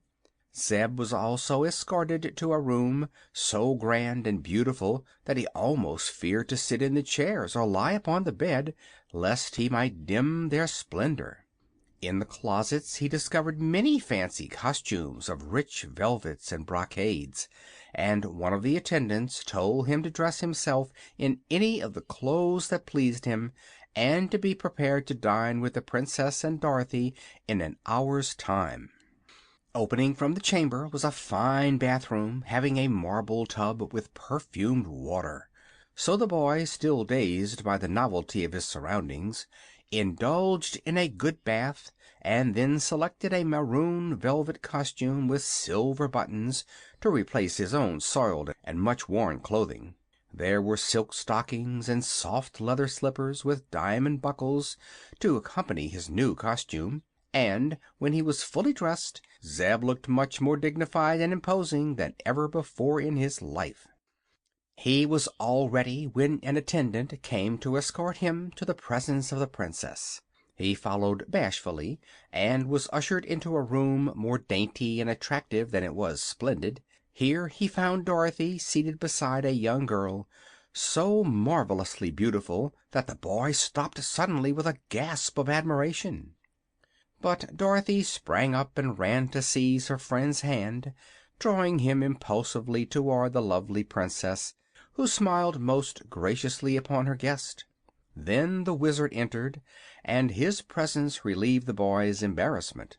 The little man was clothed in black velvet, with many sparkling emerald ornaments decorating his breast, but his bald head and wrinkled features made him appear more amusing than impressive. Ozma had been quite curious to meet the famous man who had built the Emerald City, and united the Munchkins, Gillikins, Quadlings, and Winkies into one people. So when they were all four seated at the dinner table, the Princess said, "Please tell me, Mr. Wizard, whether you called yourself Oz after this great country, or whether you believe my country is called Oz after you. It is a matter that I have long wished to inquire about, because you are of a strange race, and my own name is Ozma. No one, I am sure, is better able to explain this mystery than you." "That is true," answered the little Wizard. "Therefore it will give me pleasure to explain my connection with your country. In the first place, I must tell you that I was born in Omaha, and my father, who was a politician, named me Oscar Zoroaster Phadrig Isaac Norman Henkel Emmanuel Ambroise Diggs, Diggs being the last name because he could think of no more to go before it. Taken together, it was a dreadfully long name to weigh down a poor innocent child, and one of the hardest lessons I ever learned was to remember my own name. When I grew up, I just called myself O.Z., because the other initials were Pinhead, and that spelled pinhead, which was a reflection on my intelligence. "Surely no one could blame you for cutting your name short," said Ozma sympathetically. "But didn't you cut it almost too short?" "Perhaps so," replied the Wizard. "When a young man I ran away from home and joined a circus. I used to call myself a wizard and do tricks of ventriloquism." "What does that mean?" asked the Princess. "Throwing my voice into any object I pleased, to make it appear that the object was speaking instead of me. Also I began to make balloon ascensions. On my balloon, and on all the other articles I used in the circus, I painted the two initials O.Z. to show that those things belonged to me. One day my balloon ran away with me and brought me across the deserts to this beautiful country. When the people saw me come from the sky, they naturally thought me some superior creature, and bowed down before me. I told them I was a wizard, and showed them some easy tricks that amazed them, and when they saw the initials painted on the balloon they called me Oz." "Now I begin to understand," said the Princess, smiling. "At that time," continued the Wizard, busily eating his soup while talking, "there were 4 separate countries in this land, each one of the 4 being ruled by a witch. But the people thought my power was greater than that of the witches, and perhaps the witches thought so too, for they never dared oppose me. I ordered the Emerald City to be built just where the 4 countries cornered together, and when it was completed I announced myself the ruler of the Land of Oz, which included all the 4 countries of the Munchkins, the Gillikins, the Winkies, and the Quadlings. Over this land I ruled in peace for many years, until I grew old and longed to see my native city once again. So when Dorothy was first blown to this place by a cyclone, I arranged to go away with her in a balloon, but the balloon escaped too soon and carried me back alone. After many adventures I reached Omaha, only to find that all my old friends were dead or had moved away. So having nothing else to do, I joined a circus again and made my balloon ascensions until the earthquake caught me." "That is quite a history," said Ozma. "But there is a little more history about the Land of Oz that you do not seem to understand, perhaps for the reason that no one ever told it to you. Many years before you came here this land was united under one ruler, as it is now, and the ruler's name was always Oz, which means in our language great and good. Or if the ruler happened to be a woman, her name was always Ozma. But once upon a time 4 witches leagued together to depose the king and rule the 4 parts of the kingdom themselves. So when the ruler, my grandfather, was hunting one day, one wicked witch named Mombi stole him and carried him away, keeping him close prisoner. Then the witches divided up the kingdom and ruled the 4 parts of it until you came here. That was why the people were so glad to see you, and why they thought from your initials that you were their rightful ruler." "But at that time," said the Wizard, thoughtfully, There were 2 good witches and 2 wicked witches ruling in the land. Yes, replied Ozma, because a good witch had conquered Mombi in the north, and Glinda the Good had conquered the evil witch in the south. But Mombi was still my grandfather's jailer, and afterward my father's jailer. When I was born she transformed me into a boy, hoping that no one would ever recognize me and know that I was the rightful Princess of the Land of Oz. But I escaped from her and am now the ruler of my people." "I am very glad of that," said the Wizard, "and hope you will consider me one of your most faithful and devoted subjects." "We owe a great deal to the wonderful Wizard," continued the Princess, "for it was you who built this splendid Emerald City." "Your people built it," he answered. "I only bossed the job, as we say in Omaha." "But you ruled it wisely and well for many years," said she, "and made the people proud of your magical art. So as you are now too old to wander abroad and work in a circus, I offer you a home here as long as you live. You shall be the official wizard of my kingdom and be treated with every respect and consideration." "I accept your kind offer with gratitude, gracious Princess," the little man said in a soft voice, and they could all see that teardrops were standing in his keen old eyes. It meant a good deal to him to secure a home like this. "He's only a humbug wizard, though," said Dorothy, smiling at him. "And that is the safest kind of wizard to have," replied Ozma promptly. "Oz can do some good tricks, humbug or no humbug," announced Zeb, who was now feeling more at ease. "He shall amuse us with his tricks tomorrow," said the Princess. "I have sent messengers to summon all of Dorothy's old friends to meet her and give her welcome, and they ought to arrive very soon now." Indeed, the dinner was no sooner finished than in rushed the Scarecrow to hug Dorothy in his padded arms and tell her how glad he was to see her again. The Wizard was also most heartily welcomed by the straw man, who was an important personage in the Land of Oz. "How are your brains?" inquired the little humbug, as he grasped the soft, stuffed hands of his old friend. "Working finely," answered the Scarecrow. "I'm very certain, Oz, that you gave me the best brains in the world, for I can think with them day and night when all other brains are fast asleep." "How long did you rule the Emerald City after I left here?" was the next question. "Quite a while, until I was conquered by a girl named General Ginger. But Ozma soon conquered her with the help of Glinda the Good, and after that I went to live with Nick Chopper, the Tin Woodman." Just then a loud cackling was heard outside, and when a servant threw open the door with a low bow, a yellow hen strutted in. Dorothy sprang forward and caught the fluffy fowl in her arms, uttering at the same time a glad cry. "Oh, Billina!" she said, "how fat and sleek you've grown!" "Why shouldn't I?" asked the hen in a sharp, clear voice. "I live on the fat of the land, don't I, Ozma?" "You have everything you wish for," said the Princess. Around Billina's neck was a string of beautiful pearls, and on her legs were bracelets of emeralds. She nestled herself comfortably in Dorothy's lap until the kitten gave a snarl of jealous anger and leaped up with a sharp claw fiercely bared to strike Billina a blow. But the little girl gave the angry kitten such a severe cuff that it jumped down again without daring to scratch.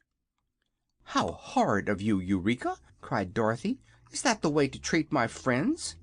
"You have queer friends, seems to me," replied the kitten in a surly tone. "Seems to me the same way," said Billina scornfully, "if that beastly cat is one of them." "Look here," said Dorothy sternly, "I won't have any quarreling in the Land of Oz, I can tell you. Everybody lives in peace here, and loves everybody else, and unless you two, Billina and Eureka, make up and be friends, I'll take my magic belt and wish you both home again immediately. So there!" They were both much frightened at the threat, and promised meekly to be good, but it was never noticed that they became very warm friends for all that. And now the Tin Woodman arrived, his body most beautifully nickel-plated, so that it shone splendidly in the brilliant light of the room. The Tin Woodman loved Dorothy most tenderly, and welcomed with joy the return of the little old Wizard. "Sir," said he to the latter, "I can never thank you enough for the excellent heart you once gave me. It has made me many friends, I assure you, and it beats as kindly and lovingly today as it ever did." "I'm glad to hear that," said the Wizard. "I was afraid it would get moldy in that tin body of yours." "Not at all," returned Nick Chopper. "It keeps finely, being preserved in my air-tight chest." Zeb was a little shy when first introduced to these queer people, but they were so friendly and sincere that he soon grew to admire them very much, even finding some good qualities in the yellow hen. But he became nervous again when the next visitor was announced. "This," said Princess Ozma, "is my friend Mr. H.M. Wogglebug, T.E., who assisted me one time when I was in great distress, and is now the Dean of the Royal College of Athletic Science." "Ah," said the Wizard, "I'm pleased to meet so distinguished a personage." H.M., said the Woggle-Bug pompously, means highly magnified, and T.E. means thoroughly educated. I am in reality a very big bug, and doubtless the most intelligent being in all this broad domain. "How well you disguise it," said the Wizard, "but I don't doubt your word in the least." "Nobody doubts it, sir," replied the Woggle-Bug, and drawing a book from its pocket, the strange insect turned its back on the company and sat down in a corner to read. Nobody minded this rudeness, which might have seemed more impolite in one less thoroughly educated, so they straightway forgot him and joined in a merry conversation that kept them well amused until bedtime arrived.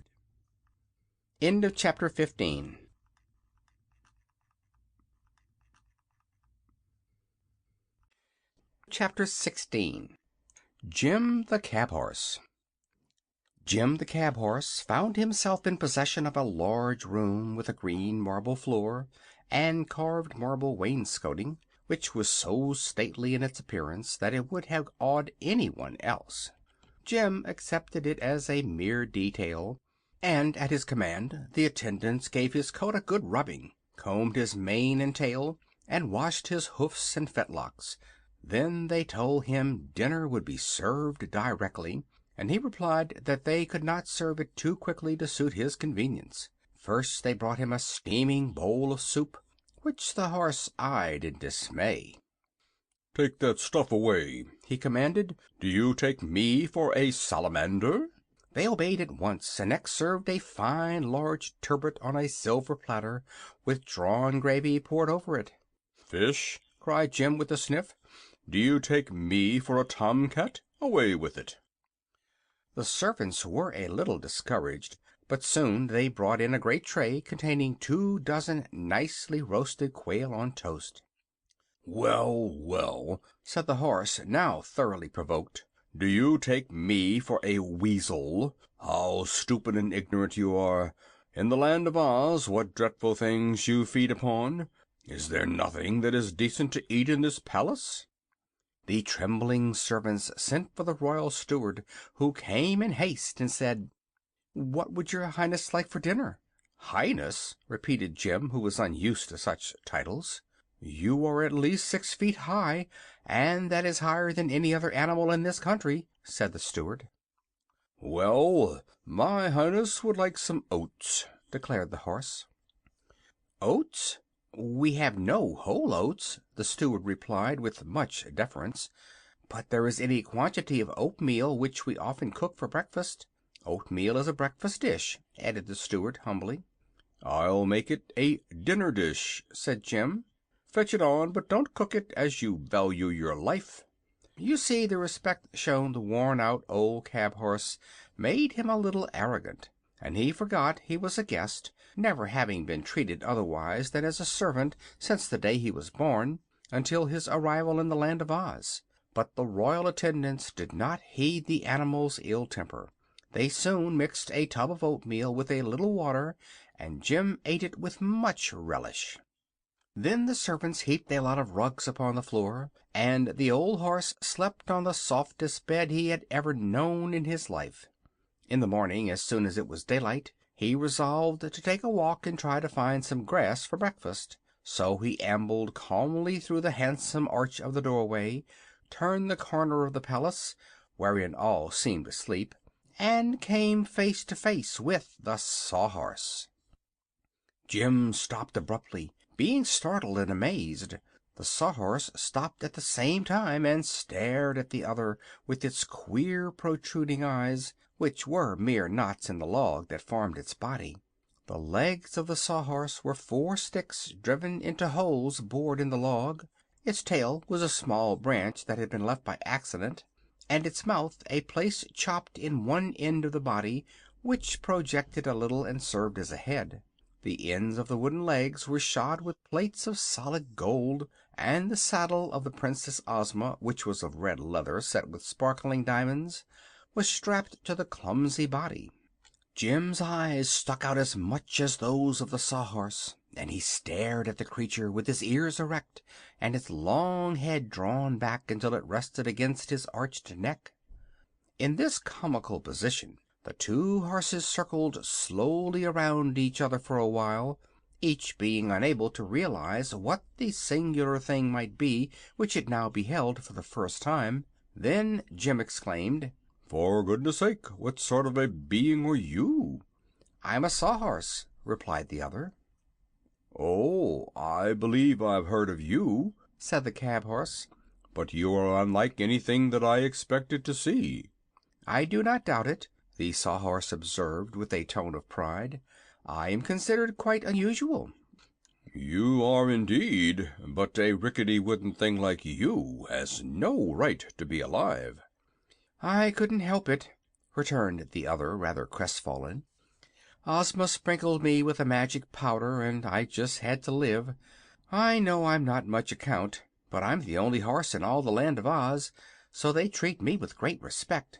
"You? A horse?" "Oh, not a real one, of course. There are no real horses here at all, but I'm a splendid imitation of one." Jim gave an indignant neigh. "Look at me!" he cried. "Behold a real horse!" The wooden animal gave a start, and then examined the other intently. "Is it possible that you are a real horse?" he murmured. "Not only possible, but true," replied Jim, who was gratified by the impression he had created. "It is proved by my fine points. For example, look at the long hairs on my tail with which I can whisk away the flies." "The flies never bother me," said the Sawhorse. "And notice my great strong teeth with which I nibble the grass." "It is not necessary for me to eat," observed the Sawhorse. "Also examine my broad chest, which enables me to draw deep, full breaths," said Jim proudly. "I have no need to breathe," returned the other. "Oh, you miss many pleasures," remarked the cab horse pityingly. "You do not know the relief of brushing away a fly that has bitten you, nor the delight of eating delicious food, nor the satisfaction of drawing a long breath of fresh, pure air. You may be an imitation of a horse, but you're a mighty poor one." "Oh, I cannot hope ever to be like you," sighed the Sawhorse. "But I am glad to meet at last a real horse. You are certainly the most beautiful creature I ever beheld." This praise won Jim completely. To be called beautiful was a novelty in his experience. Said he, "Your chief fault, my friend, is in being made of wood, and that I suppose you cannot help. Real horses, like myself, are made of flesh and blood and bones." "I can see the bones all right," replied the Sawhorse, "and they are admirable and distinct. Also I can see the flesh, but the blood, I suppose, is tucked away inside." "Exactly," said Jim. "What good is it?" asked the Sawhorse. Jim did not know, but he would not tell the Sawhorse that. "If anything cuts me," he replied, "the blood runs out to show where I am cut. You, poor thing, cannot even bleed when you are hurt." "But I am never hurt," said the Sawhorse. "Once in a while I get broken up some, but I'm easily repaired and put in good order again, and I never feel a break or a splinter in the least." Jim was almost tempted to envy the wooden horse for being unable to feel pain, but the creature was so absurdly unnatural that he decided he would not change places with it under any circumstances. "How did you happen to be shod with gold?" he asked. "Princess Ozma did that," was the reply, "and it saves my legs from wearing out. We've had a good many adventures together, Ozma and I, and she likes me." The cab horse was about to reply when suddenly he gave a start and a neigh of terror, and stood trembling like a leaf, for around the corner had come two enormous savage beasts, treading so lightly that they were upon him before he was aware of their presence. Jim was in the act of plunging down the path to escape when the Sawhorse cried out, "Stop, my brothers! Stop, Real Horse! These are friends, and will do you no harm." Jim hesitated, eyeing the beasts fearfully.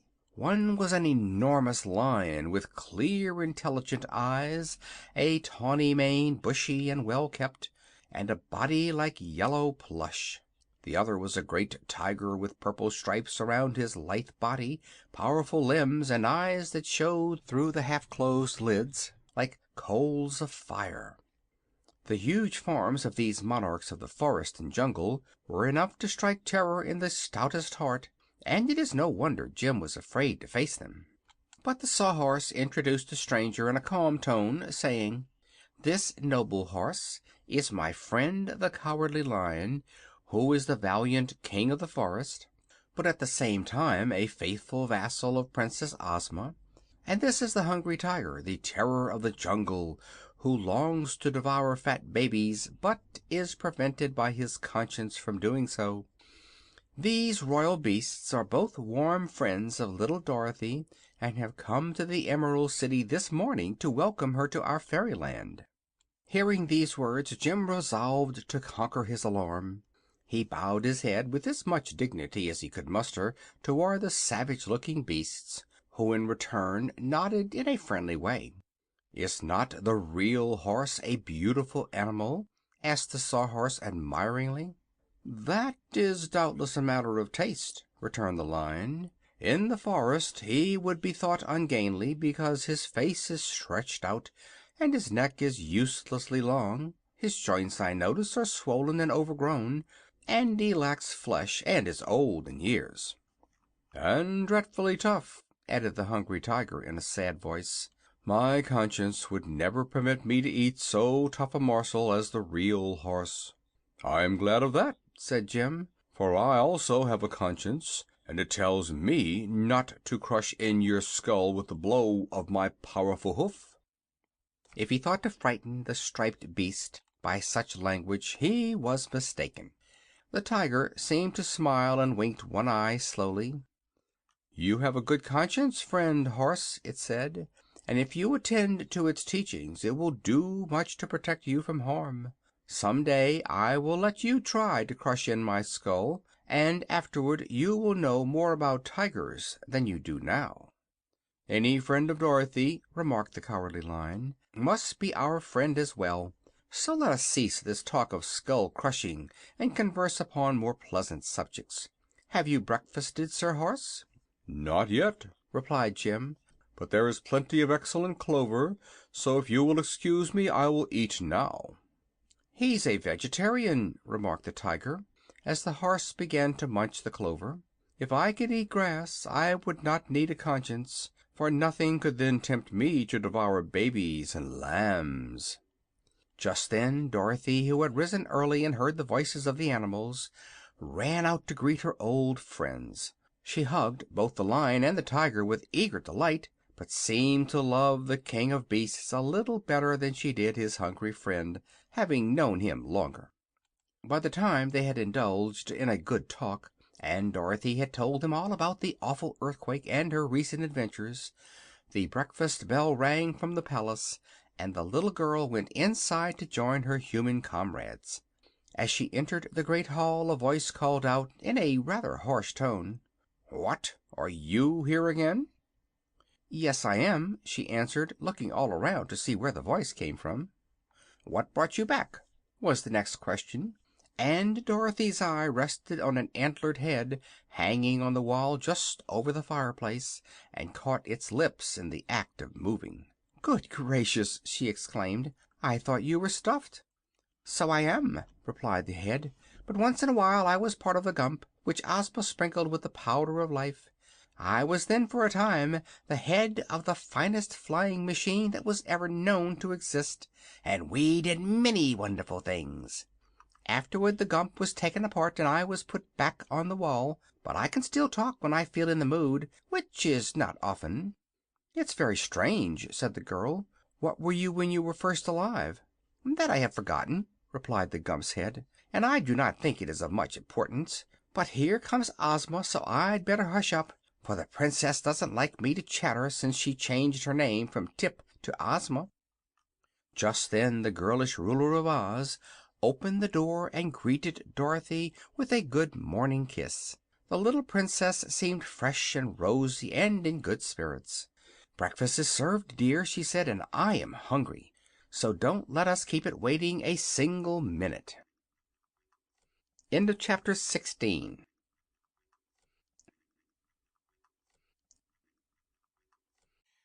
Chapter 17. The 9 Tiny Piglets. After breakfast Ozma announced that she had ordered a holiday to be observed throughout the Emerald City in honor of her visitors. The people had learned that their old Wizard had returned to them, and all were anxious to see him again, for he had always been a rare favorite. So first there was to be a grand procession through the streets, after which the little old man was requested to perform some of his wizardries in the great throne room of the palace. In the afternoon there were to be games and races. The procession was very imposing. First came the Imperial Cornet Band of Oz, dressed in emerald velvet uniforms, with slashes of pea green satin and buttons of immense cut emeralds. They played the national air called the Oz Spangled Banner, and behind them were the standard bearers with the royal flag. This flag was divided into 4 quarters, one being colored sky blue, another pink, a third lavender, and a fourth white. In the center was a large emerald green star, and all over the 4 quarters were sewn spangles that glittered beautifully in the sunshine. The colors represented the 4 countries of Oz, and the green star the Emerald City. Just behind the royal standard bearers came the Princess Ozma in her royal chariot, which was of gold encrusted with emeralds and diamonds set in exquisite designs. The chariot was drawn on this occasion by the Cowardly Lion and the Hungry Tiger, who were decorated with immense pink and blue bows. In the chariot rode Ozma and Dorothy, the former in splendid raiment and wearing her royal coronet, while the little Kansas girl wore around her waist the magic belt she had once captured from the Nome King. Following the chariot came the Scarecrow mounted on the Sawhorse, and the people cheered him almost as loudly as they did their lovely ruler. Behind him stalked with regular jerky steps the famous machine man called Tik-Tok, who had been wound up by Dorothy for the occasion. Tik-Tok moved by clockwork and was made all of burnished copper. He really belonged to the Kansas girl, who had much respect for his thoughts after they had been properly wound and set going, but as the copper man would be useless in any place but a fairy country, Dorothy had left him in charge of Ozma, who saw that he was suitably cared for. There followed another band after this, which was called the Royal Court Band, because the members all lived in the palace. They wore white uniforms with real diamond buttons, and played "What is Oz Without Ozma" very sweetly. Then came Professor Wogglebug with a group of students from the Royal College of Scientific Athletics. The boys wore long hair and striped sweaters, and yelled their college yell every other step they took, to the great satisfaction of the populace, which was glad to have this evidence that their lungs were in good condition. The brilliantly polished Tin Woodman marched next at the head of the Royal Army of Oz, which consisted of 28 officers, from generals down to captains. There were no privates in the army, because all were so courageous and skillful that they had been promoted one by one until there were no privates left. Jim in the buggy followed, the old cab horse being driven by Zeb, while the Wizard stood up on the seat and bowed his bald head right and left in answer to the cheers of the people who crowded thick about him. Taken altogether, the procession was a grand success, and when it had returned to the palace the citizens crowded into the great throne room to see the Wizard perform his tricks. The first thing the little humbug did was to produce a tiny white piglet from underneath his hat and pretend to pull it apart, making two. This act he repeated until all of the 9 tiny piglets were visible, and they were so glad to get out of his pocket that they ran around in a very lively manner. The pretty little creatures would have been a novelty anywhere, so the people were as amazed and delighted at their appearance as even the Wizard could have desired. When he had made them all disappear again, Ozma declared she was sorry they were gone, for she wanted one of them to pet and play with. So the Wizard, pretending to take one of the piglets out of the hair of the Princess, while really he slyly took it from his inside pocket, and Ozma smiled joyously as the creature nestled in her arms, and she promised to have an emerald collar made for its fat neck, and to keep the little squealer always at hand to amuse her. Afterward it was noticed that the Wizard always performed his famous trick with 8 piglets, but it seemed to please the people just as well as if there had been 9 of them. In his little room back of the throne room the Wizard had found a lot of things he had left behind him when he went away in the balloon, for no one had occupied the apartment in his absence. There was enough material there to enable him to prepare several new tricks which he had learned from some of the jugglers in the circus, and he had passed part of the night in getting them ready. So he followed the trick of the 9 tiny piglets with several other wonderful feats that greatly delighted his audience, and the people did not seem to care a bit whether the little man was a humbug wizard or not, so long as he succeeded in amusing them. They applauded all his tricks, and at the end of the performance begged him earnestly not to go away again and leave them. "In that case," said the little man gravely, "I will cancel all of my engagements before the crowned heads of Europe and America, and devote myself to the people of Oz, for I love you all so well that I can deny you nothing." After the people had been dismissed with this promise, our friends joined Princess Ozma at an elaborate luncheon in the palace, where even the tiger and the lion were sumptuously fed, and Jim the cab horse ate his oatmeal out of a golden bowl with 7 rows of rubies, sapphires, and diamonds set around the rim of it. In the afternoon they all went to a great field outside the city gates, where the games were to be held. There was a beautiful canopy for Ozma and her guests to sit under and watch the people run races and jump and wrestle. You may be sure the folks of Oz did their best with such a distinguished company watching them. And finally Zeb offered to wrestle with a little Munchkin who seemed to be the champion. In appearance he was twice as old as Zeb, for he had long pointed whiskers and wore a peaked hat with little bells all around the brim of it, which tinkled gaily as he moved. But although the Munchkin was hardly tall enough to come to Zeb's shoulder, he was so strong and clever that he laid the boy 3 times on his back with apparent ease. Zeb was greatly astonished at his defeat, and when the pretty princess joined her people in laughing at him, he proposed a boxing match with the Munchkin, to which the little Ozite readily agreed. But the first time that Zeb managed to give him a sharp box on the ears, the Munchkin sat down upon the ground and cried until the tears ran down his whiskers because he had been hurt. This made Zeb laugh in turn, and the boy felt comforted to find that Ozma laughed as merrily at her weeping subject as she had at him. Just then the Scarecrow proposed a race between the Sawhorse and the Cab horse, and although all the others were delighted at the suggestion, the Sawhorse drew back, saying, "Such a race would not be fair." "Of course not," added Jim with a touch of scorn. "Those little wooden legs of yours are not half as long as my own." "It isn't that," said the Sawhorse modestly, "but I never tire, and you do." "Bah!" cried Jim, looking with great disdain at the other. "Do you imagine for an instant that such a shabby imitation of a horse as you are can run as fast as I?" "I don't know, I'm sure," replied the Sawhorse. "That is what we are trying to find out," remarked the Scarecrow. "The object of a race is to see who can win it, or at least that is what my excellent brains think."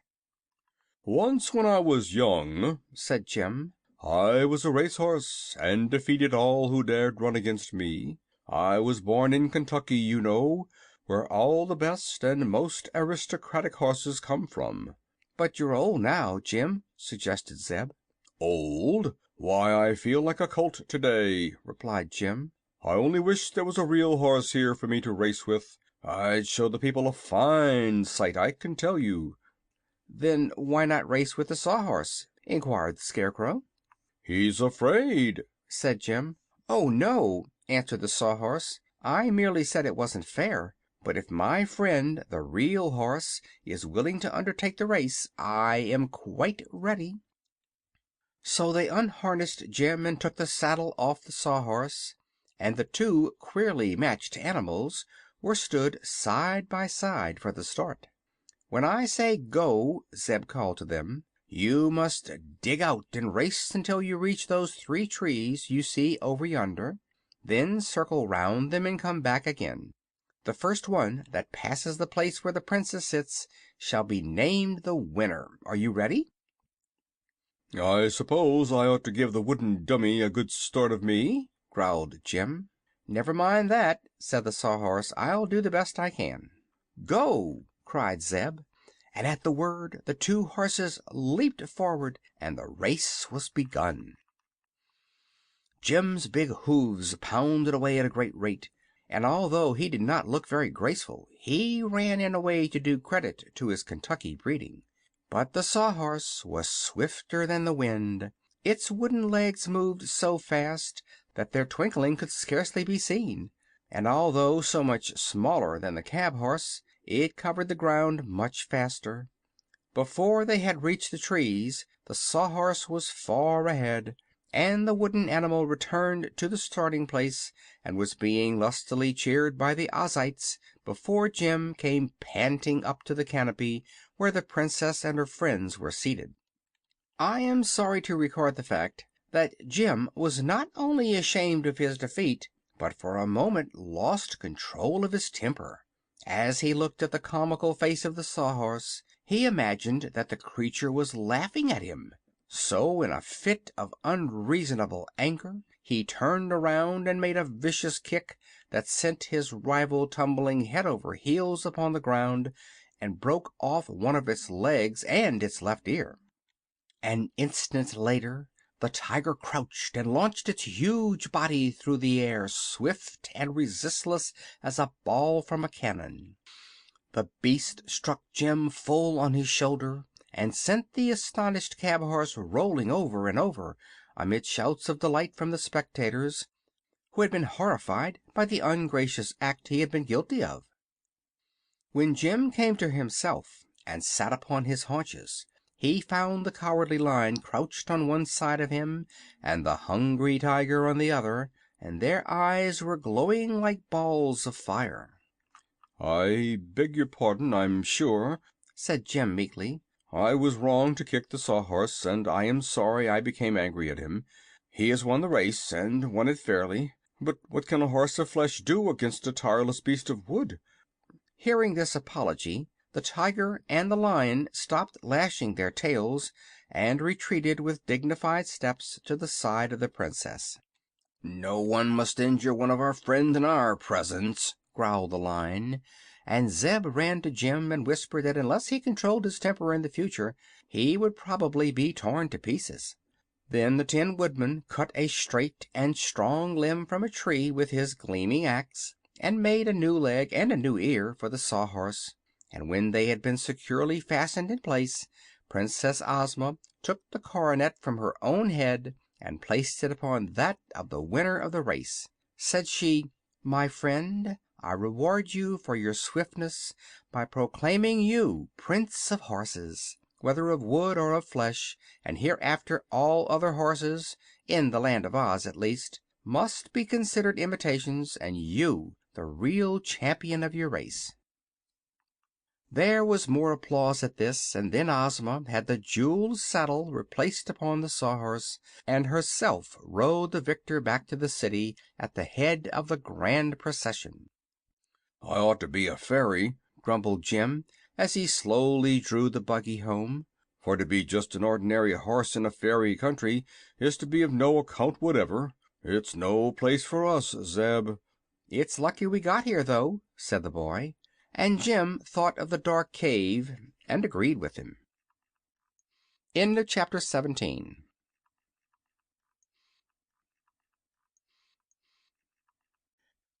18.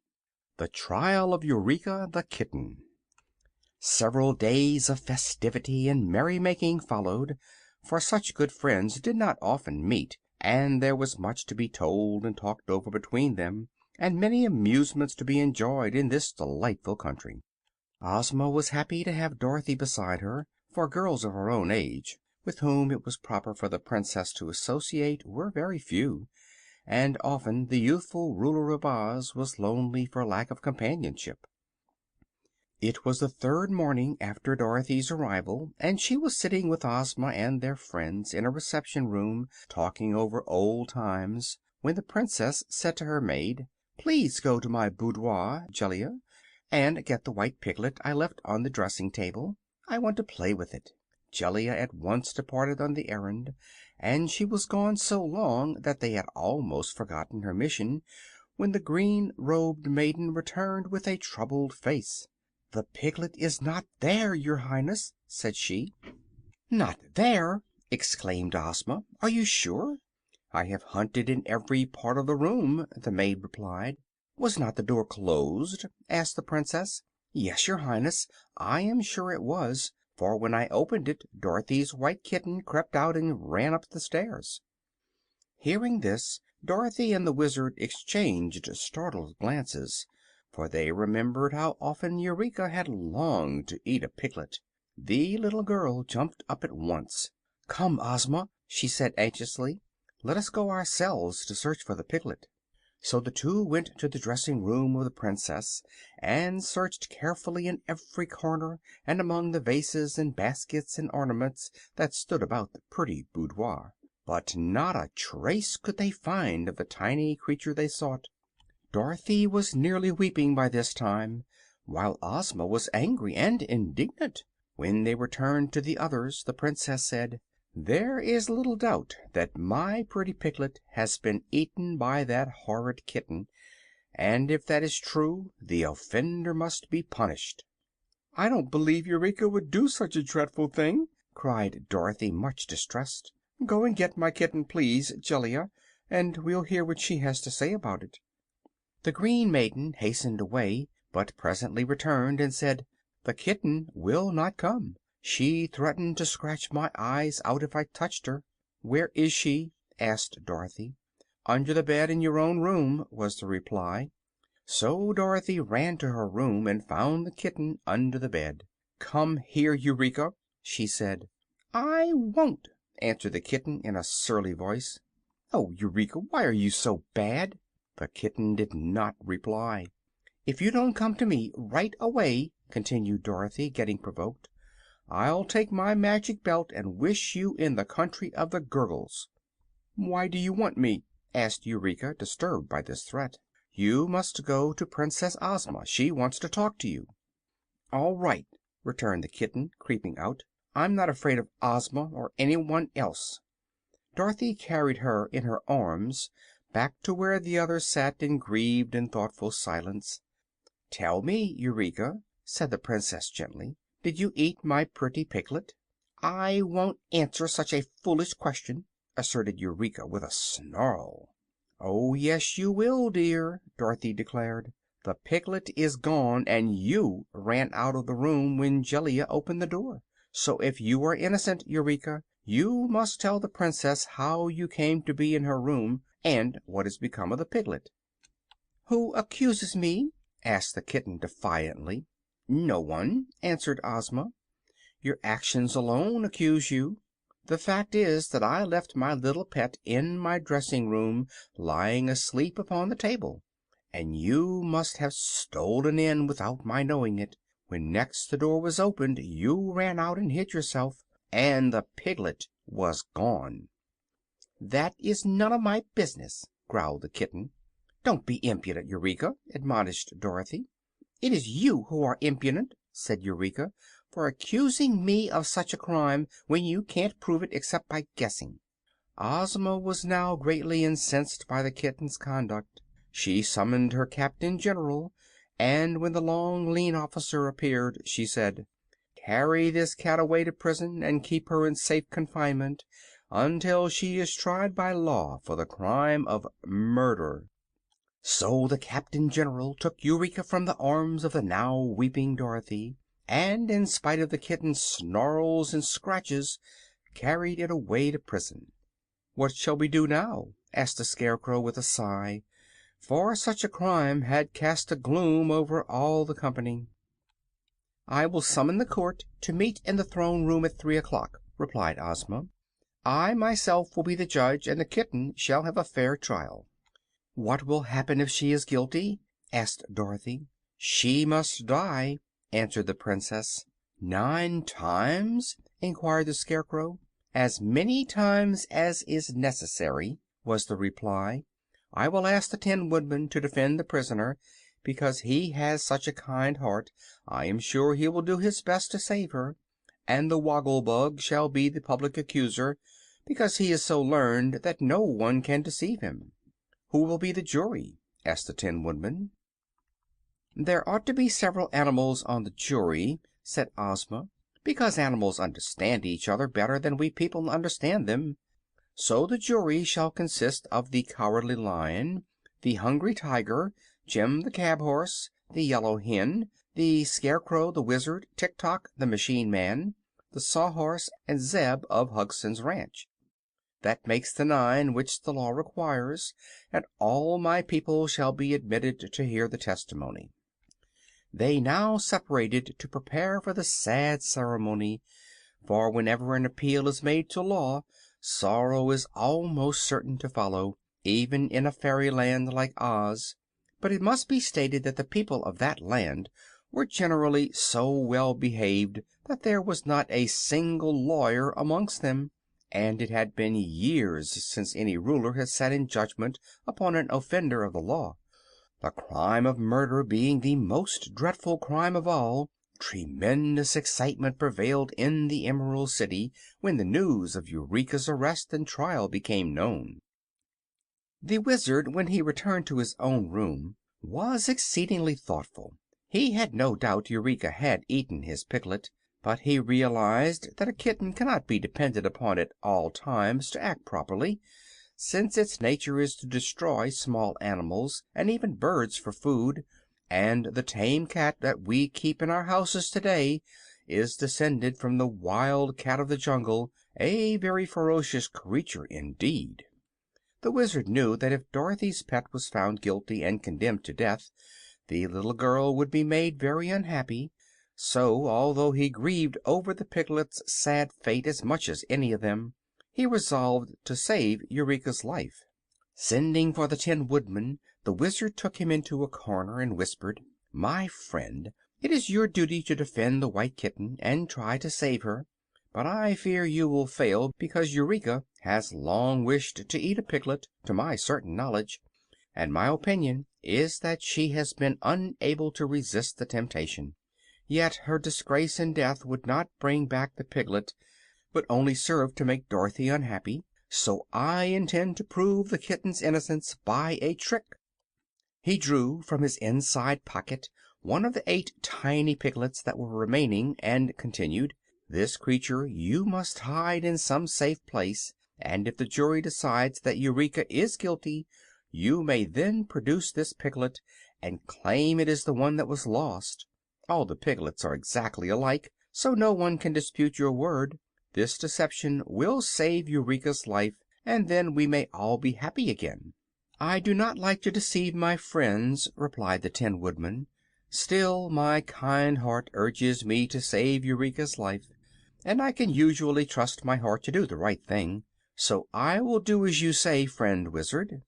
After some thought he placed the little pig inside his funnel-shaped hat, and then put the hat upon his head and went back to his room to think over his speech to the jury. End of chapter 18.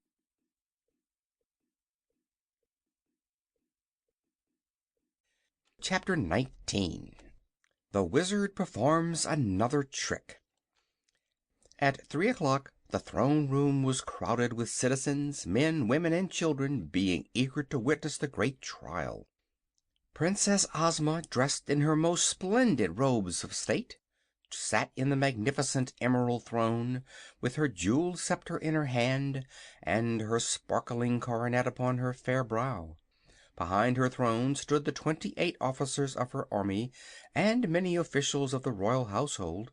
At her right sat the queerly assorted jury, animals, animated dummies, and people, all gravely prepared to listen to what was said.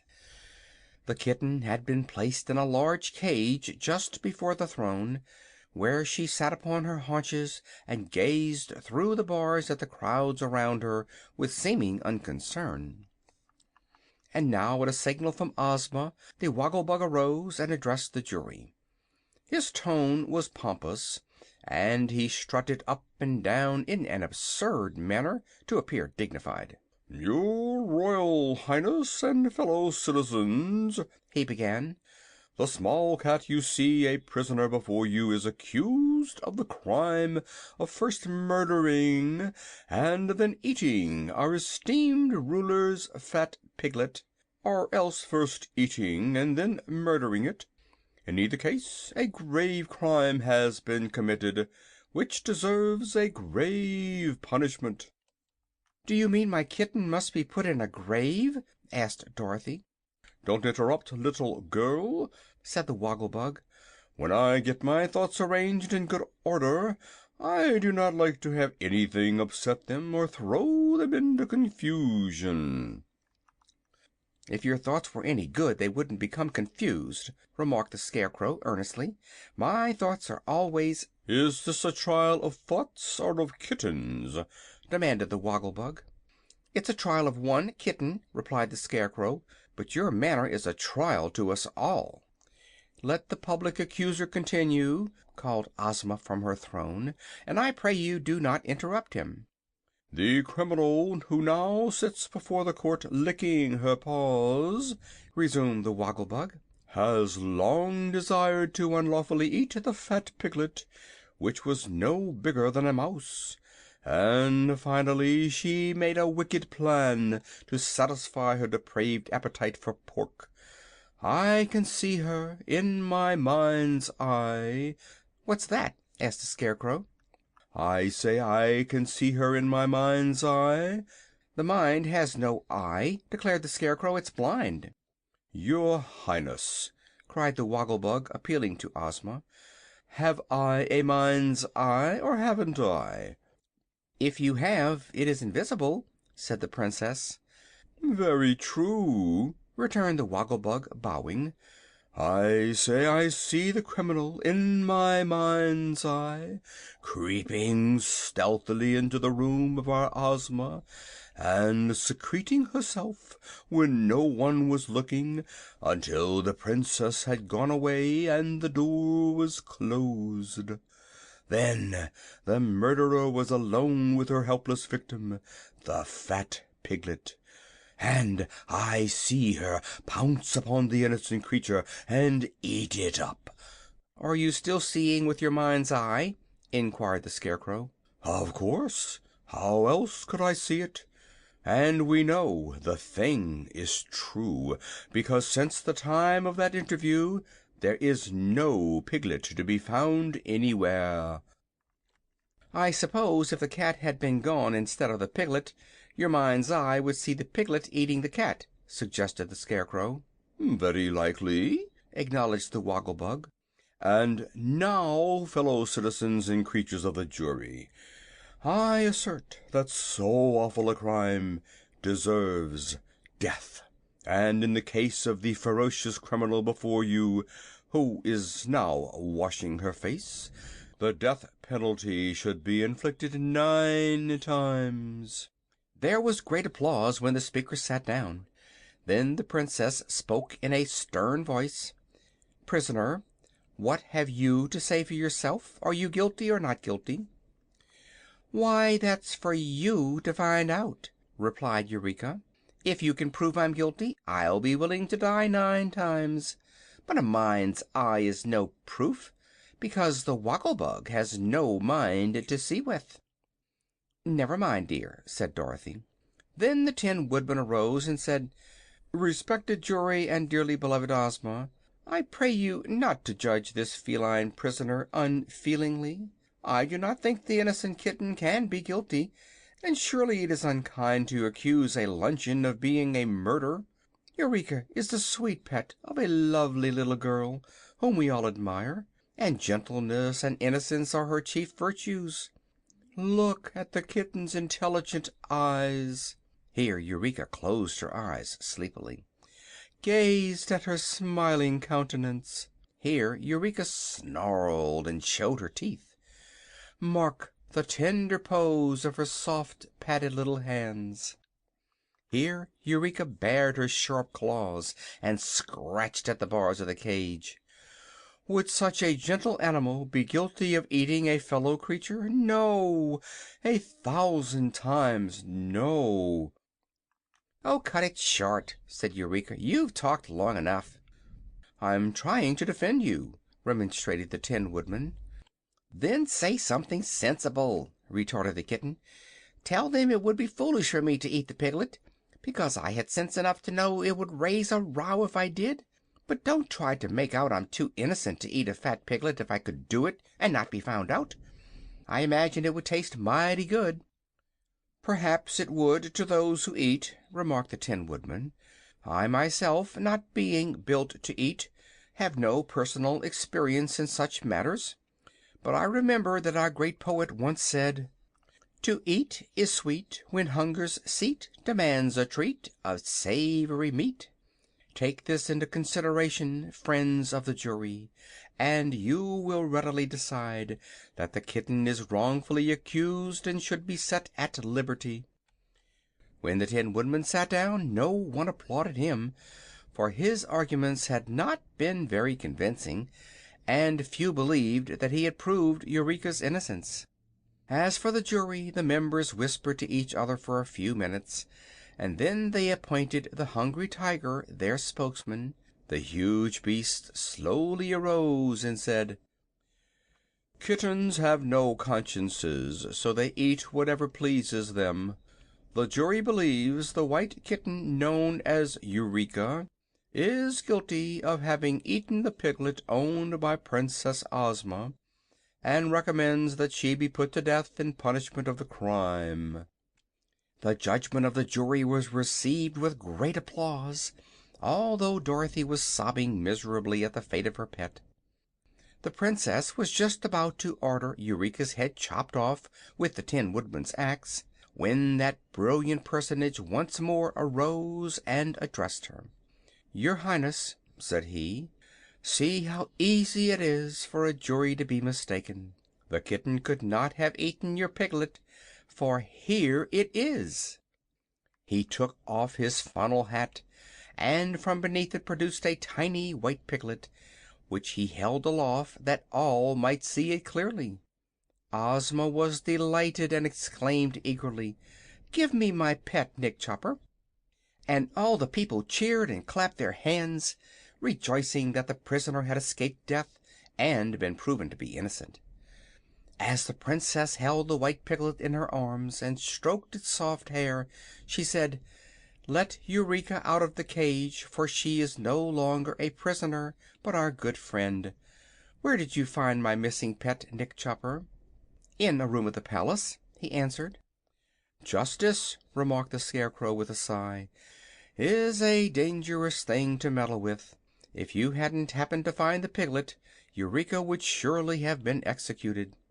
"But justice prevailed at the last," said Ozma, "for here is my pet, and Eureka is once more free." "I refuse to be free!" cried the kitten in a sharp voice, "unless the Wizard can do his trick with 8 piglets. If he can produce but 7, then this is not the piglet that was lost, but another one." "Hush, Eureka!" warned the Wizard. "Don't be foolish," advised the Tin Woodman, "or you may be sorry for it." "The piglet that belonged to the Princess wore an emerald collar," said Eureka loudly enough for all to hear. "So it did!" exclaimed Ozma. "This cannot be the one the Wizard gave me." "Of course not. He had 9 of them altogether," declared Eureka, "and I must say it was very stingy of him not to let me eat just a few. But now that this foolish trial is ended, I will tell you what really became of your pet piglet." At this everyone in the throne room suddenly became quiet, and the kitten continued in a calm, mocking tone of voice: "I will confess that I intended to eat the little pig for my breakfast. So I crept into the room where it was kept while the Princess was dressing and hid myself under a chair. When Ozma went away she closed the door and left her pet on the table. At once I jumped up and told the piglet not to make a fuss, for he would be inside of me in half a second. But no one can teach one of these creatures to be reasonable. Instead of keeping still so I could eat him comfortably, he trembled so with fear that he fell off the table into a big vase that was standing on the floor. The vase had a very small neck and spread out at the top like a bowl. At first the piglet stuck in the neck of the vase, and I thought I should get him after all, but he wriggled himself through and fell down into the deep bottom part, and I suppose he's there yet." All were astonished at this confession, and Ozma at once sent an officer to her room to fetch the vase. When he returned the Princess looked down the narrow neck of the big ornament and discovered her lost piglet, just as Eureka had said she would.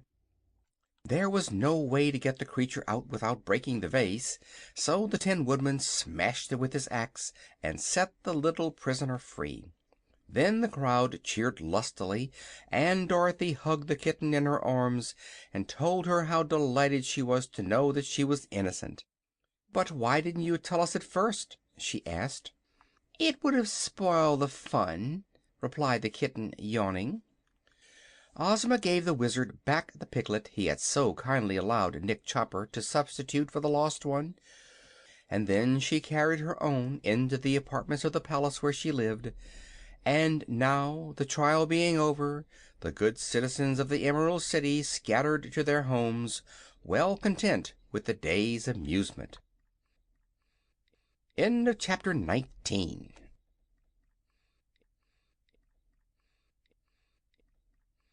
Chapter 20. Zeb returns to the ranch.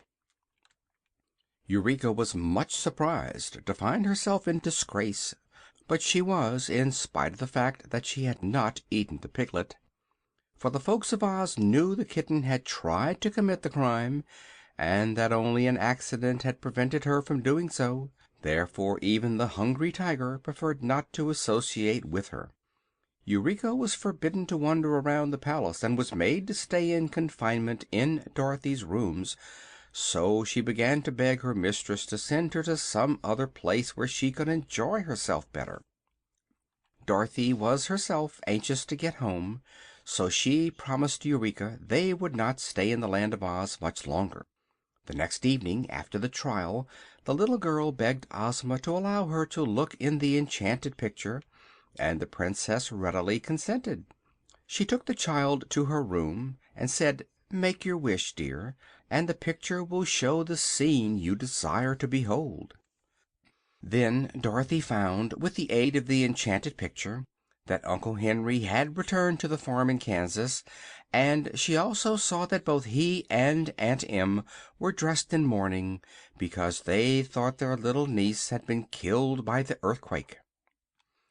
"Really," said the girl anxiously, "I must get back as soon as possible to my own folks." Zeb also wanted to see his home, and although he did not find anyone mourning for him, the sight of Hugson's ranch in the picture made him long to get back there. "This is a fine country, and I like all the people that live in it," he told Dorothy. "But the fact is, Jim and I don't seem to fit into a fairyland, and the old horse has been begging me to go home ever since he lost the race. So if you can find a way to fix it, we'll be much obliged to you." "Ozma can do it easily," replied Dorothy. "Tomorrow morning I'll go to Kansas and you can go to Californy." That last evening was so delightful that the boy will never forget it as long as he lives. They were all together, except Eureka, in the pretty rooms of the Princess, and the Wizard did some new tricks, and the Scarecrow told stories, and the Tin Woodman sang a love song in a sonorous metallic voice, and everybody laughed and had a good time.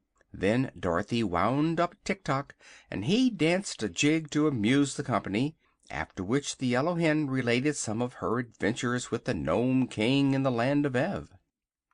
The Princess served delicious refreshments to those who were in the habit of eating, and when Dorothy's bedtime arrived the company separated after exchanging many friendly sentiments.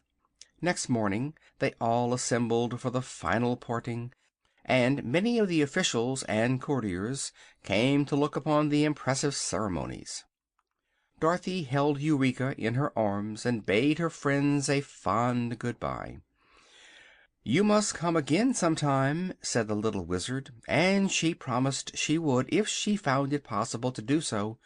"But Uncle Henry and Aunt Em need me to help them," she added, "so I can't ever be very long away from the farm in Kansas."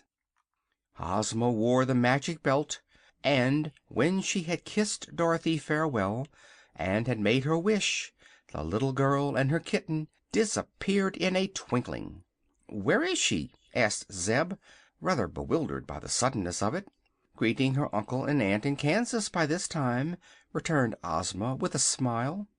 Then Zeb brought out Jim, all harnessed to the buggy, and took his seat. "I'm much obliged for all your kindness," said the boy, "and very grateful to you for saving my life and sending me home again after all the good times I've had.